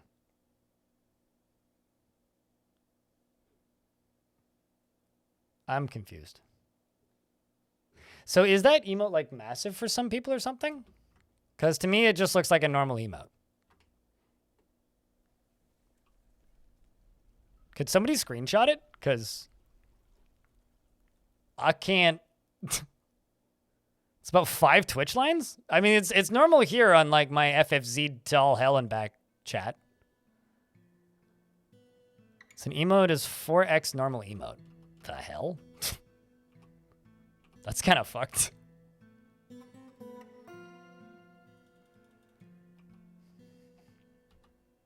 It's like a square inch in size. Huh.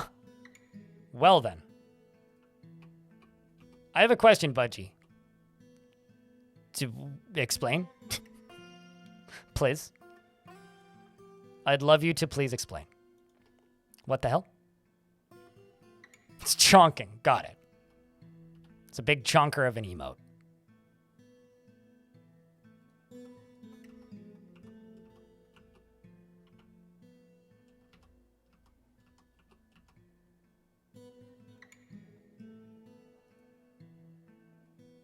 That's not what I wanted to do.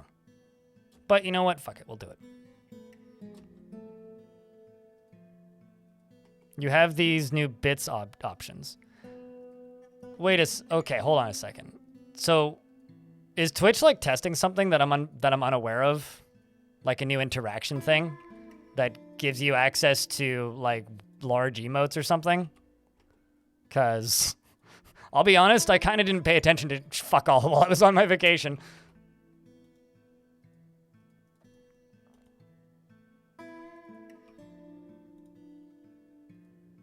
They're labeled as new. Well, I guess I wouldn't be able to see that on my own chat, so I guess maybe I need to go look.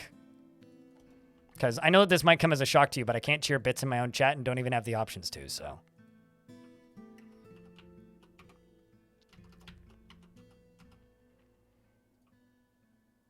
Let's do all this. Hold on. Let me just go open up a random channel that I follow. Power-ups are here. Message effects, gigantifying emote. Okay, so I'm going to refresh Twitch. Can somebody please, like, spend some money and gigantify Crypt, like, Wide Pog 1 and 2? Can someone please do that? Yeah, it looks like a Twitch feature. That's interesting. Outpost Liaison has arrived. It's time to trade.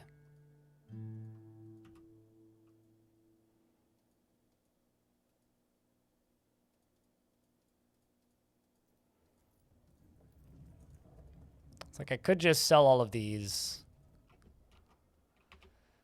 gloves, but like...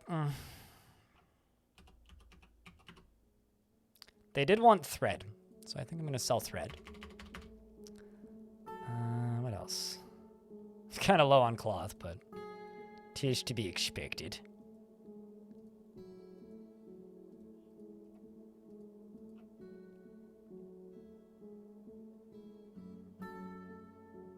On the first one, I mean, that seems like you scared chat. It's a huge beer. So all of these look the normal size to me. I wonder if it's because of my... Oh, hold on. It's probably because of my chat settings. I'm kind of sad I can't see these.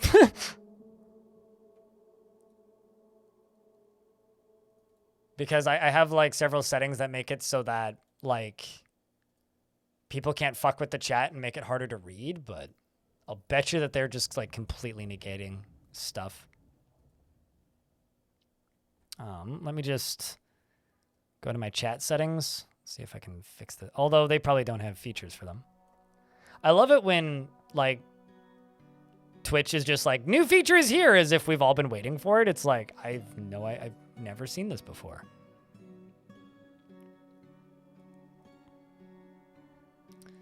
Chat appearance, font family, display lines with reduced padding around lines.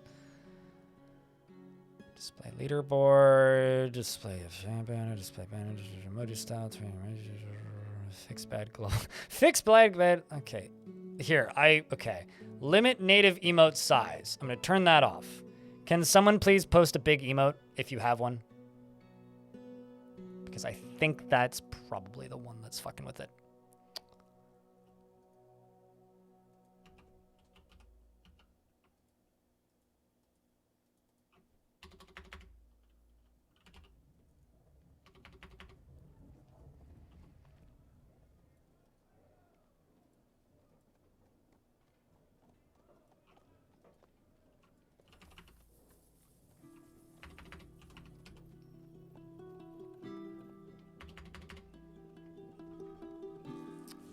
It's like less than $1 to do it. I mean, don't do it if you don't have the money, but if somebody does it, I would like to see it because I'm very curious.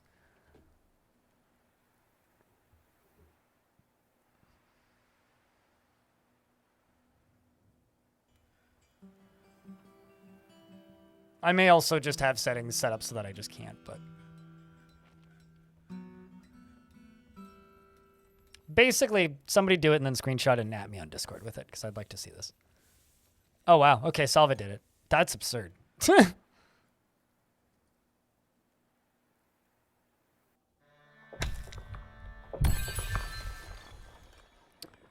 I've discovered an unusual volcanic wall studded with gems. Was this me digging through into here? Is that what happened? Ah, yes. So I've discovered an unusual volcanic wall studded with gems. Okay, so I am now going to dig one further over here.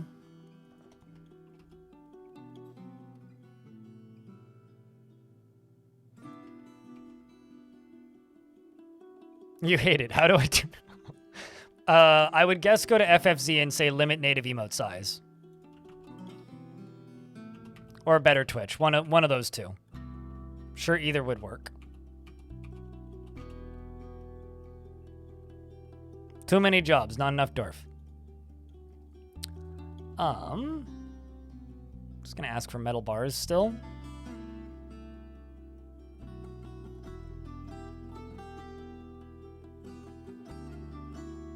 They want seeds. All right.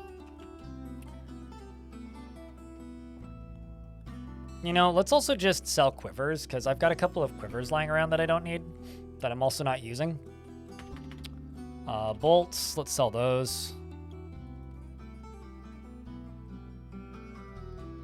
I've got iron high boots. A ton of bags, some random parchment.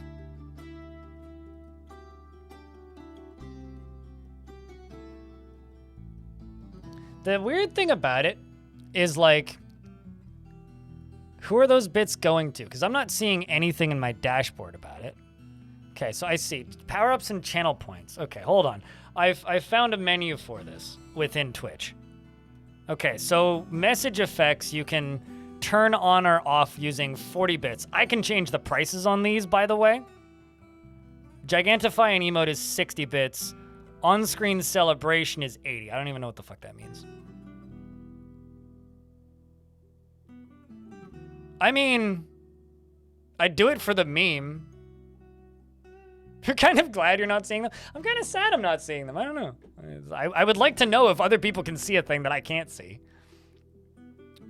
It's gotta just be like FFZ that's making it impossible for me to see it. Because, like, I have a bunch of things in FFZ turned on that just make reading the chat easier for me. Which, like, I realize actually removes a lot of features from chat, but, like, turns out me being able to read the chat more important than, like, you know, newfangled Twitch features.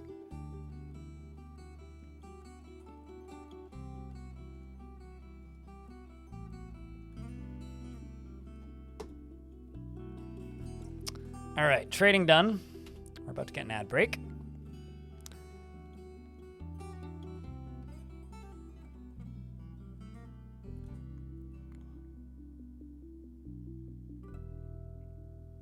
I've put effort into making my job easier. Yeah, whenever Twitch adds new chat features, I can't see them for a while.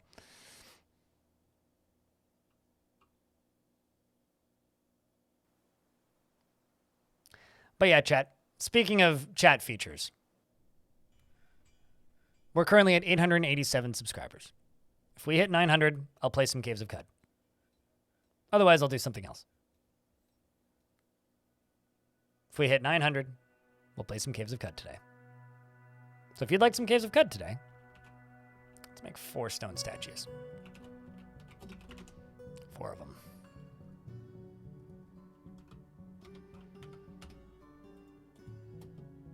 Did they update Cud recently? The UI's finished? Question mark?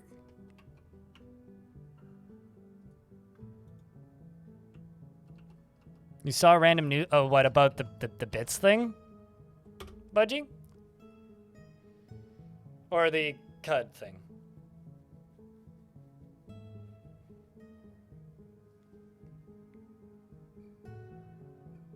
Oh, the Cud. Yeah, no, they put out an update. It was like a bit about a week ago. It was like the day that I left. I think was the day that they put the update up. It's been in beta for a while. And they say, hey, new features. Got it. New features that I won't notice. But it's probably good that I know, hey?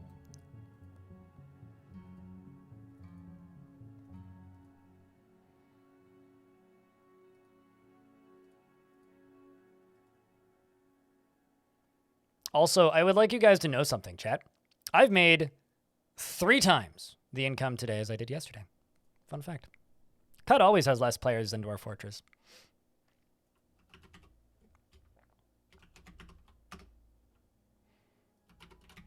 Like, there was, well, aside from massive reviews from YouTubers that made the community suck, yeah, no, Caves of Cud will always have less players than Dwarf Fortress because it's a significantly more niche game, which is the problem because, like, Dwarf Fortress is the only game that I really want to play generally that is, you know, and it's already a niche game. Okay, I am now seeing, I guess I have to, I'm going to try and do something which might break OBS, so let's hope it doesn't. Okay. Yeah, I'd have to restart OBS. But I am seeing these on-screen celebration thingies in my Twitch dashboard. And I'm wondering if they show up as just normal cheering or other bits interactions.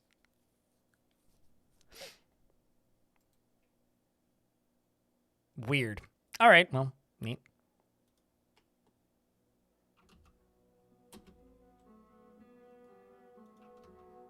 God, fishing dwarves are too efficient.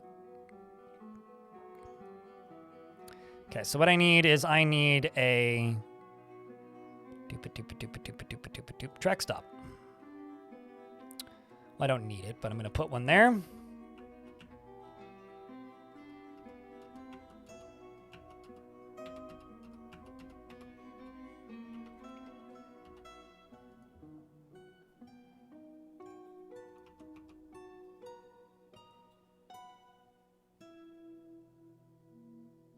Boom. Let's finish this.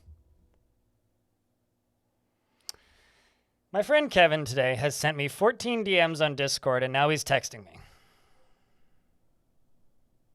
He sent me a Google Maps location for a coin-operated public toilet on Main Street in Vancouver. Kevin, what the fuck? No, I know exactly what's up. Like, the DMs he's sending me are about a concert that I'm going to Friday evening, which we're not going to get to till 9. It's a pretty late in the day concert, but, like, what? He's probably just, like, downtown, or somebody, like, sent him a link to that and he thought it was funny. It's very much a Kevin thing to do. So, thanks, Kevin, I suppose. Although, thanks, Kevin, because Kevin is the one who filmed the footage of me petting Moss. So, I guess we owe Kevin that. Classic Kevin, very classic Kevin.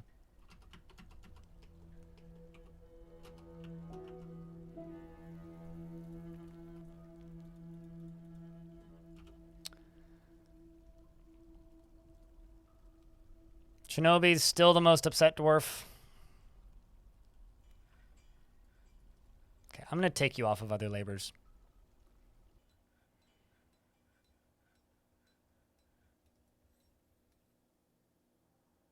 Also, part of the reason I think this dwarf is upset is because their friend died. But your wife is still alive, so go hang around your wife or something. I do actually wonder where this dwarf's headed. The other tavern, maybe?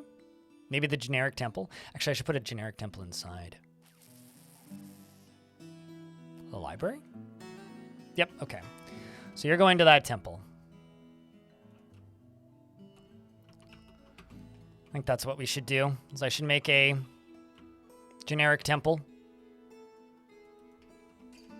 Maybe make it hang underneath the bridge.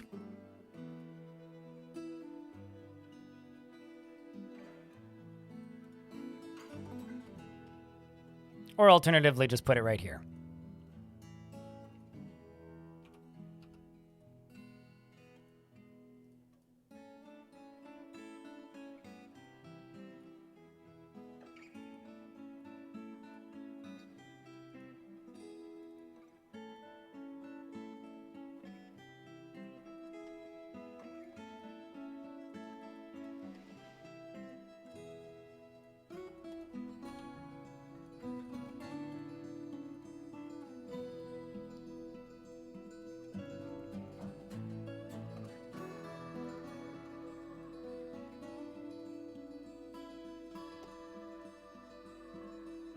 Your wife is still alive. Maybe go hang out with your wife, you pretty much. He's like, my best friend died. I cannot give in to sadness, but your wife's alive. Like, go hang out with your wife. Meanwhile, wife is hitting on somebody else and about to break off the marriage because, well, this dwarf isn't crying all the time. It's too real, man.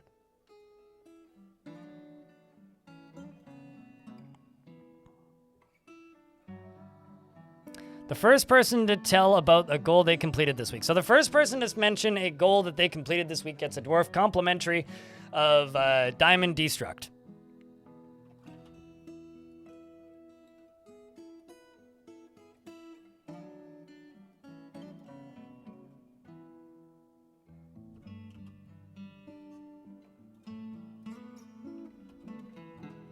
I'm just gonna go to like...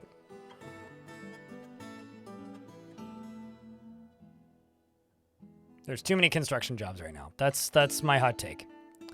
So everything that isn't a still is going to get paused. In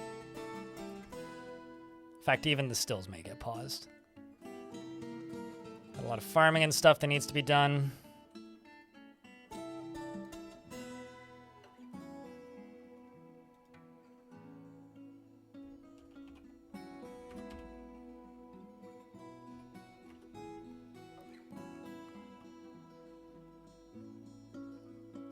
Welded a full part.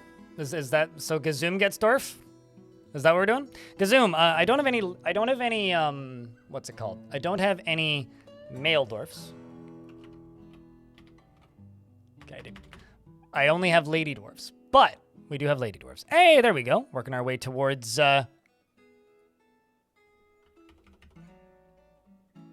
Caves of Cud. We're up to 5, so that means we only need another what? Did we just lose 5? I think I may have just lost 5 too. Well, I'll just say that we only need 12 total. So we need, what, 7 more? We want to tan the ranger. Sure, not the happiest dwarf, but we can do that.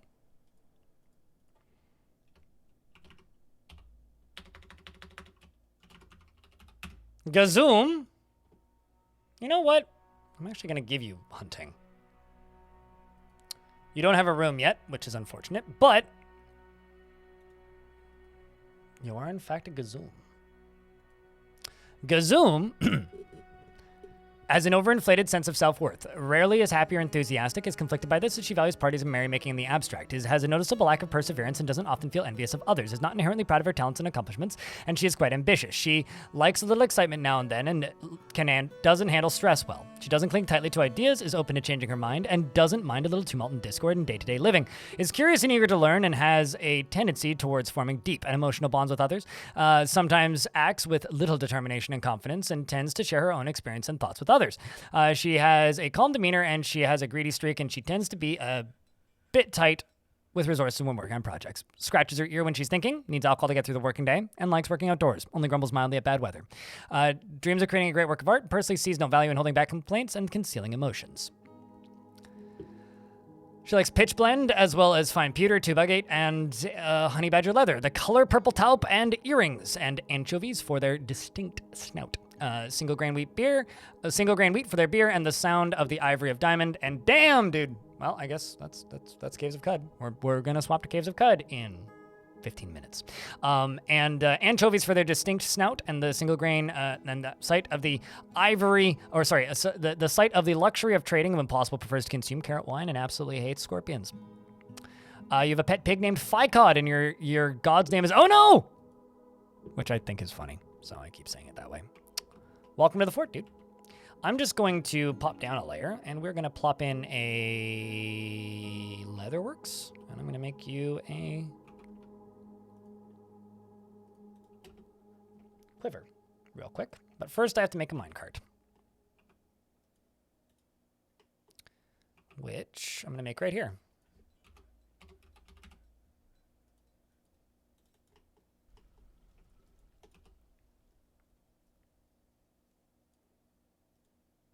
Just gonna have to go through and periodically unforbid things.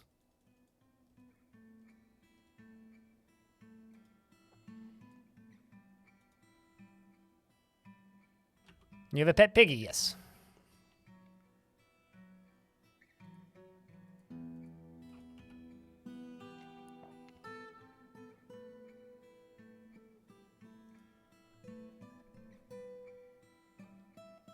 And then I need a screw press, wherever that is.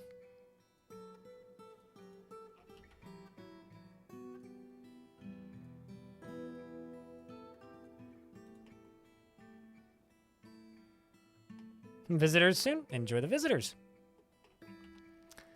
Okay, so I'm just going to place a bunch of different offering places in here. Some of these are actually like kind of nice value, higher value too. I'm going to put some tables and chairs, specifically the nicer ones. Except this one, which is actually just going to go into the corner all the way.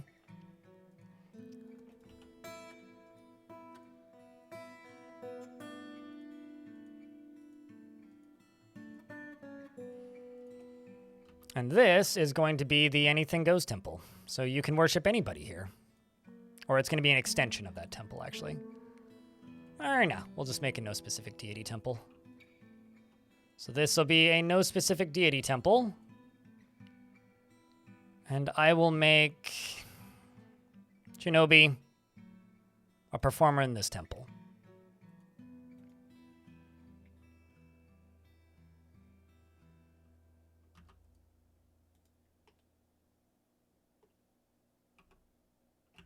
Because I think this will look lovely.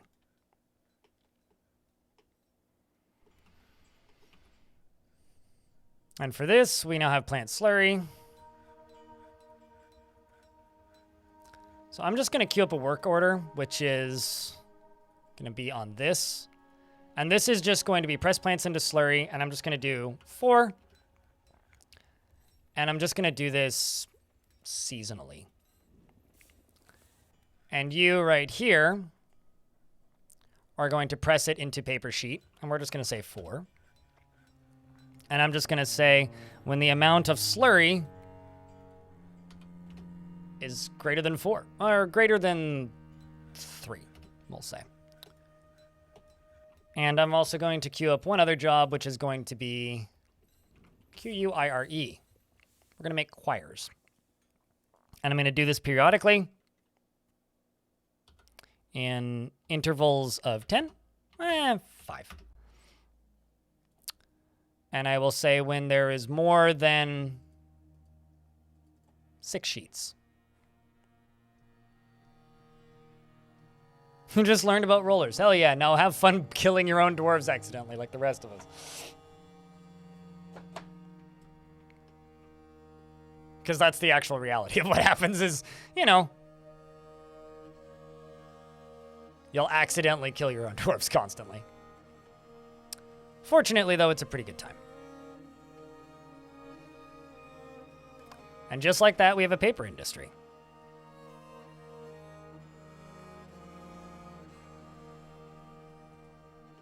Just like that. Okay, so this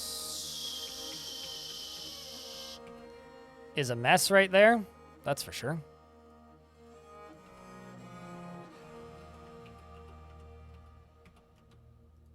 This needs a wall piece right here.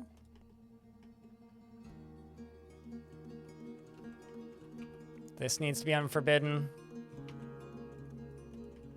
And this is all getting worked on. So essentially what I'm going to do is I'm going to set this to dump to the left. That's what it's going to do. It's just going to dump the contents of the minecart down into here, which is going to, you know, kill everything. I could make this 100% safe. Should I make this 100% safe, chat?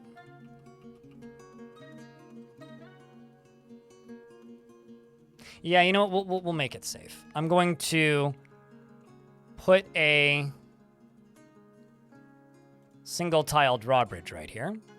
Dig into the side. And then I'm going to get rid of this and then construct an upstair here.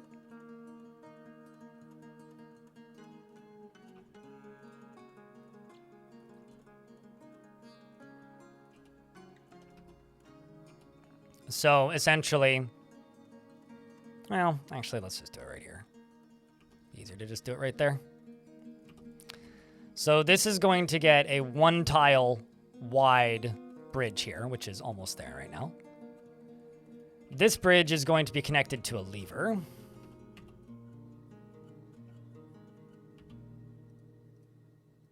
There's going to be a piece of floor that goes right there.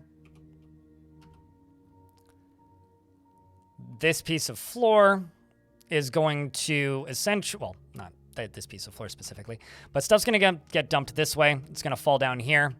And then a lever is going to be connected to that, which is just going to cause everything to fall. So let's jump back up to here and let's place a lever somewhere. Maybe like right here. This will be trash. Safety ain't dwarfy. We have other sources of danger. Yeah, no, last fort was a hazard fort. This is... I pay for mistakes fort. Are you happying up at all? A little bit. I would actually say that this dwarf is happying up a bit. Who's the other upset dwarf? Why are you upset, Ranger Rick? Whoa, buddy. Seen too many Crundle's dead body. Guess you didn't enjoy your indoctrination into the military very much. Experienced trauma, and is now reliving experiencing trauma. Huh. Bonesaw, bonesaw, bonesaw, bonesaw, bonesaw. What up? How's thing? Like a medieval town with no zoning laws? Yeah, it's like a medieval town that's being put together out of necessity instead of requirement, you know? Or out of necessity instead of legalese, I suppose. Also, it's fun to like actually use minecarts for things, which I haven't done in a while. Okay. So that goes there. Let's also go here and just plop a hatch cover on this. So it, okay. Out of hatches. Well, now I'm just going to go here, and we're going to do this, and you're going to go to the left. And then I can probably just go up to here. Connect you. And then it's just a matter of making a route. So we're going to call this trash. And trash is going to be connected to this. It's going to load refuse. And it's going to load corpses, but not dwarf corpses. And it's going to have a second stop, which is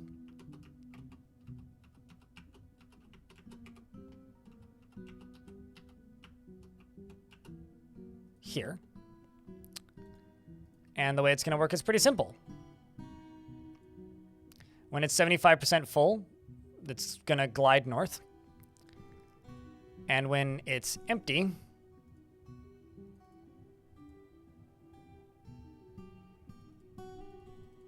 when empty of desired items, it's going to immediately go the other direction.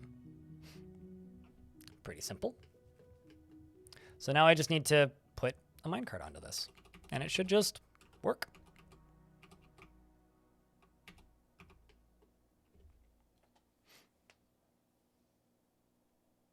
Well, we're about to join you, Strixa. What does lurking do? It's just stating that I'm not going to be around for a bit because I'm going to go be quiet. Basically.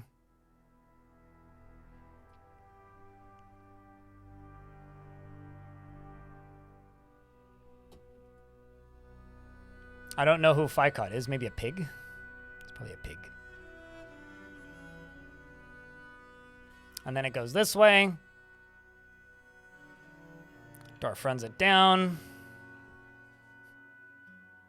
Dwarf continues to run it down. I was going to do it with rollers, and then the track got so convoluted. I was like, eh. And boop. And then we need the dwarf to come back and grab it. Now, the other question is, did this actually get hooked up? Yes, it did. So I can just pull this lever now.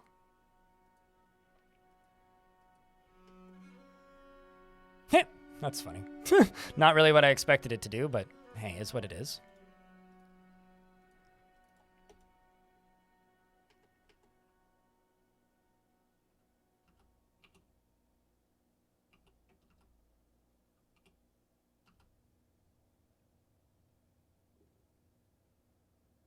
You're going to play some Stardew before it gets too late? We'll see you later, Laya. Thanks for hanging out, dude.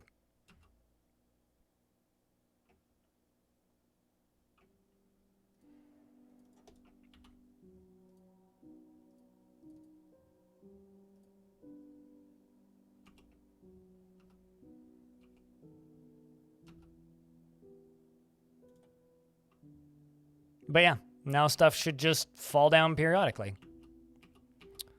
And because dwarves are just pushing it, it should be safe. Stuff is just going to fall out of this and go down.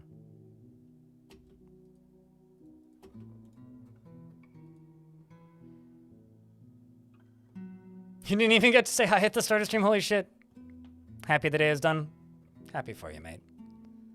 Hopefully tomorrow will be a better day at work.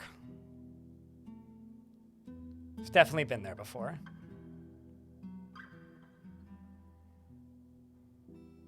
But hopefully it was good kind of insane and not bad kind of insane. Even if it is bad kind of insane, though, I do hope that things are on the upswing. Okay, I'm just going to go here temporarily and just go to fish and just say nobody does this. Just stop fishing for a bit. We've got too many fish bodies. We need to get rid of all these fish bodies. Like, seriously? Have you seen all these fish? Jesus fuck.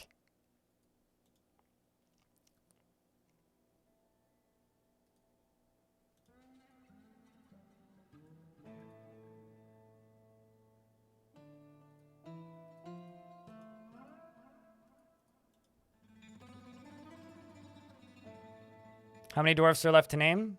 Only ladies. And I don't know. I haven't counted.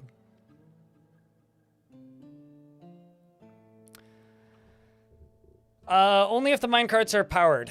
So if a dwarf is pushing a minecart, minecarts are perfectly safe. If a minecart is powered, then dwarves will get hit by them, basically.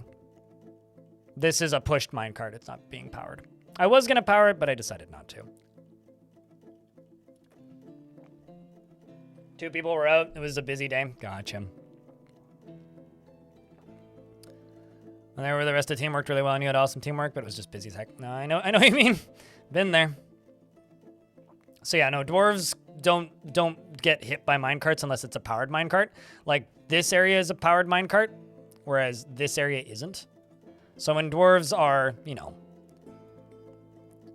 when minecarts are powered, it's a concern. When minecarts are not powered, it's not a concern. Like, because I have this set to glide and be pushed, which makes it much safer. But yeah, this is now an automated shit disposal. Good lord. So much random crap. So much random fish. So much random carp, even. But in regards to how many dwarves are left to name, 1, 2, 3, 4, 5, 6, 7, 8, 9, 10, 11, 12. 12. 12 dwarfs, all ladies. Lots of pig soap. New gimmicks.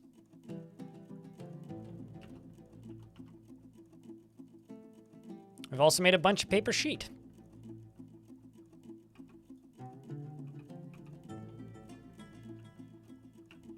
Which means I can start making... I could automate some scroll rollers and start making scrolls, but I think we're just going to stick to quires. And I'm going to make a leather quiver. Let's just make one.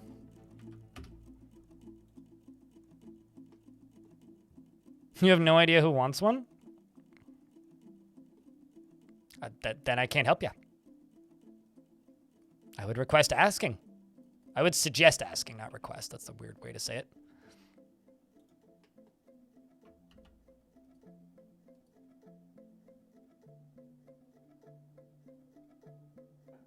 You could also just give Brad Pitt a dwarf or something.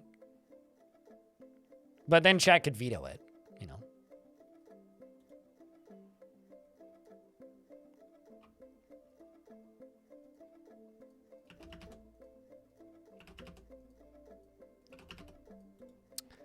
Big Bang would like to dwarf Jezza. Chat, does Jezza get a dwarf? Yes or no? What do you think? Yay or nay?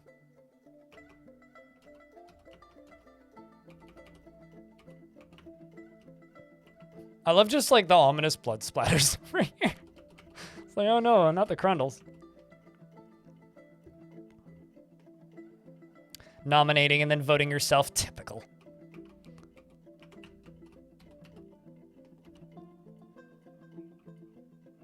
I don't have a rule against that, so I can't tell you not to. Kind of thinking about making this into a hospital over here. Like a floating hospital. You love Creed. It returns. Commit to the bit, as they say. Well, they take you higher very much. What doesn't take you higher? Speaking of taking you higher, how does a siege operator with a pickaxe sound, Jezza? Jezza is made deeply uncomfortable by difference in appearance or culture, is curious and eager to learn, and is moved by art and natural beauty.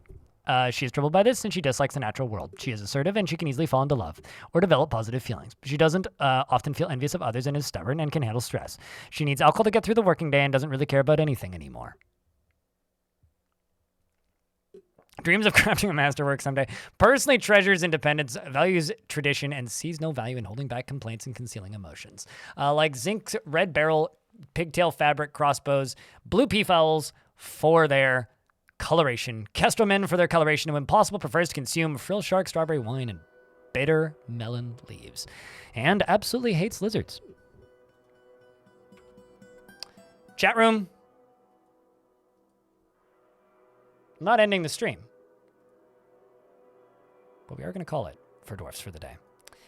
Because the chat spoke, and they would like some Caves of Cud. So Twitch chat, you can say goodbye to the VOD because YouTube stream is not live because YouTube decided to break my plugin that I've been using.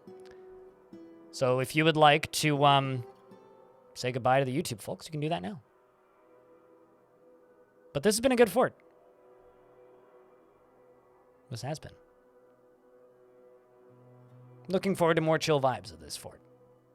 And I can't wait until like 4 or 5 dwarves die all at once and then I tear my hair up for the next 90 minutes because I need to reorganize all of the jobs. Which is like an inevitability, right? It's gonna happen. It's gonna happen. But time to play some CUD.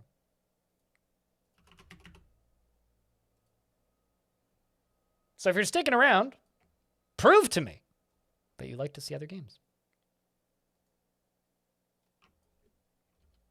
There won't be any story spoilers here either. I'm just going to be building a character and sandboxing it.